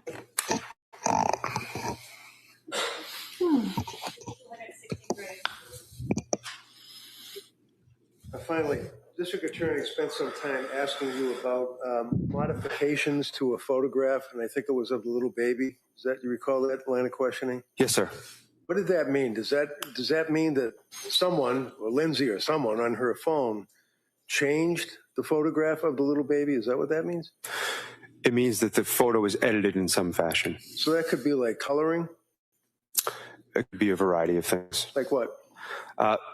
As I indicated in my earlier testimony, it could be that someone took a live photo, and instead of having it be a live photo, which is multiple bursts of images, they took it down to just a single photo. Anything else that can be modified? Multiple things, but from the extraction, that's the only thing I was able to determine. So you weren't involved in the search of the Clancy house on the 24th, 25th, right? No, sir. Were you aware that there are photographs of the kids hanging in virtually every room, kitchen, living room, bedrooms? Do you know that as an investigator on this case? Sir, I was not involved in the search. You know that there were dozens of photograph albums, little babies, all over the house. Did you know that? I was not aware of that, sir. Thank you. Commonwealth redirect. Okay. All of the exhibits that defense counsel just put in about the searches for psychosis or certain drugs, are those all available in the disc exhibit 236 in some of those reports where you can search the word and all of those mentions will come up? Yes.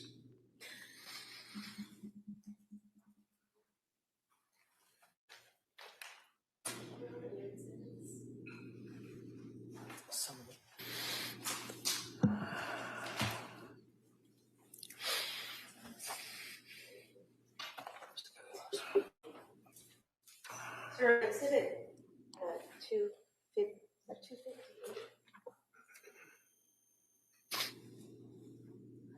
Thank you. The search is about psychosis.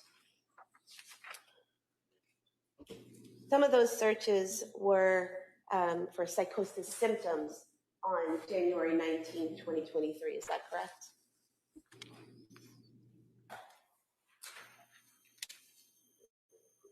Correct. The person using the phone looking it up was looking up to find out what the symptoms of someone would be experiencing if they had psychosis, correct? It's a keyword search for psychosis symptoms.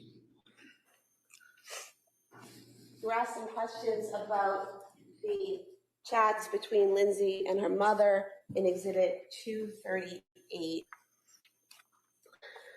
correct? Yes, ma'am.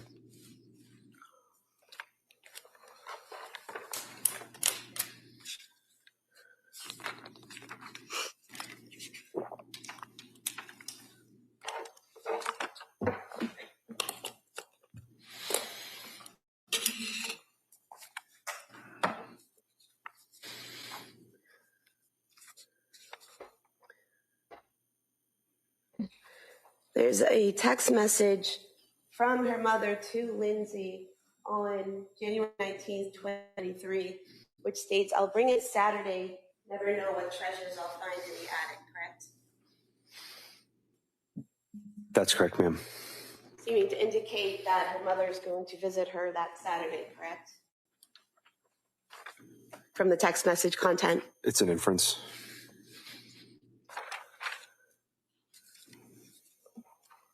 Okay.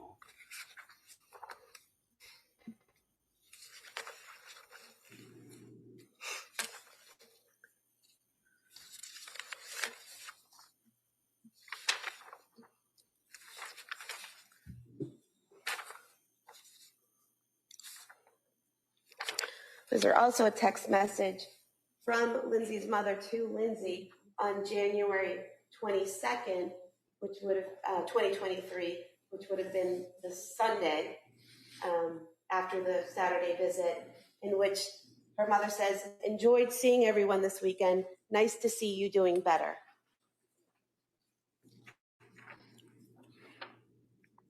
That's correct.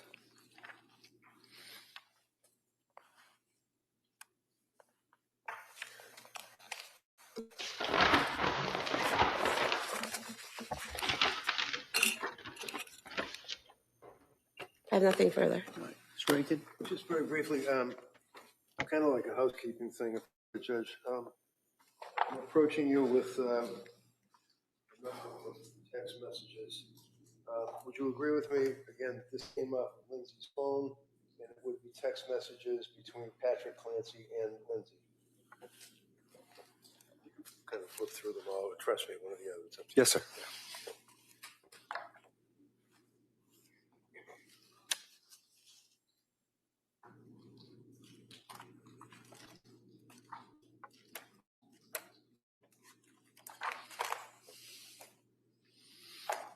That's correct, sir. Okay.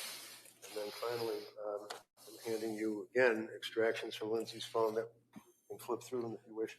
Would be between Lindsay and Sue Clancy, her mother-in-law, Patrick's mother. It said Sue Clancy.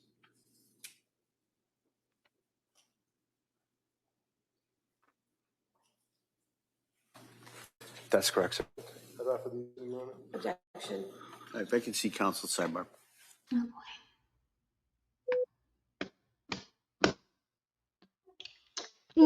Let me ask you questions, everybody. Do you think that there's a possibility that if she's telling her mother one thing and telling Patrick's mother something else, like she's telling her mother she's doing better, but according to Patrick's mother, oh no, it's just still terrible and all that? Are we going to hear that in the next testimonies? Because I think they're going to bring out some of these text messages too. He's trying to get them into evidence.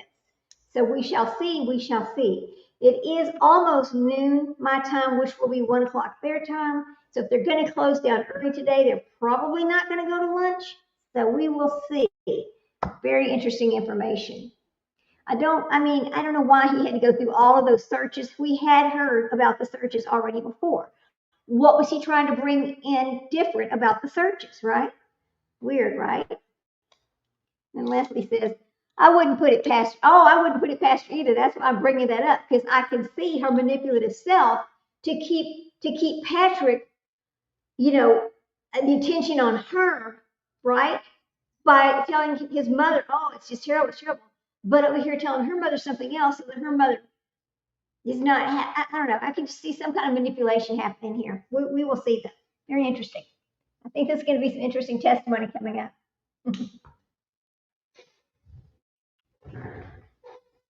But here's the thing. If you went through my phone and you saw all the things I looked up, you would think I was a sociopath. Because as I'm listening to these cases or going through whatever I'm doing with YouTube, whatever I'm doing, I'll go look up things that maybe I haven't heard of, or things that maybe I didn't understand, or things that maybe somebody else said that I was like, oh, let me see how that works with this or that.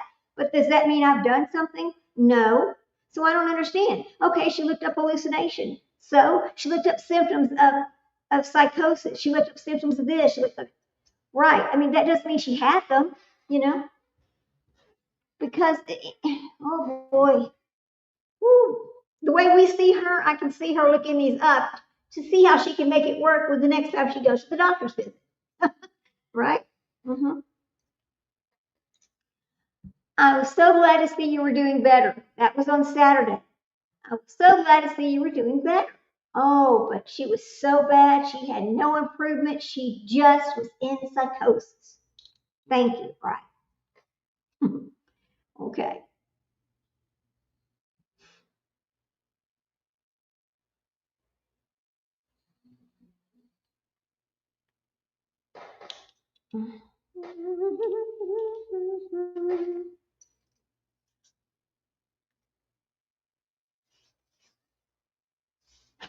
Oh, Stompy's getting so irritated because the prosecutor's like, nope, nope, wait a minute, wait a minute. Yeah, I do wonder why though. Why would he want to reintroduce evidence that's already been introduced?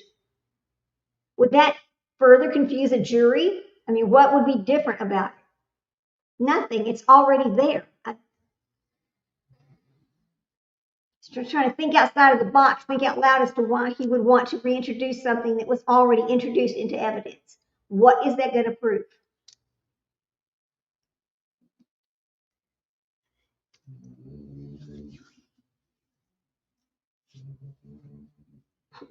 Can y'all hear Jack snoring? He's finally taking his nap. He's snoring over there. Oh, he makes me laugh.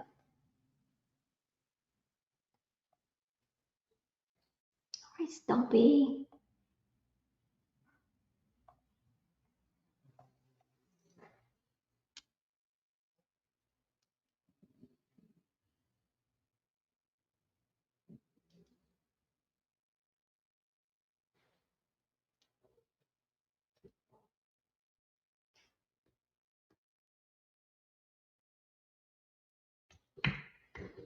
I wish WJAR would not have lost their feed. I don't really like using the feed that I'm using right now, but it was what was available. They seem to want to always do this thing where they try to claim that if you make money off of that, which I'm not even monetized, but if you made money off of this video, that they would get part of it because you use their feed. I don't know. It's the strangest thing I've ever seen. It's almost like greed here. That's why I don't like to use their feed. But I'm sure, I mean, you know, if they're only allowing one person to be videoing in the courtroom, it leaves everybody having to use whatever feed is out there. We don't get our own personal feed into the courtroom. Oh, they're coming back. Yay.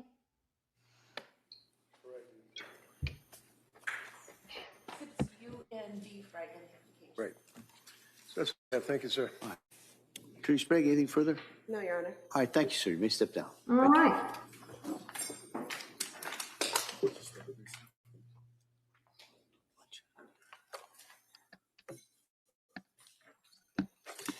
All right. So members of the jury, it's 1 o'clock, so 1:01, so they'll hold that against me. So we're gonna take the afternoon recess at this point. I'm gonna ask you to be ready to come back 2 o'clock in the next witness. Yay. The same. During the break, don't talk about this case, don't do any research, don't read anything, don't listen to anything, and then see you back here about 2 o'clock. Okay, thank you. Court, all right. Jurors, kindly close your notebooks. Place one in the chairs, please. All right. Now, what I have to do is switch over to our execution watch. We're also on execution watch for 3 different people in 3 different states today. So let me go pull them up and we'll start talking about them. That's what I planned on doing during the lunch. Let me check the times and all of that. So just bear with me for a second. And then we can talk about Lindsay Clancy while I pull up this information. I bet you they're going to get into Sue Clancy's text messages this afternoon. That's what it seems like to me, but it's going to be a different person testifying. Oh, what if it was Sue Clancy testifying? Oh, that'd be great, wouldn't it? That'd be some good information. Okay, executions today in the USA. All right.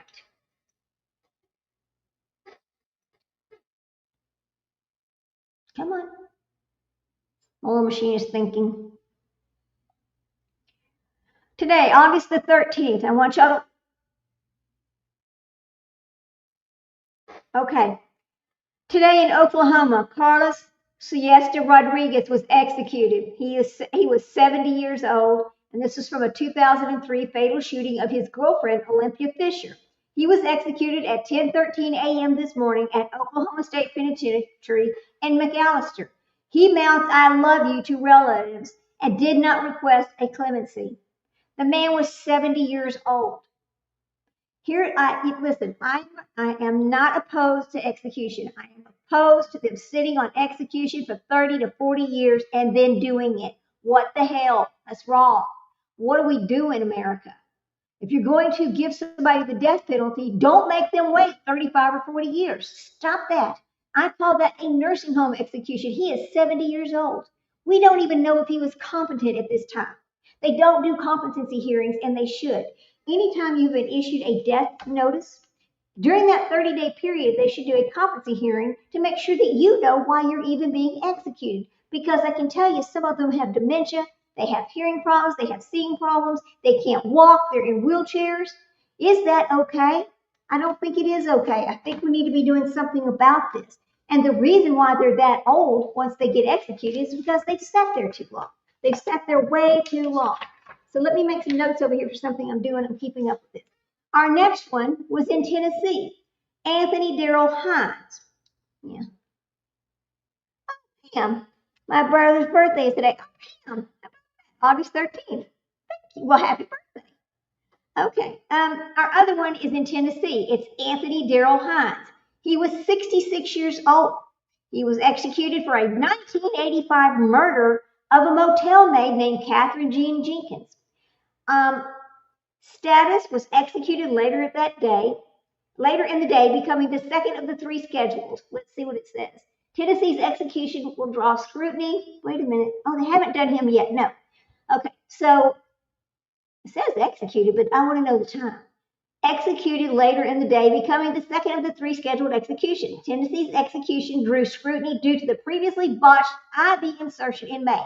Okay, so this is important. Anthony Darrell Hines was previously, they attempted to execute him before, but they could not get a vein to put the lethal injection into. So they had to reschedule his execution. You know, how about that? Yeah, there you go. Leslie, happy birthday to your brother. And Pam says, thank you so much. So our next person that's going to be executed is in Alabama. His name is Jeremy Tremaine Williams. It is scheduled for later today. He is 42 years old, and this is for the 2021 rape and murder of a 5-year-old little girl, Kamara Holland. 5 years old. He is scheduled for execution this evening. He dropped all appeals and did not fight his sentence. So we will be on execution watch later this afternoon for the execution of Jeremy Tremaine Williams. Now, in summary, it says that the first two have already happened. I need to go figure out the time of death. Yeah, oh my God. Let me figure out the time of death for Darrell Hines. Let me pull this back up, guys. All right. I'm going to talk about this. Okay, let me share my screen so we can talk about it. I really thought two of them were going to be this evening and one of them was going to be this morning. I knew I couldn't cover them all at the same time. Okay, here we go. Let's talk about it now. Make sure you see what I see. All right. So Tennessee carries out the second of three executions scheduled for the same day in the U.S. Let's see what it says here. Tennessee put a man to death Thursday for killing, go away, I don't want to subscribe, hang on, for killing a motel maid in 1985 and the second of three executions scheduled for the same day in the U.S. Earlier in the day, Oklahoma executed a man for killing his girlfriend in 2003, and the remaining execution is the Alabama man who will be put to death after dropping all his appeals and killing a 5-year-old little girl he paid her mother to abuse. Do you hear what I just said? He paid the mother to abuse the child. The mother her ass better be in jail as well. Okay? I'm going to have to look into this. Who the hell was the mother of this baby? My God, that makes me sick. Makes me sick. Okay, here we go. I don't mean to yell at y'all. I forgot I had to turn it up. Let me turn it down for a minute. I'm sorry. I don't mean to yell. Okay? Sorry, guys. All right. Let me bring this on down so I'm not yelling at you while we talk about this. I'm sorry. Okay. So his name is Jeremy Williams. I want to know the name of the mother who he paid to get to abuse that child. God dang, I'm going to throw up. That makes me sick. Okay. 11 states carried out executions in 2025 in the U.S. If Tennessee and Alabama deaths take place, 6 states will have executed in 2026. The last time 3 executions were held on the same day was January the 7th in 2010, when Louisiana, Ohio, and Texas put inmates to death. 3 executions were scheduled on the same day in 2018, but only 1 went forward after the Texas man was granted a reprieve, and prison officials in Alabama had problems with an IV line. Now, Florida executed 2 men on the same day in July and has put 31 prisoners to death since 2025. Now, Oklahoma prisoner says he regrets the 2003 killing of his girlfriend. Carlos Siesta Rodriguez, 70, at 10:13 a.m. Central and CDT at the state's penitentiary in rural McAllister. He said he did not have any last words, but mouthed "I love you" to his 2 relatives. He was the 3rd person to put to death this year in Oklahoma and the 20th under Republican government Kevin Stitt, who leaves office in January after 8 years. So I need to write down his time of death for when I do a story. Okay. Boy. Okay, his was at 10:13 a.m. pronounced dead. Okay. Then let's see. Let's go on down. Now, convicted of fatally shooting his girlfriend at their Oklahoma City home in 2003, he said he regretted killing Olympia Fisher and he didn't ask a board for clemency. Fisher, 43, planned to leave Siesta Rodriguez when he shot her in one eye and then waited about 8 minutes as she screamed for help before firing the fatal shot in her other eye. Trigger warning, I'm so sorry, guys. I had no idea what I was fixing to read. He made her suffer because she dared to live beyond his control. Now, Oklahoma Attorney General Gettner Drummond told the state's Pardon and Paroles Board on July the 14th. Last month, the board voted 3-1 against recommending clemency for Siesta Rodriguez. His attorneys had asked the board to recommend he serve life in prison, saying he had a difficult childhood in Cuba and suffered from brain damage, post-traumatic stress disorder, and major depression with psychotic episodes. Okay? Oh boy. Tennessee's last scheduled execution was halted after IV problems. Anthony Darrell Hines died by lethal injection at 10:43. Let me write this down. Anthony Hines. I got to keep up with my times here. Anthony Hines. All right. At 10:43. For the 1985 murder of Catherine Jean Jenkins, his final words was, "Tell my son hello." Hines stabbed Jenkins to death while the 54-year-old was working as a motel maid in Kingston Springs. He was sentenced to death in 1986. He won an appeal for a new sentencing hearing, and he once again was given the death sentence. So he had an appeal. He won the appeal, but he got the death sentence twice. Okay, let me write this down. I'm gonna do a story on him. Okay. Let's go on down. Hines' execution date comes just 3 months after the attempted lethal injection of another man was called off because of the problems with the IVs. Hines, 66, appealed unsuccessfully to the governor and the court, saying that the doctor who oversaw the May execution was unqualified and likely to botch his execution as well. He said his thinness and muscular atrophy after 2 strokes mean he could face problems with IV as well. Now, during the attempted execution of Tony Carruthers, oh, that was that guy. Let me write this down. Okay. I forgot about this guy. Okay, Tony Carruthers, the IV team established a primary line right away, but then worked for more than an hour trying to insert the backup line. Now, Carruthers' lawyer witnessed the attempts and said the team tried to insert an IV in Carruthers' arm, hand, and foot before attempting to insert a central line. In the end, Governor Bill Lee called off the execution and gave Carruthers a 1-year reprieve. The state had declined to say whether the same doctor would preside over Hines' execution. Regardless, the Tennessee Supreme Court ruled Hines had not proven the doctor was unqualified and suggested the problems were an isolated mishap. Now, the Alabama inmate pled guilty to rape and killing of a girl. Alabama is scheduled to execute Jeremy Williams by lethal injection for the 2021 rape and murder of 5-year-old Georgia girl. Now, Williams, who pled guilty of killing Camara Holland, declined to appeal and asked his death sentence to be carried out. Williams, 42, raped and strangled Holland after offering her mother $2,500 for the child to perform acts, the prosecutor said. Her life was worth $2,500. Is that what you're telling me? Oh my God. Williams, okay, trigger warning. Williams filmed his attack on the girl and kept her body to continue to abuse her, prosecutor said. To see on video what he did to this baby, what a grown man could do to a child, it's shocking, it's horrible, it's disgusting. Russell County District Attorney Richard Chauncey says it's just a level of evil. Williams also was a suspect in the 2005 death of his infant daughter in Alaska, but charges were never filed until 2022.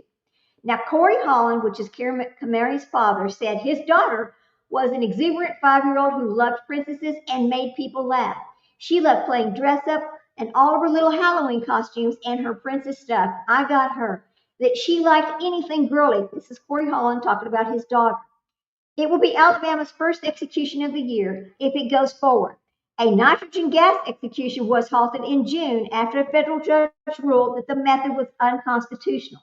The girl's mother is serving a 20-year prison sentence after pleading guilty to sex trafficking.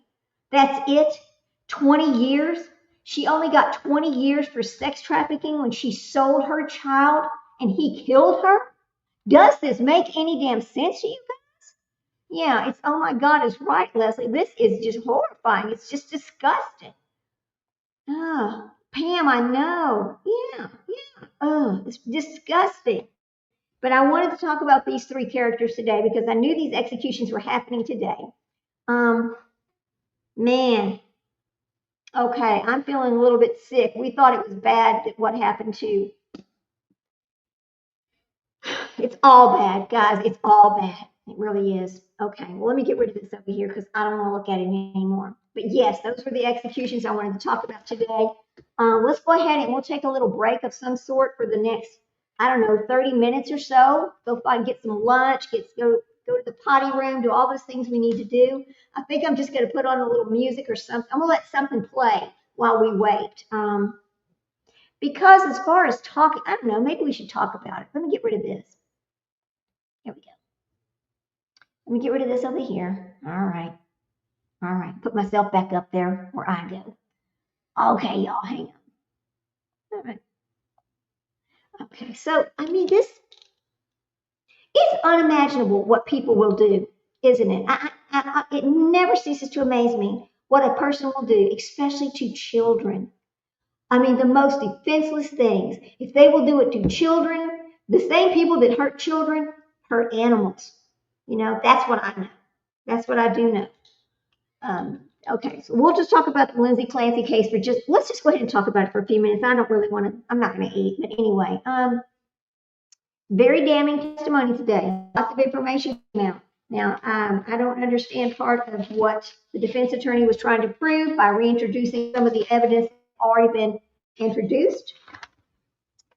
Let's see. Let me go back and look at something. Let's see.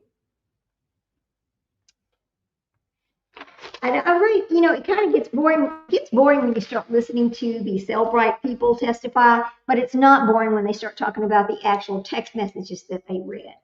So I am going to, let's look up over here onto Reddit. Hang on a second, guys. Oh my God, it's just so heartbreaking what we just read. Okay, let's look at Lindsay Clancy again. Let's see. What are people saying right now after watching the trial this morning? Okay.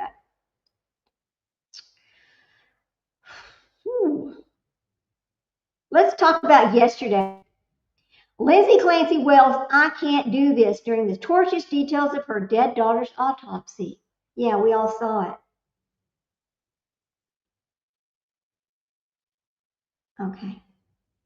Hang on a second. They're talking about the Daily Mail. Apparently, there's something about the Daily Mail talking about it. Okay, so.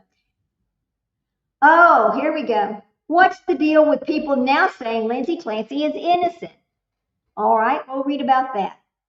So, I am aware of the case to an extent as it's gone to trial. I've seen it pop up on my socials a bit. The trial seems to not even be about if she did it or not. He admitted to doing it. but about if she can plead insanity. Okay. When I first started coming up, there were people saying that the husband, the doctors, that they all failed her, which I understand entirely and isn't really, I'm looking to discuss it. As the days have passed, though, it seems to have transitioned to she's innocent. He should have been there for her. And to now, she's innocent entirely. He killed them. I just saw a TikTok that had 63,000 votes, which had the results of, oh my God, y'all, listen to this. 3% Lindsay is guilty. Okay. 91% Patrick is guilty. 6% Lindsay was over-medicated. The guy says, am I missing something in this case? Here's the answer. This is what I have read about after going down another rabbit hole. Speculation mixed with loose facts, not my opinion. I added in the comments from socials because the question asked why people were thinking that this critical thinking skills guys. I presented facts and just proved many false claims that were made online, but I'm not perfect. I'd rather just watch the case and see how it plays out before giving my opinion. Our legal system is not perfect, but we must trust it to find the truth of who is responsible. Well, we know who is, whether it be the accused, the system, or another. Now, updating constantly. Trying to distinguish facts from speculation. Please correct me if I'm wrong so I can research it, confirm it, or deny it, or update it. Lindsay is right-handed. Okay, hang on. Listen to this fact. Listen to this, guys. This is going to get you right here. Lindsay is right-handed, but the knife wound on her neck was deepest on her right side. Are you saying she did this with her left hand or a left-handed person did this? Update. Clarification. Some speculate if one was to slice their neck. If right-handed, most would assume one would start from the left side and drag the knife to the right side. From court documents, it appears Lindsay began on the right side. Unconfirmed. Number 2, the lack of her DNA and only the children's and Patrick's on the murder weapon. He admitted to removing them from the child. Additionally, it is not odd for anyone's DNA to be on these bands because they are located in their house. Okay, update. This is untrue and inaccurate. Her DNA was in fact found on the bands. Her fingerprints were what was missing. Fact. Update. This is untrue and inaccurate. Her DNA was in fact found on the bands. Her fingerprints were what was missing. Okay, further update. Further clarification from somebody. I'm not going to name their name. Okay. I think a bit of context is needed about the DNA piece. Her DNA was not found on most of the bands. It was found on one of the bands with a likely ratio of, 11. Okay, I guess 1 out of 10, but they're giving it an 11. The other DNA found on the band had likelihood ratios in the trillions and the millions. Okay, it was Patrick's was 110,000. The analysts testified that people who are definitely not contributors can produce likelihood ratios between 0 and 1,000. So 11 is really low, even by those standards. These people are getting very technical in the details they're getting, okay? The analysts testified that the people who are definitely not contributors can produce these ratios. So, and it is especially likely to get false positives because all of the kids obviously share DNA with their mother, which the analysts testified can cause false inclusions. So was her DNA found on the bands? Saying that the answer is definitely yes would not be correct according to the testimony of the DNA analyst. Now, the Apple Maps evidence shows the phone was used to search for directions prior to the time that Patrick left. The phone was later found at the residence when Patrick returned and the emergency responders arrived. The prosecution hasn't presented any solid evidence that the phone was located at the Clancy residence when the call was made. That's a fact, they're saying. If the CVS was only a couple of miles from the Clancy residence, it's possible that a call made from either location could be pinged by the same cell tower based on facts but unconfirmed. The Apple Watch theory, all unconfirmed. A comment pulled from TikTok. My opinion, he used her Apple Watch to answer the phone call that he made to her from CVS. Her Apple Watch is hooked up to her phone so it would show as answered on her phone, but Lindsay was already in the snow. This is what they're claiming, but there is no fact to this. Okay. Explains low body temperature. Patrick took care of Lindsay before he left for CVS, so him having her Apple Watch allowed it to show that he called her and she responded on her phone. He's a tech guy and would know this. He took after her, threw her out the window, again, just a theory. Okay. The shoe change of Mr. Clancy. Now, people are claiming to see, and somebody sent me this. I believe one of my moms sent me this the other day, and we kind of looked at it about him wearing boots versus tennis shoes, the shirt being different, etc. on Mr. Patrick Clancy. Now, the shoe change of Mr. Clancy update. Many speculate that the restaurant and the CBS footage show him in different footwear, sneakers and boots. Unconfirmed speculation. Mr. Clancy was reportedly visiting New York prior to the crime, and New York is the same state his new wife resides in. I've seen a lot of theories of this being an escape plan. He does live in New York with his new wife. Fact. Visit unconfirmed. Now, Mr. Clancy, here we go. First responders and hospital staff testified Lindsay Clancy was largely unresponsive, nonverbal, and sedated when they treated her after her suicide attempt. Lots of speculation that Lindsay would have been unable to have told Patrick where the children were, but he ran straight to the basement after paramedics arrived. Now, testimony by first responders and staff is factual and corroborated that the testimony by Patrick did happen. Fact, but it is uncorroborated. Update further clarification. Well, this is a very interesting text here, and it's long. It took a lot of time to write this. Her thyroid was crushed. Most medical people agree that this happens during strangulation, not falling or a knife wound. It also hypothesized to be the reason that there was nonverbal, which is a big difference from being physically incapable of speaking rather than psychologically incapable. Okay. The latter could be argued as state. She could come in and out to confess to her husband, while if she was physically incapable, it's more likely she didn't say anything. Okay. According to Patrick, he only spoke to her 30 or so minutes prior via a phone call. He questions how her body temperature was able to drop so low, making them question how long she had actually been out there. And it says her body temperature was 82.1. All right. Update and clarification. Many speculate that because she was on SSRIs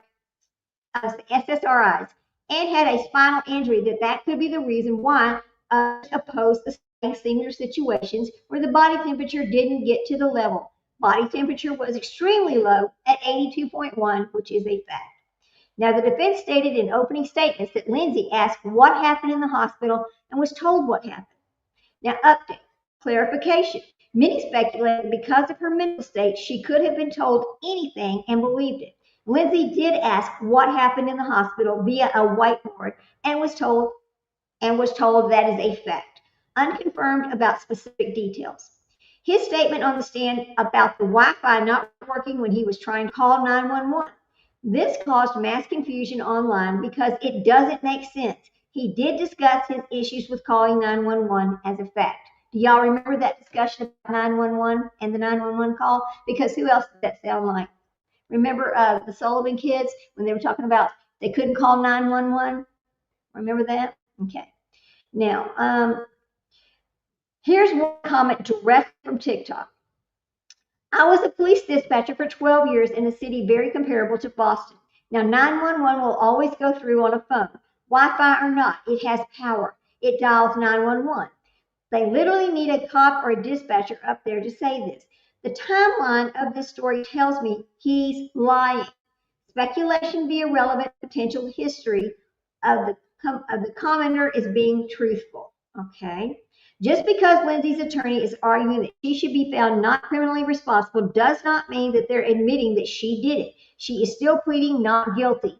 Fact. Okay, the next thing is update. Clarification. People often misunderstood legal terminology. I've seen a lot of people say that Lindsay Clancy's pled guilty, but there's inaccurate. She has pled not guilty, and the defense is arguing that she's not criminally responsible. I know it's confusing, LOL. She knows that she killed those children. You must look at the sentence structure. She is mentally incapacitated. She may know many things. Doesn't mean everything she knows is factual.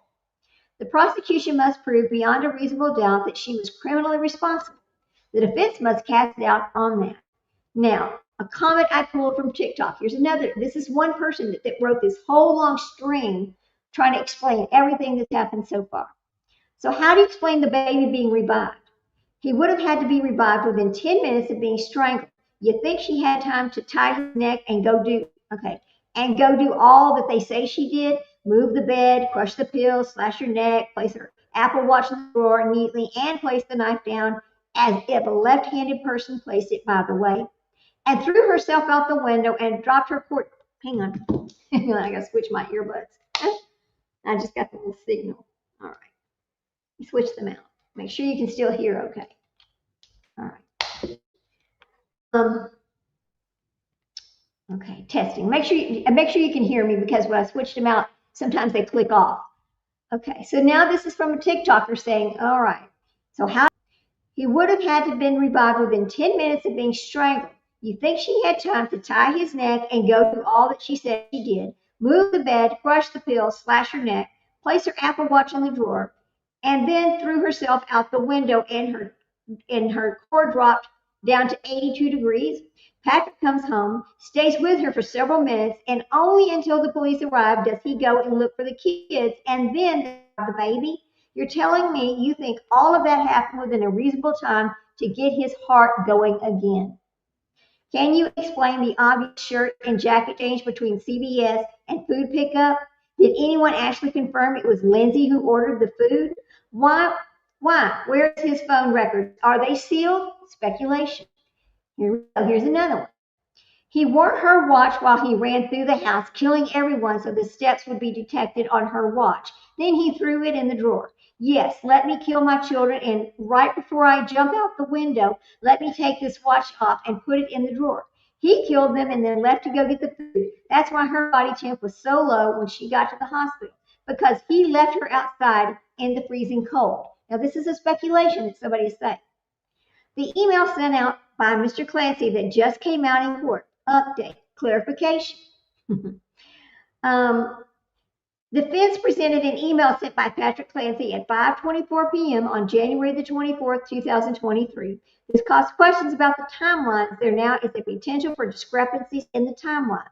No evidence has been presented yet confirming where the email was sent from. If he sent it from his phone, the timeline would remain inaccurate. If he sent it from his laptop, the timeline would be off, and that would be a fact. Okay. Pull from Facebook. One thing I found confusing was the discussion about an email Patrick sent. The prosecutor seemed to be suggesting that the timing showed that he was not at home during a certain period. I understand it correctly. The email, all right. If I understand it correctly, the email may have been sent from the CVS parking lot. What confused me was that if Patrick left around 5:15 p.m., arrived at 5:30 p.m., and CVS was only about 3 miles or 3 minutes away, there seems to be a gap in time that I don't fully understand. I'm interested to see if the prosecution explains that more clearly, and this is a speculation. Adding to this, the key plates were found on the top of the CVS bag in the court photos. People are now questioning at the timeline because Mr. Clancy said they were eating prior to his arrival home. Court photos do show this, but the circumstances are unconfirmed. The next person says, okay, so I refrained from commenting until now. Your comment just reminded me of something. The 911 calls will absolutely go through even if the Wi-Fi, we've heard that. If you lose service, your phone will often say emergency calls only, but that's not all. Once we had a house catch on fire in our neighborhood about 2 blocks from our house. My husband and I both called 911 several times all the way down the street. We couldn't connect only because our Wi-Fi disconnected. I don't believe for 1 second that Patrick couldn't get through to an emergency dispatcher because of the Wi-Fi from his own backyard. That alone to me is enough to discredit his testimony, whether she is guilty or not. Now, that's pretty interesting, isn't it? Yeah, it is. Now, the next one says, well, if there isn't a call tower close enough, the call will not go through to 911. I had a wreck in an area without any service. My call to 911 never went through. The next person says, he lives 3 minutes from CVS. He lives near a cell tower. It was 2023, not 1993. For what it's worth, I live in the middle of the suburbs, 2 blocks from an extremely busy intersection, and my wife and I, 2 different providers, have absolutely no cell service in our home beyond Wi-Fi. I'm not sure why. There's certain towers that are nearby, but there's some sort of dead zone for about a half a block. I don't know if that's true or not true about that, but this guy says it is, so we will see. Okay, the next person says it should use any cell tower though, even if you aren't within that service. The guy says, yeah, I don't know. I just know it won't work without Wi-Fi calling. It's been an issue many times. It will prompt you to just try satellite calling, which will occasionally work, but you have to be outside and it's pretty hit or miss. The next guy says, do you know though that 911 calls specifically also won't go through? Like, have you tried it in the areas where normal calls won't work? People are discussing this discussion. So that's pretty interesting what they're going on with right there. There's a lot of people talking on this one. This one says, yeah, I'd like to add that I'm not actually sure she remembers killing her children. And I think the timeline of him already being remarried raises some eyebrows. How he managed to get a divorce, heal enough to even go out on a date, let alone get remarried, is interesting. But my biggest red flag is this. Her internal body temperature, they're going back to that. I live in New England. Actually, a lot further north and a lot more inland, coastal, as much milder. Yes, lots of wind by the coast. This guy's talking about where he lives. Anyway, I have a bunch of kids and we spend a lot of time outdoors. Our winters haven't been that cold and he wasn't gone getting to take out for that long. So they're questioning how her body temperature got so low. But see, I kind of think I understand it that when you're in such trauma, because there was a lot of trauma to her body, that when you go into shock, that your body temperature will drop. That's the way I understand it, and that's what I think happened to her. But don't quote me on that, because I don't really know. I don't know much about the medical field. So the guy goes, the watch argument is the most compelling to me. Wow, reminds me of the Handmaid's book, or the Housemaid book. Okay, disagree. She slit her wrist to me. It makes perfect sense that she would have taken off the watch. I don't know about that. Right. The next one says, she isn't trying to cut through a watch band as well. Okay, yeah, that would make sense, right? It would. Also, a nurse isn't going to cross the wrist if she's trying to kill herself. A nurse would know how to actually do it. Nurse also isn't going to crush up pills. It's just not adding up. Okay. The next person says, if you wore someone's watch, wouldn't your Apple Health app measure the stride differences? Ooh, that's a good question. Wouldn't it measure the stride differences? I bet it will. Absolutely, I think it will. Now, the next one says, also, two things that are part of the discussion I think you're missing here. Number one, Patrick said twice on the stand that he sent the email from his laptop, then later said it could have been from the phone when he presented with the timeline. So he said, oh, it could have been from the phone. Number two, her thyroid was crushed. Most medical people agree that happens during, okay, we've already read that part. Let's see. Going back down here, somebody's just repeating that part. Let's go back down here and see what the next part is. All right. All right. Here's a good one. All right, hang on a minute.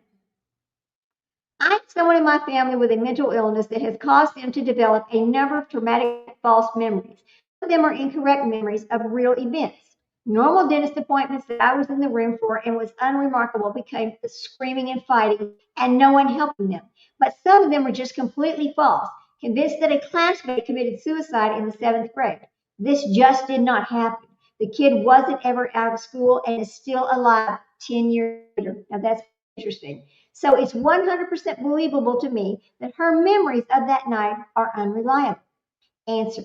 Many women see themselves in how Lindsay dealt with PPD and mental health issues and have empathy for her because people on the internet need to have oh boy, here we go.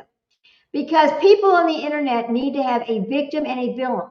They hive mind, something mind has turned her into the victim and Patrick into the villain and has morphed into the conspiracy theory that he actually committed the murders that Lindsay herself admits to committing. For more precision, this is a case about postpartum psychosis, a psychiatric emergency, not postpartum depression or the baby blues. But is it? We don't know, right? We don't know. I've not heard anything that tells me that that's what she was absolutely diagnosed with. To me, it's a multiple of diagnosis, but nobody agrees on it. Nobody seems to agree on what the diagnosis is. So the guy says, but wait. So just people projecting their personal experiences onto this woman and saying she shouldn't be held accountable for killing her 3 children because they emphasize with postpartum. Am I getting that right? And then the next person says, well, it's more than PPD. It's postpartum psychosis, which doesn't mean you can plan a murder, but it means you're detached from reality, hallucinating, etc. Okay.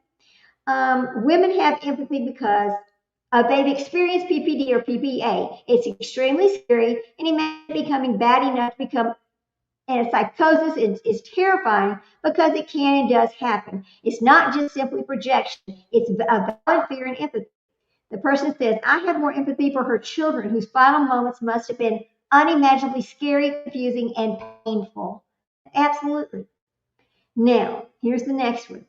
Not at all. The outpouring of suspicion is due to what has been said by people when testifying, including how inconsistent Patrick's testimony has been. So much so that it's gotten to the point that people think this is another Chris Watts case. E.g., she had a crushed thyroid and hypothermia to the degree that she would have been unable to talk. All EMT and police officers on the scene and at the hospital testified she was unresponsive and unable to talk. However, Patrick claims just mere minutes before they arrived, she was able to say, I tried to kill myself. And the kids are in the basement. Lots of words for someone who can't talk. Also convenient that she's fully confessed to him. Her DNA, okay, we've talked about the exercise bands. Let's move on. How about that, guys? That's some interesting stuff over here on Reddit as people try to decide yes or no, what did she do? Now, okay, listen to this. This is a new one right here. All right, let's vent. This person says, let me vent. Lindsay Clancy's trial is going to set back psychiatric issues in the OB/GYN decades. Now, I believe that this is going to be terrible for that field. I do believe in that. I have not been following the trial outside of TikTok in any detail. Well, you should not be following it on TikTok. That is the worst place to follow this trial. By watching these videos of this brand new psych attending, getting efferscated for what I thought was pretty standard postpartum psych care and a flawed mental health system is really sad. Now my feed is filled with this anti-SSRI language, which we know SSRI saves lives and peripartums. I fear we are unleashing a new level of misinformation, and I do not think we could even reach, even with the rejection of vitamin K and Hep B. Also, as an OB, okay, this is an OB, don't we find it weird that he was married to a woman with postpartum mental illness and then goes to marry and have a baby with an REI 2 seconds later? What? Okay. Well, you're still victim. Why are you blaming Patrick? See, let's listen. Let's see. Yeah, this one says, my social media feed is just littered with idiotic comments. Clancy's doctor shopped and was not honest about her intake. Seeing Dr. Tufts get questioned on why she used an SSRI for PPD feels straight out of the Twilight Zone. So many idiotic people in the comments saying how Zoloft caused their first manic episodes and having zero insight on SSRIs, depression, anxiety versus undiagnosed bipolar at this time. I can't imagine being in Tufts' shoes, and it scares the hell out of me to practice medicine in the modern day of misinformation and witch hunts. That makes sense. The next one says, the way that psychiatrist was treated during Cross was really disheartening. I find the response from the public also disheartening. Comments like she needs her license revoked. I've seen multiple prompting people to find her workplace and harass her. It's just so sickening. The passive aggressiveness and the berating from Lindsay's attorney is absolutely not helpful in Lindsay's case. Grilling the psychiatrist for prescribing Zoloft as if it's not a standard first-line treatment for people with GAD or PPD. Okay. Yeah, I have to listen. I have to manually hide it from my social media feed, but I couldn't take exact comments anymore. Those are the comments that reflect when we're judged by the jury of our peers. Dr. Tufts is a way stronger person than I am to come out of the residency and be in the middle of this mess. The attorney just seems to want to just rile her up, get her to get a gotcha moment for people to cheer behind. Oh, wow. These people are insightful. I think they're kind of insightful myself. Now, absolutely, there's such a lack of empathy in regard of all of these healthcare professionals in this case. Not only is it inconveniencing their lives, but I can only imagine how emotionally taxing it is. At the bare minimum, the defense should treat this educated woman with basic respect and kindness instead of trying to practically mansplain to her how psychiatrics work when this attorney is clearly grossly misinformed. Okay, that's interesting.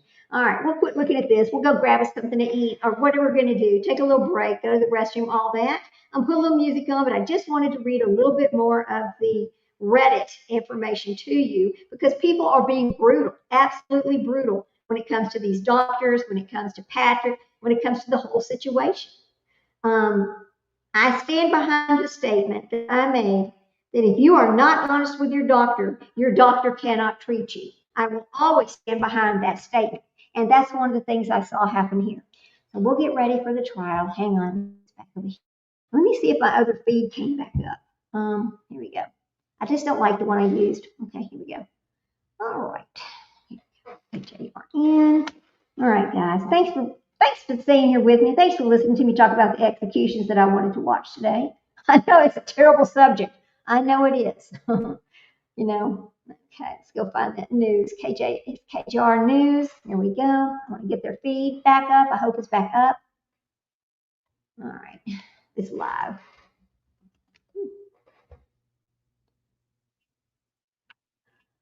Let's see.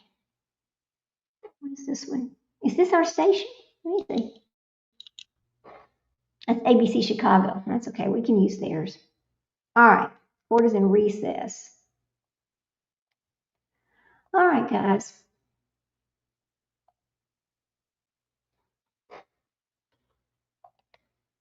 Let me share my screen so we'll be ready to go when the court comes back. There we go. All right. We are ready when they are ready. All right. Let me go grab a couple of things, take care of a couple of things over here. Let me get this bigger. All right. We are ready. There you go, guys. There you go. All right. Let me go do a couple of things and play a little music while we wait. And I'll be back in about 10 minutes so we can get back to trial. Because I think it'll move fast this afternoon. Now, I can only play the music that's provided by YouTube, and I'll tell you why. I do not want a copyright strike. You just don't want to ever get copyright strikes. They're just too hard to get rid of, folks. Here we go.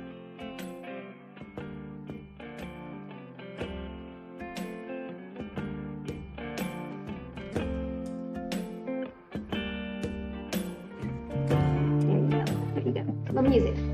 I'll be back.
All right. We'll do a couple things. I'm ready to go. I guess we'll just talk for a few minutes. Hang on, get rid of this. Here we go.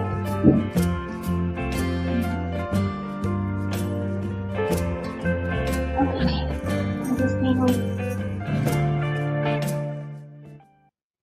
All right, we can talk for a few minutes now, guys, if y'all want to do that. I don't know what I want to talk about, but we'll talk about something.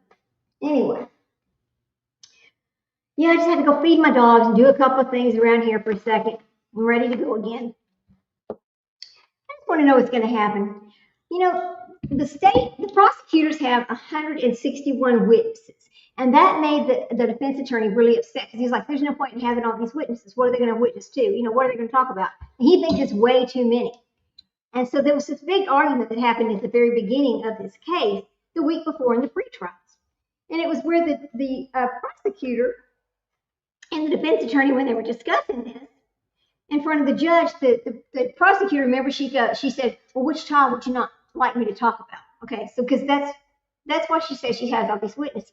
So if we talk about that, so that was witness number, let's see, 65 or 66, I believe.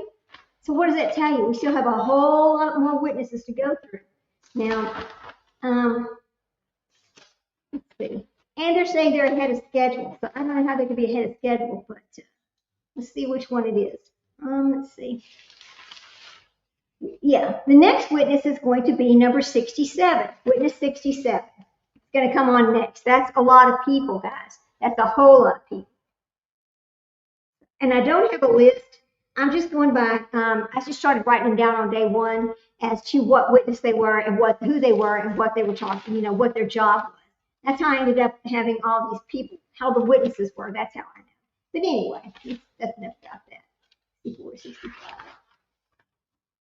You know, I did, let me pull this up. I did capture some pictures over here during the trial. I was able to take some pictures. Let's see if I can find those downloads that we did. Okay, let's see. Oh, no, where are they? Let me see if I can pull them up over here.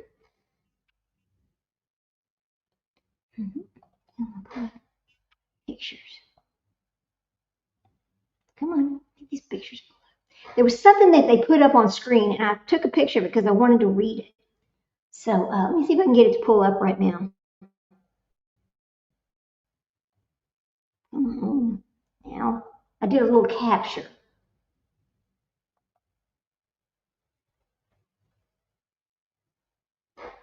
Let's see if we can show it.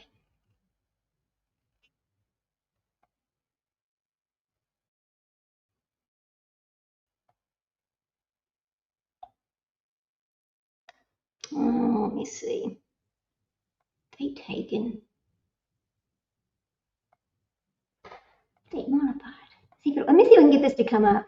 Those are old pictures that's showing right there.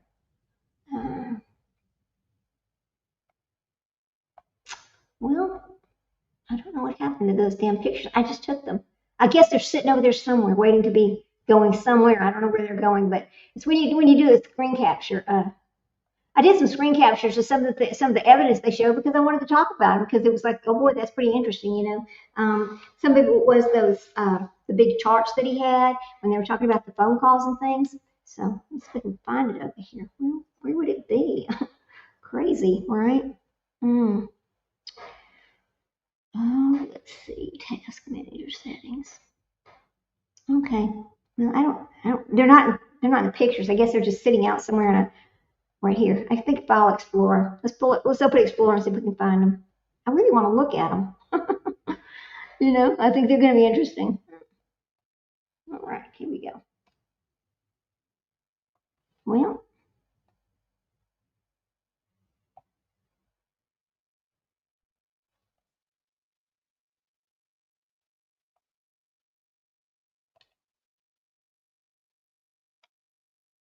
I don't know why they won't pull up. That's craziness. That is complete craziness. Okay. All right. History.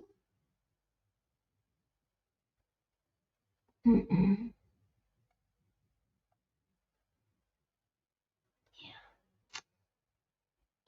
Okay.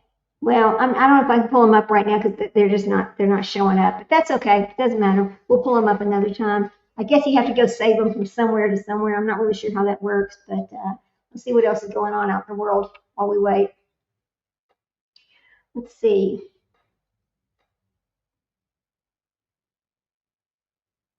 I'm just looking over on the old YouTube streets to see what else is on. See if there's anything we want to stop and look at right quick. Let's see. Is anybody keeping up with, hang on a second.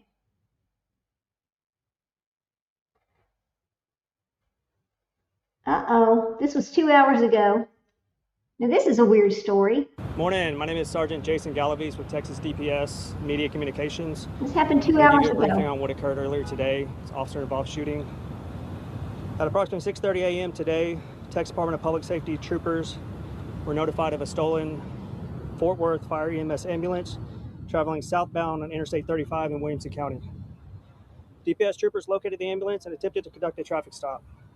When troopers activated their emergency lights, the driver refused to stop and began actively evading law enforcement. As the ambulance continued southbound on Interstate 35 around US 290 area in Austin, the driver began intentionally ramming multiple civilian vehicles. Oh my God. Troopers did attempt to pit the ambulance, but those attempts were unsuccessful. The ambulance continued to ram vehicles as it began to travel onto the upper deck of Interstate 35. A DPS trooper then discharged their duty firearm, striking the suspect. The suspect was pronounced deceased at the scene. The suspect's identity is not being released at the time. Oh boy. Texas Rangers are on scene and are actively investigating the officer-involved shooting. This remains an active and ongoing investigation. This information we're providing to you is preliminary, and it may change as investigators continue to gather and verify additional details. We will provide updates as additional information becomes available. Interstate 35 upper deck southbound will remain closed until the investigation is complete. We encourage motorists to seek additional routes. Thank you. Sorry, just because of the horn, I couldn't hear what you said about the identity of the subject. The identity of the suspect is not being released. Can you confirm if it was from Fort Worth, the ambulance stolen? The ambulance is from Fort Worth, correct? Yes. He drove an ambulance from Fort Worth down to Williamson County, which is where I live. They drove an ambulance that far. They stole an ambulance and drove it that far. You got to wonder what's wrong with people. That is damn crazy. That's crazy. All right, let's go back over here to our live. My God.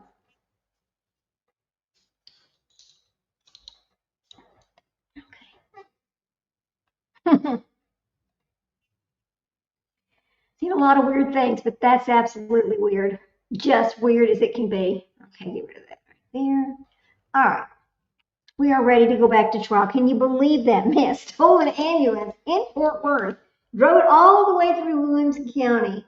Now, through Williamson County down I-35 to where it meets 290 is pretty far from my house. I actually live in Travis County, but it's real funny because the line between Travis County and Williamson County is right down our street. Like 2 houses down from me, they're in Williamson County, but I'm in Travis County. It's the strangest thing. But anyway, boy, they drove that ambulance a long time. Can you imagine being on the highway and you're getting rammed by a stolen ambulance that you don't even know is stolen? You have no idea what, you're like, why is this ambulance? What the hell? I can't even get out of the way fast enough. The ambulance is running into me. And then you see Texas DPS running there behind them, shooting at them. That's, oh my God, what a scene that was. And, you know, on the first day of school in Travis County, because yesterday, the first day of school was in Williamson County, was yesterday. So, you know, you've got buses. That's going to create a horrible mess this afternoon down I-35 when they closed off part of it for their investigation, because that is a heavily traveled road, That's just terrible, just terrible. Anyway, okay, that's what's going on around where I live. Let's see. Let's check crime radar and see if they have anything on it. I love this little crime radar thing. I don't know if you've ever heard of this or not, but assault in progress, robbery at New Hope. Okay.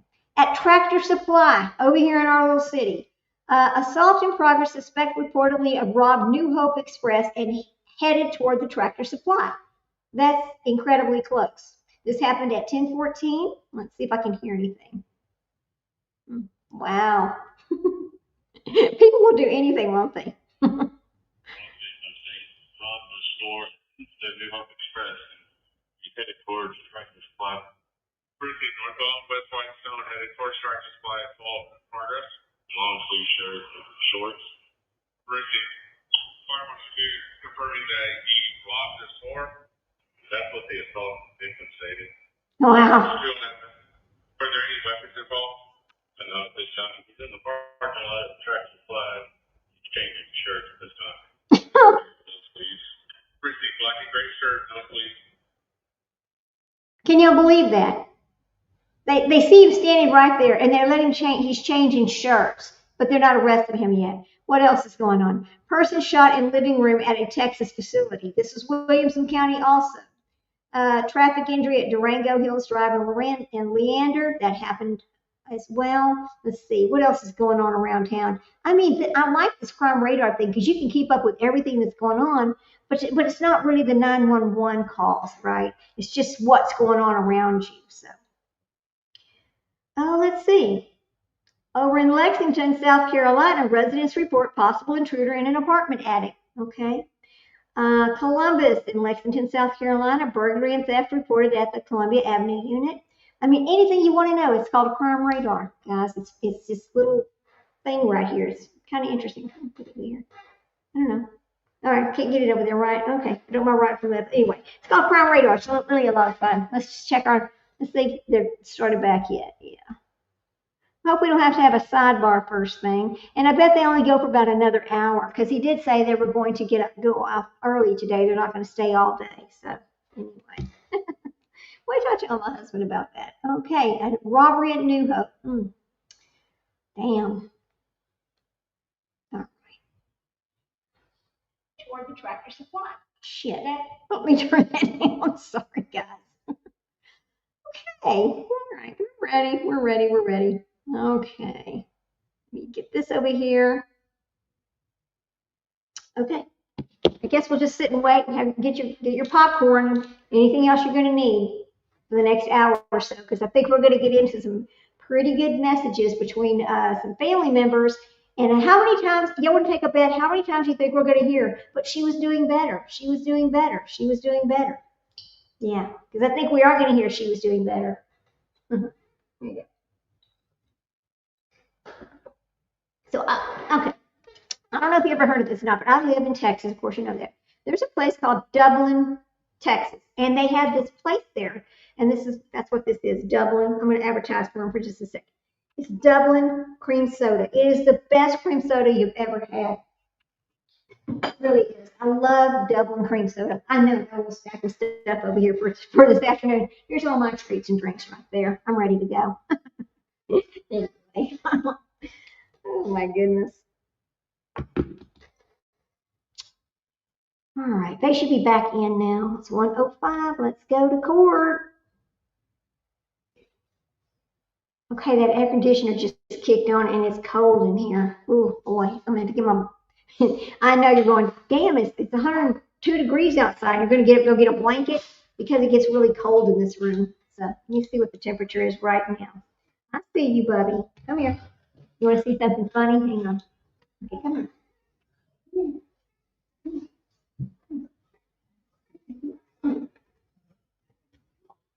This is Jack Jack. Quick. This is Jack Jack. He's my little baby dog. He is 2 years old. Little Frenchie. We'll put herself over here. Here you go, Jack Jack. Come say hello. Say hello. Hi. His sister's like, pick me up too. Pick me up too. All right, hang on. Come here.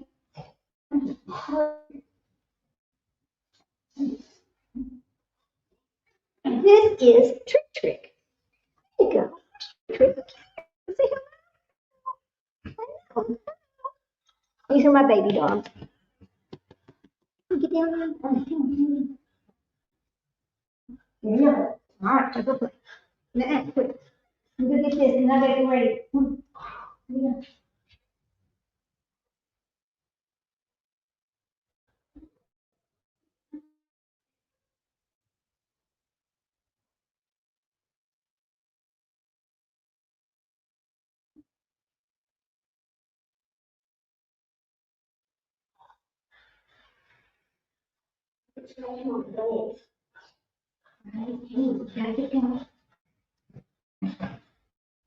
All right, we gotta get going. All right, let me get this going, man. We're ready to go to trial. Come on. All right.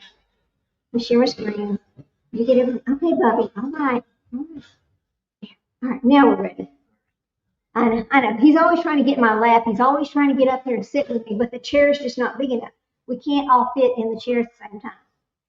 I told my husband we're gonna have to get one of those chairs that has like a two-person chair, like it's a little bit wider. Yeah. So anyway, yeah. Hey there. Hey Leslie. They are cute, aren't they? And Trick Trick, the black one, always looks like her eyes are gonna pop out. She's just too funny. Oh my God. That's what keeps me entertained all day long. If I'm not doing YouTube, I'm doing them. They are just such a mess. Yeah.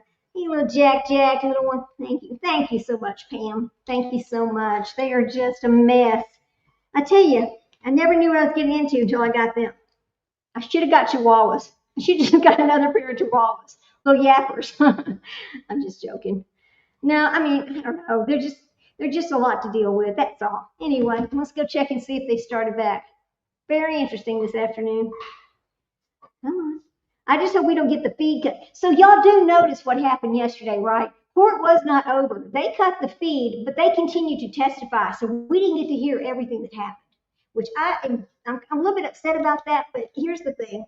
They don't really owe us anything, right? They don't have to tell us what's going on. But I know there's testimony that we missed, that when they cut the feed. I wonder if they cut the feed because it was such gory stuff that they were talking about. I don't know. When I told my husband about them cutting the feed, he was like, oh my God, that's not right. I was like, I know it's not right. It doesn't matter. That was yesterday. This is today. But I'm kind of glad that they're not having court tomorrow because I am going to leave in the morning and go to my son's house, which I'm excited about that. I like to go on YouTube when my son comes on with me. Sometimes Ryan will go live with me. That's always fun. He's a funny child. We have a good time together. Yeah, so I'm looking forward to going there.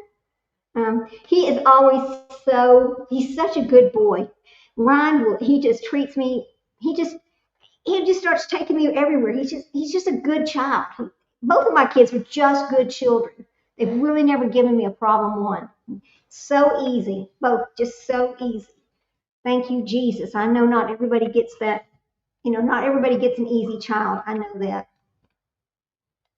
Some of the things that she had to say, some of the things that Lindsay Clancy said were very disturbing when she started talking about Dawson and Cora in those text messages about, well, I can't be like, what do you mean like challenge your first child? What do you mean?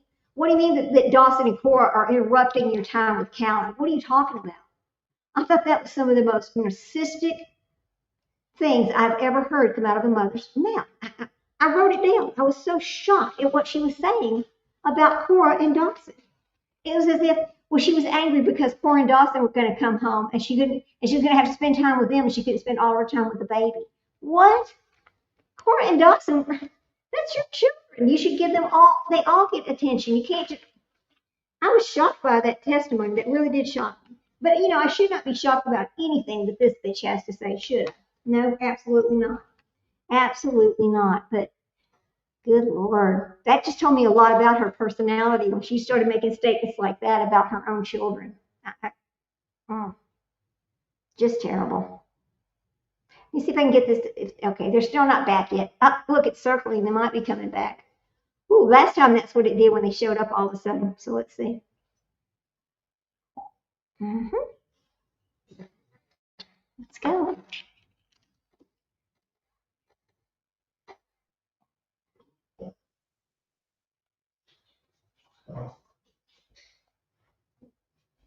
All right, there we go. Okay, any minute. I guess any minute they'll be coming back because did you see that circling thing that happened? Anyway, that's okay. So we'll just see. I just wish I could go back and play some of the testimony we've already heard, just to, you know, just help us remember exactly what she was saying. I wrote a lot of it down, but let's see. Let me go back and I'll try to find these text messages. It was also interesting whenever she said, whenever she was talking to her mother, she was like, well, I'm glad you're doing better. And she admitted she was doing better. Remember that text message? And let's see. I'll go back over here.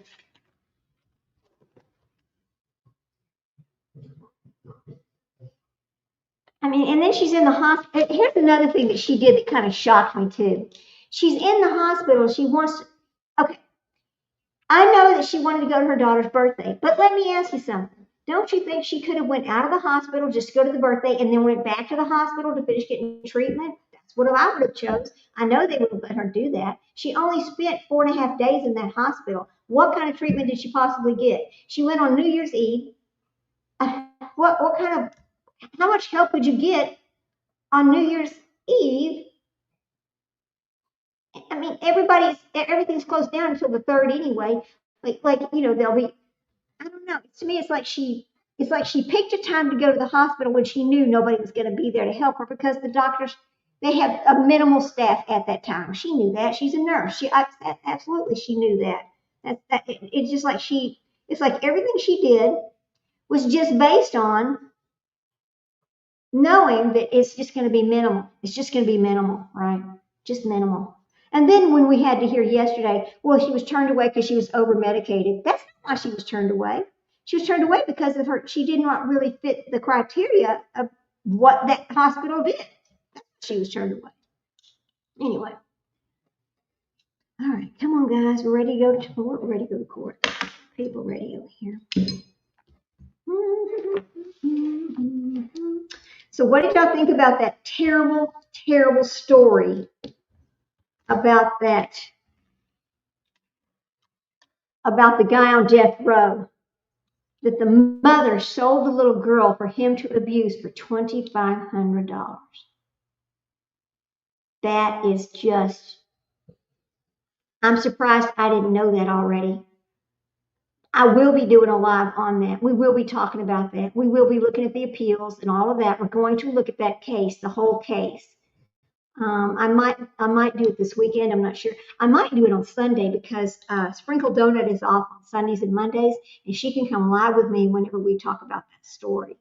I might just do that because I want to talk about it. That child's life needs to be talked about. People need to know what kind of an animal that was executed or is being executed and the reason why he was executed. And he deserved to be executed, to be honest with you.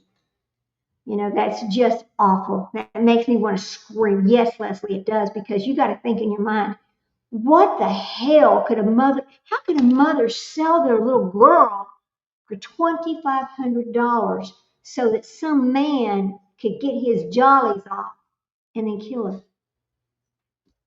And then keep her. She knew her daughter was going to die. She knew it. And then he kept her there and continued to physically abuse a corpse, to be honest with you. That's exactly what it said. I can't wait to get that appeal. So yeah, I'm going to go live on Sunday, and we're going to talk about that because Monday the trial starts back. We have to be ready for the trial. They said the trial was going to last 3 to 4 weeks, is what I understand. But if they're going faster than they thought they were going to go, maybe it won't last that long. Maybe it'll only be like 2.5 weeks or so. I hope so. I hope so. But I can't imagine. I swear, guys, I swear. I still think there's just something that they are not telling us. There's some part of this they're hiding from us. I can't quite put my finger on what it is because they dance all around certain parts of it, but they don't talk about it. Do y'all get that feeling too? Does it feel like there's just some little, I don't know what it is, but it's something. There's something there. I don't know. All right. It is now 1:16. They should be back in order to go to court. Let's get ready to go. I hope we don't start with a little sidebar. Let's check it out. Okay. Not yet.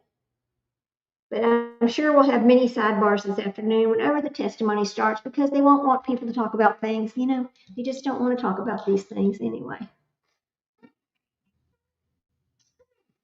Drink over here. Can y'all believe it's already August the 13th? I want y'all to think about this. Football starts, and then it's the end of the year. It's like the whole year has just flown by. What have we done this year? What have I done this year that was going to make it a memorable year? Because to me, it's like the whole year it just went zoop. It's over, just so fast. I'll tell you, it feels like as you age, that while you age, what happens is everything just goes faster. Like the years go faster, the days go faster. It's like everything is just sped up, it seems like. I just hate it. I do hate it. I mean, I know I'm going to age, I know that, but I just wish it wasn't so fast. I wish it was, I don't know. I don't know how to explain it. Anyway, drink my little protein drink over here.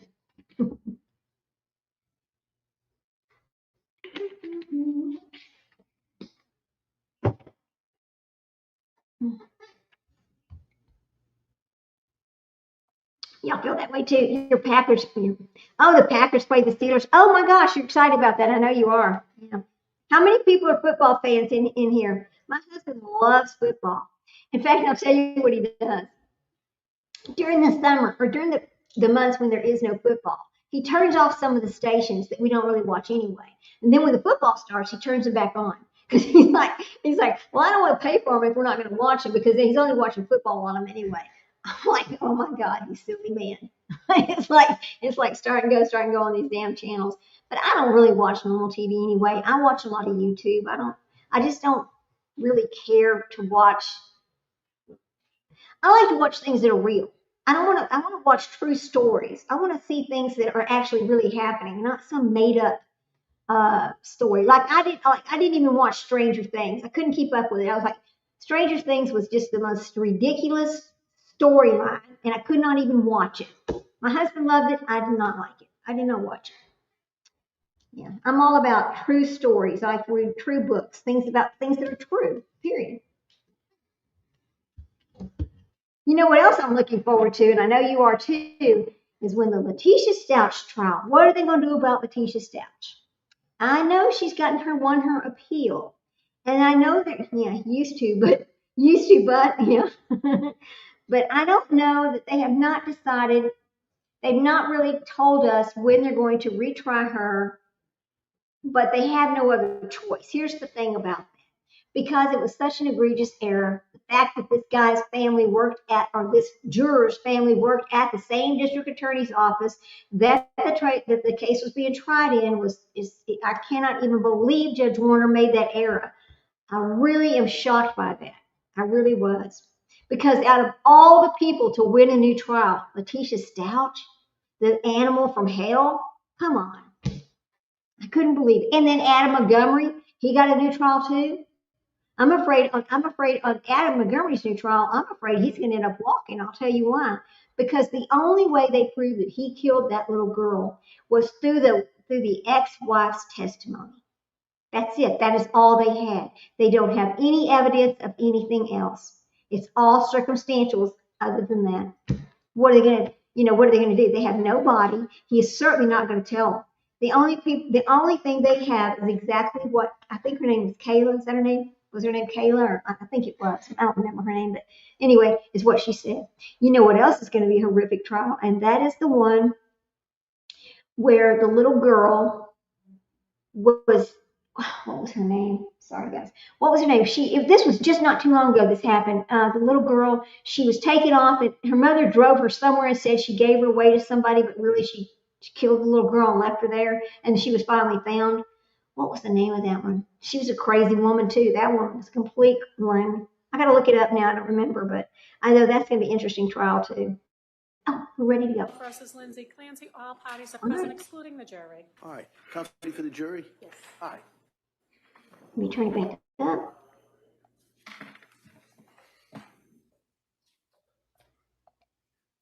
There you go, guys.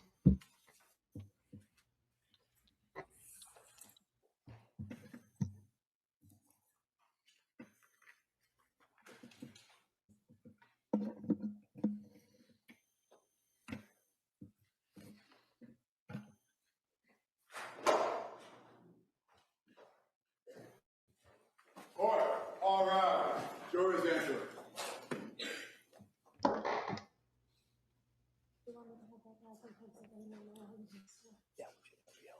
Yes, Ashley Buzzard.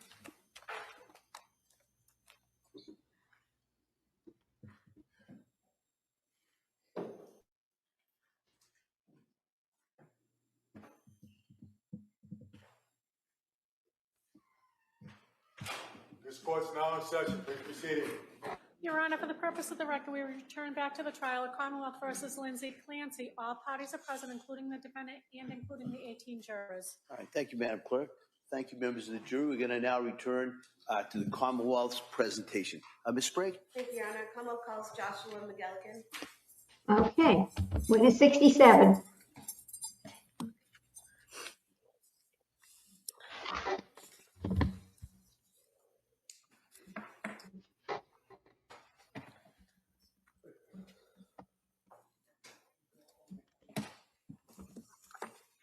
Good afternoon, sir. Can you stop right here? Please right up to the clerk.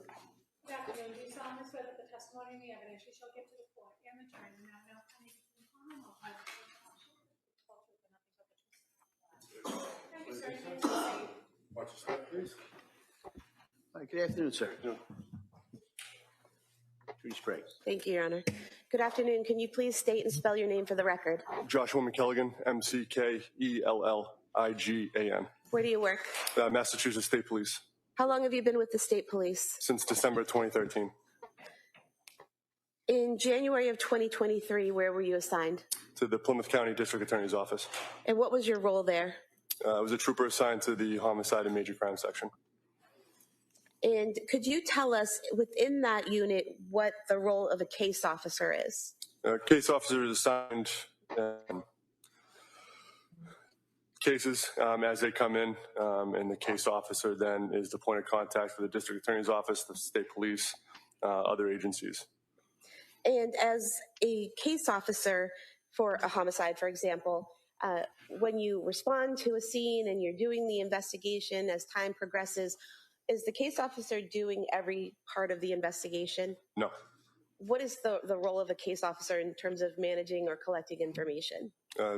Is to try to gather everything, and then we try to keep track of what's been going on with the investigation.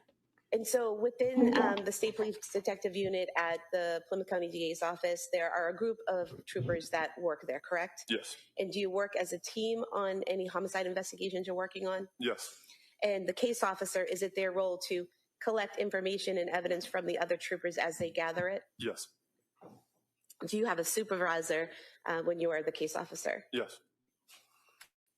I want to direct your attention to January 24th, 2023. Did you learn that day of an incident that had happened at 47 Summer Street in Duxbury? I did. What time did you learn about that approximately? About 6:45 p.m. PM. And how did you learn that information? The duty lieutenant in the state police headquarters in Middleborough called me. Once you had that information, what did you do? I called my supervisor and then responded to Duxbury. And where in Duxbury did you respond? I went to Duxbury Police Station. And at that point in time, did you know that you were going to be the case officer for this case? Not when I responded, but at the police station, I was informed I was going to be. And at some point in time, did you go to 47 Summer Street in Duxbury? I did. And when was that? After I got a search warrant, I went to the house. It was probably, I think, around early morning, between 3 and 4, sometime like that. Between 3 and 4 a.m.? Yes. So it'd be the early morning hours of January 25th, 2023? Yes. And did you take part in the search of the home? I did not. What was your role there at the home that night or in the early morning hours? I just went to observe this, the house, just to see what the scene in the house looked like. So other officers were conducting the search? Yes. At the scene, did you eventually walk through the house? Yes. And was that before or after the search was executed? After the search. At some point in time, did you go into the master bedroom on the second floor? Yes. And what did you observe in that room? I remember a tent style, like covering a crib, I believe. There was a mirror in front of me. To the left, there was the bed. And then I remember blood on the floor. And you said to the left, but pointed with your right arm? No, it was my left hand. Your left, okay. Yes. All right. So you go into the bedroom, and what do you see anything on the floor, on the walls, the bedding, anything? Yes, just going off of memory, I remember there was blood on the floor, and the mirror was kind of like straight ahead from the entrance of the door. Okay. And was a video taken of the house that included that room in particular? Yes. I'd like to move to submit the scene video from the home as today's exhibit. Any objection? No. That may be admitted.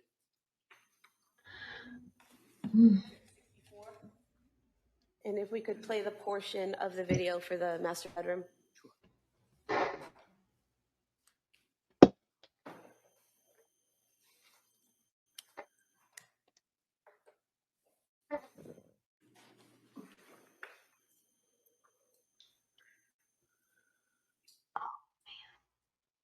Beautiful floors. That's nothing.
They're silent.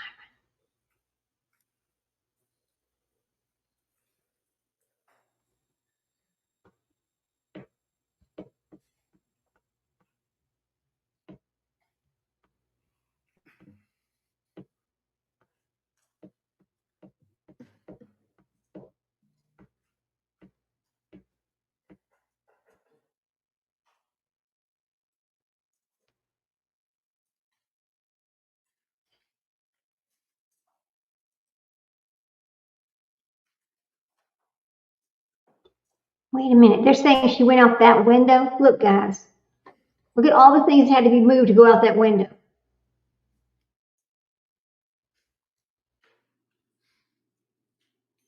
But we just lay the knife down.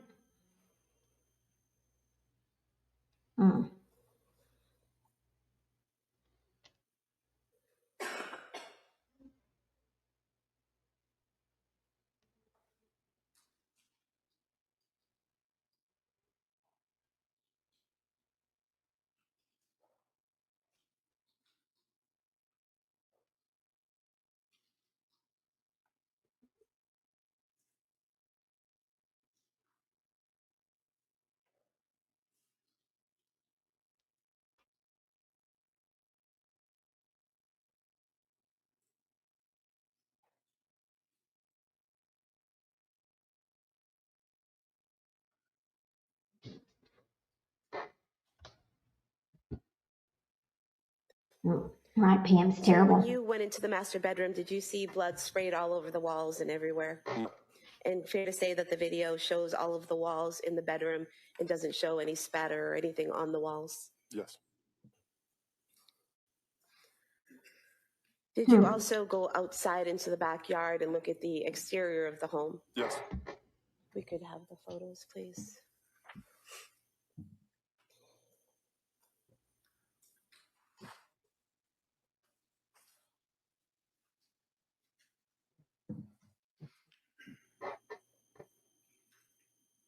If we could zoom in the top window. Does this photo show the condition of the upstairs window, the second floor window that leads to the master bedroom? Yes. And the screen there in the video, is that how it was when you saw it that night? Yes. Pushed up? Yes. And if we could see the next photo.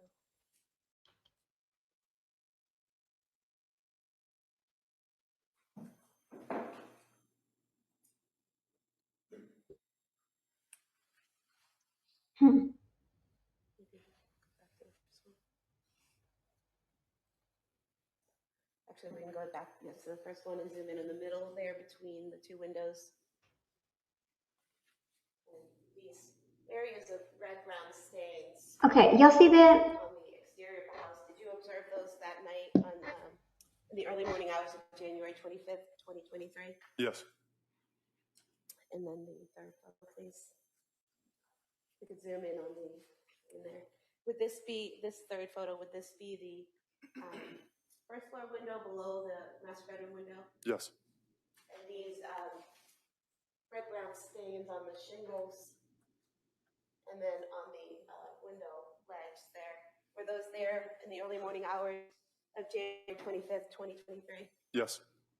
Could we have these three photos marked as the next exhibit on the disc? Any objection? They may be admitted. Okay, I gotta say it right now. What does that look like to you? There's no way she dove out of that window head first like she's Superman. That looks more like I'm hanging on and I'm sliding down that window. That's what it looks like to me. What does it look like to you? You guys let me know what you think. Here we go.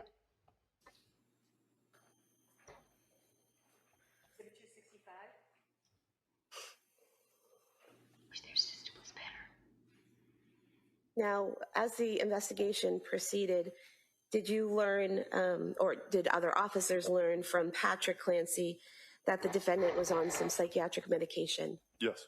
And was that information relayed to you in terms of preparing the search warrant? Yes. And is that why you included prescription medication in the search warrant? Yes. At that point in time,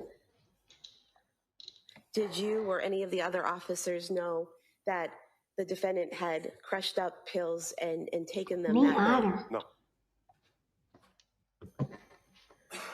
At some point in time, did Patrick Clancy bring pill bottles to the state police and turn them over? Yes, he did.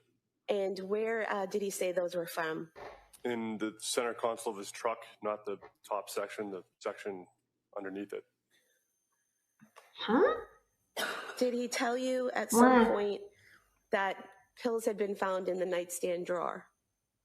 Yes, he did. And that was in the master bedroom? Yes. And did he tell you who he found those with? Yes, he did. And who was that? His attorney. And did he tell you why he gave those pills? Objection.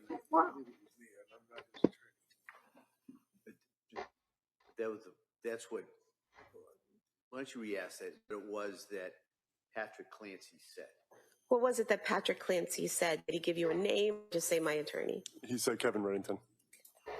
And did he tell you why he gave the pills to Attorney Reddington instead of giving them to you like he gave the other pills? No, he did not.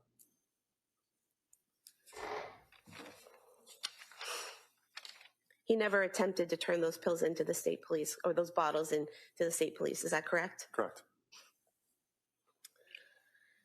At some point in time, did you learn that the Clancy family had gone to the Museum of Science on January 8th, 2023? Yes. And was a video obtained? Yes. Did you watch that video? Yes.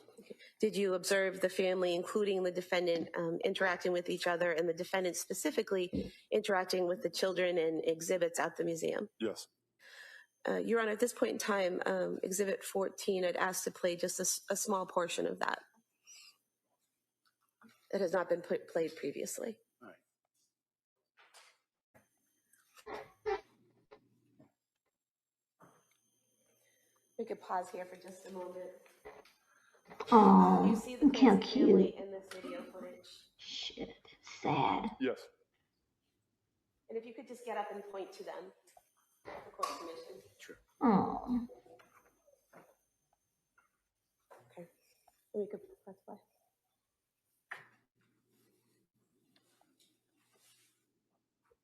And at this point in time in the video, are we seeing Patrick Clancy take Dawson Clancy out of that room, leaving Lindsay Clancy with Callan and Cora? Yes.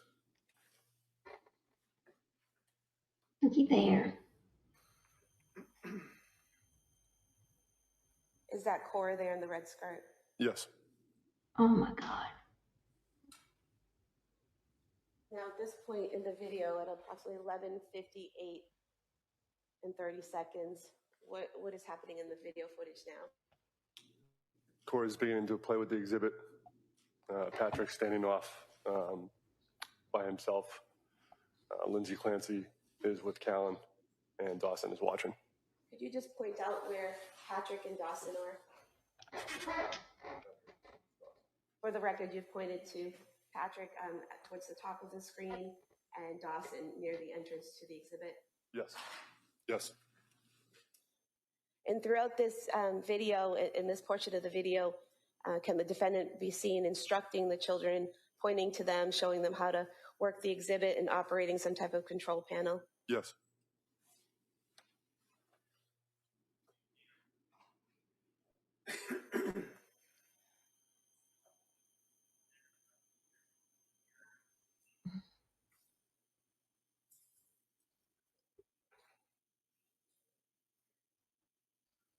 They had a great day.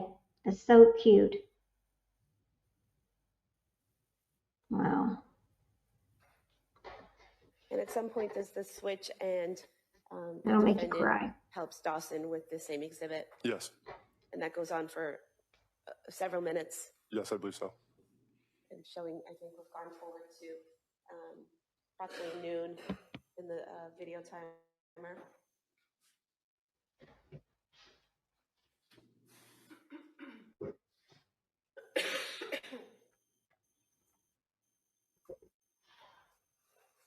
She's smiling. Look, she's smiling at her child.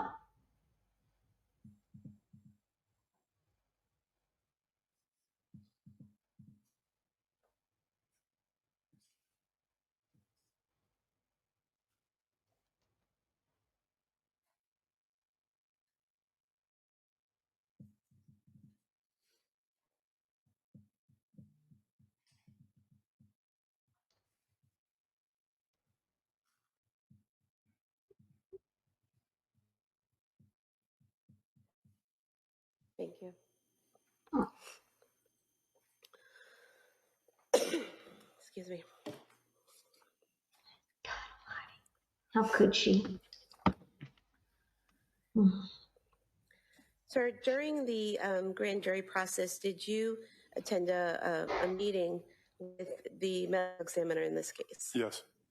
And did you participate in interviewing her, specifically Dr.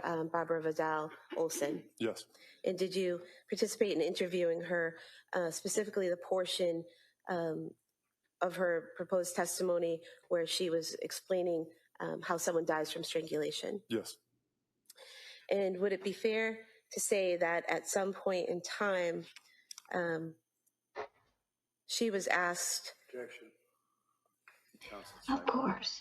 Of course. He doesn't want him to talk about anything gruesome in that courtroom because it upsets Miss Princess Lindsay Clancy. It is the facts of the case. They need to be brought out, period. Man.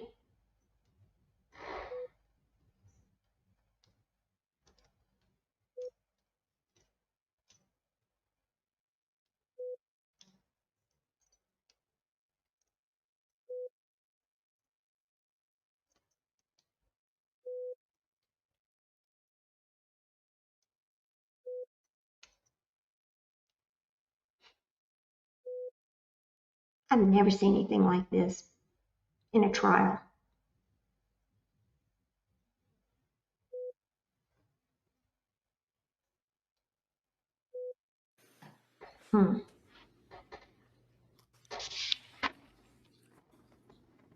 Sir, in that meeting with the medical examiner, did she tell you that constant pressure would need to be applied even after the person went unconscious in a strangulation in order to affect death? Yes. Did she tell you that it takes several minutes of continuous pressure to cause death? Can we not have leading questions? If this is going to be admitted, can we not have leading questions? It's her witness. You want to ask him what she said. And then Do you recall? Sorry. Go ahead. Do you recall what she said about the time it takes to strangle someone to death? After unconsciousness, I think she said several minutes. It would take several more minutes for someone to die. And would that be several more minutes of strangulation? Yes. I have no further questions. Thank you. It's great. So she asked you about the pills that were located in the master bedroom by Patrick when I was with him, right? Yes. And you know that Patrick indicated that after you guys had cleared the scene, finished with your investigation, seized all the pill bottles that you were able to locate, that I went in the house with him and I took a number of items, photographs, albums, things on the wall, and stuff like that, right? All I know is the pill bottles. I don't know what else you took. Oh, just the pill bottles. And at some point, I imagine the DA must have shown you this, recognize this as being the nightstand drug. It looks similar to the one that was in the video. See it? Look at it? I mean, it looks similar to the one. I've never seen that. I don't know. So these would be the bottles that were in there, right? I don't know. And do you know that when these were seized, the first thing that was done is I contacted the DA's office and said I had them? I don't know what you said to them. You want to come by my office and pick up anything they had? You're welcome to look at it, seize it, have it analyzed, send it to a crime lab. I didn't care. I don't know what you said. All right. Oh, yeah. Thank you. All right. He redirect? No, Your Honor. All right. Thank you, sir. Thank you. All right. We're on to witness number 68. Hey, Counsel, could I see it? Oh, here we're fixing to go home now. So the day's going to be over until Monday.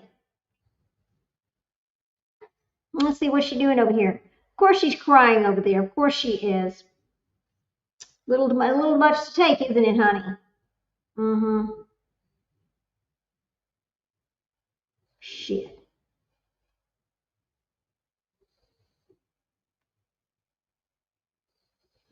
I am very, very concerned as to why those pill bottles were in Patrick's truck. That to me seems strange.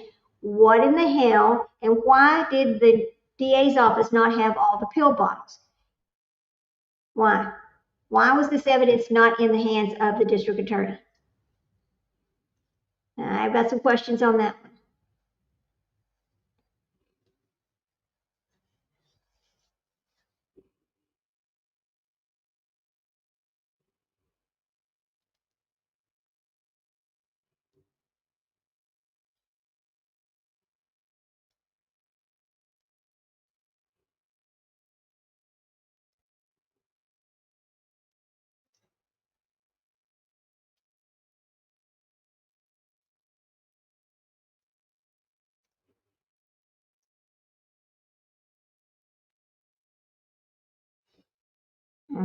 Jury, I told him we might break a little bit today, and finally, again, I was right.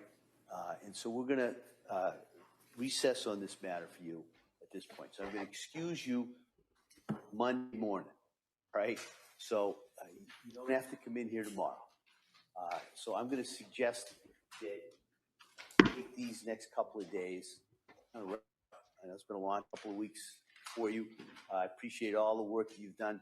I'm going to really remind you of those instructions because now I've got a kind of a longer stretch that you're going to be home, you're going to be talking to people. So I just want to remind you, do not talk about this case with anyone. Don't do any research about this case or similar cases. If you have any questions, don't do any research. Don't try and educate yourself on any of the issues or facts that you've heard so far in this case. Don't make any little road trips to go by any places or try and fill in any gaps. The other thing I want to remind you, you have to still keep an open mind. All right. It was probably easy to kind of nod and say yes when I said that at the very beginning of the case. But now you've heard a lot of evidence, but you haven't heard all the evidence. All right. You haven't heard the closing arguments of the attorneys. You haven't heard the law that you do apply. So I'm just reminding you have to do that. It's so important. And so I just kind of want to remind you on that. I want to thank you so much for so far all the work that you've done and all the work that you're going to do. And so I hope you have a very nice weekend. And we will see you on Monday. Just in case you're wondering, we're still well on track. But we'll see you on Monday. We'll continue with the trial at that point. And again, have a nice weekend. All right. Thank you. Court, all rise. Good. Close the notebooks. Let me bring something to your attention that I just saw. I want y'all to hear me. Hear this out. A GoFundMe for Lindsay's parents. Is that allowed?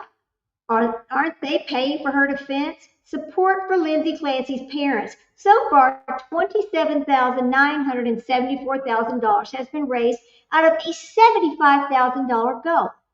It amazes me how trustworthy people are to donate to a fund where the Musgroves aren't even added as the beneficiary yet. This is sickening. People are contributing to a charity to pay for KR's legal fees, essentially. Yeah, listen to this. Fair, but I think the GoFundMe is pretty razor sharp at enforcing these things. You'd be surprised. I would assume so. My point is more or less that the person hasn't even had contact with them to make sure they would even accept the donations. They previously denied wanting help. Your comment or the one about how Lindsay Clancy's parents have explicitly asked that any donations go to postpartum mental health ought to be pinned. I thought the picture seemed so odd, and now it's making sense. Then the next person says, I know someone on Facebook who tried to do the same thing a couple of weeks ago, and they were told by Reddington that Lindsay's parents were not accepting donated money from anyone. They were told anyone wanting to donate money can do it to postpartum mental health research. This should probably be taken down. I will say that, though, that Lindsay's parents aren't her and shouldn't be held responsible for her choices. The next person says, Reddington has been so adamant about Lindsay Clancy being in a psychosis. Part of me always thought she might be doing this for a heavily reduced price, if not pro bono. Talking about Reddington taking this case. I do actually feel a little sorry for them. They truly do unconditionally love their daughter. Too bad their daughter didn't feel the same way for her children. The next person says, this is fresh. Yeah, I feel so sad for her parents. It's an impossible situation for them. I saw a photo somewhere of Elsie and her sister from when they were in high school, and they looked so happy. It's hard to believe this is the life now for them 20 years later. Wow. Then this next person says, why would you report? Why would you report this? You were crying and shaking. If you were crying and shaking upon discovering it and ultimately reporting it, weren't you? Okay, that's a weird thing. The next person says your response is odd and you're responding to the wrong person. I hate to be that person, but are you okay? I'm generally asking despite the satire regarding your username. This is so weird. I reported it to GoFundMe. That picture is ridiculous. The next person says, glad it's AI and not someone actually took the time to draw or sketch it, because that would be even more weird. It doesn't even make sense if you were on Elsie's side. Why would everyone be standing around her while she's crying? It's like predators circling around their prey. The next person says, please tell me this isn't real. Patrick Clancy already got $1 million and said that it would partly be used for legal, and then took that part back when the GoFundMe wasn't allowed. They both have a civil suits pending to the tune of $1 million plus. I know people can do whatever they want with their money, but also, why give these people any more money? Just to pay for that POSKR? And yes, he is vile. Look it up. And he may be a defense lawyer for heinous crimes, but someone who brags about defending rapists on Facebook is who they are funding. Also, not my own research, but someone else said he has documented as recently as sending a letter saying a priest he defended for Greg shouldn't be in jail anymore. There you go, folks. This was just a few hours ago on Reddit about a GoFundMe that apparently is not for the parents, but apparently somebody's trying to raise money for some postpartum thing. Okay, so what are you saying, Stompy is what? I'm sorry, Bam. Stompy looked like he was sleeping. Yeah. Stompy's 75 years old, guys. What do you expect, right? He's an old man. Of course, he's tired, He's not doing well. Yeah. All right, so I'm going to turn this off, and we will come back to this on Monday for this, but here we go. Get rid of that. All right, so I'm going to put myself back over here where I go. Where do I go? All right, so there you go. That is trial coverage for today. I'm going to come back later on tonight, and we're going to cover the executions that I wanted to talk about. On Sunday, I'm going to do the whole story on that one guy.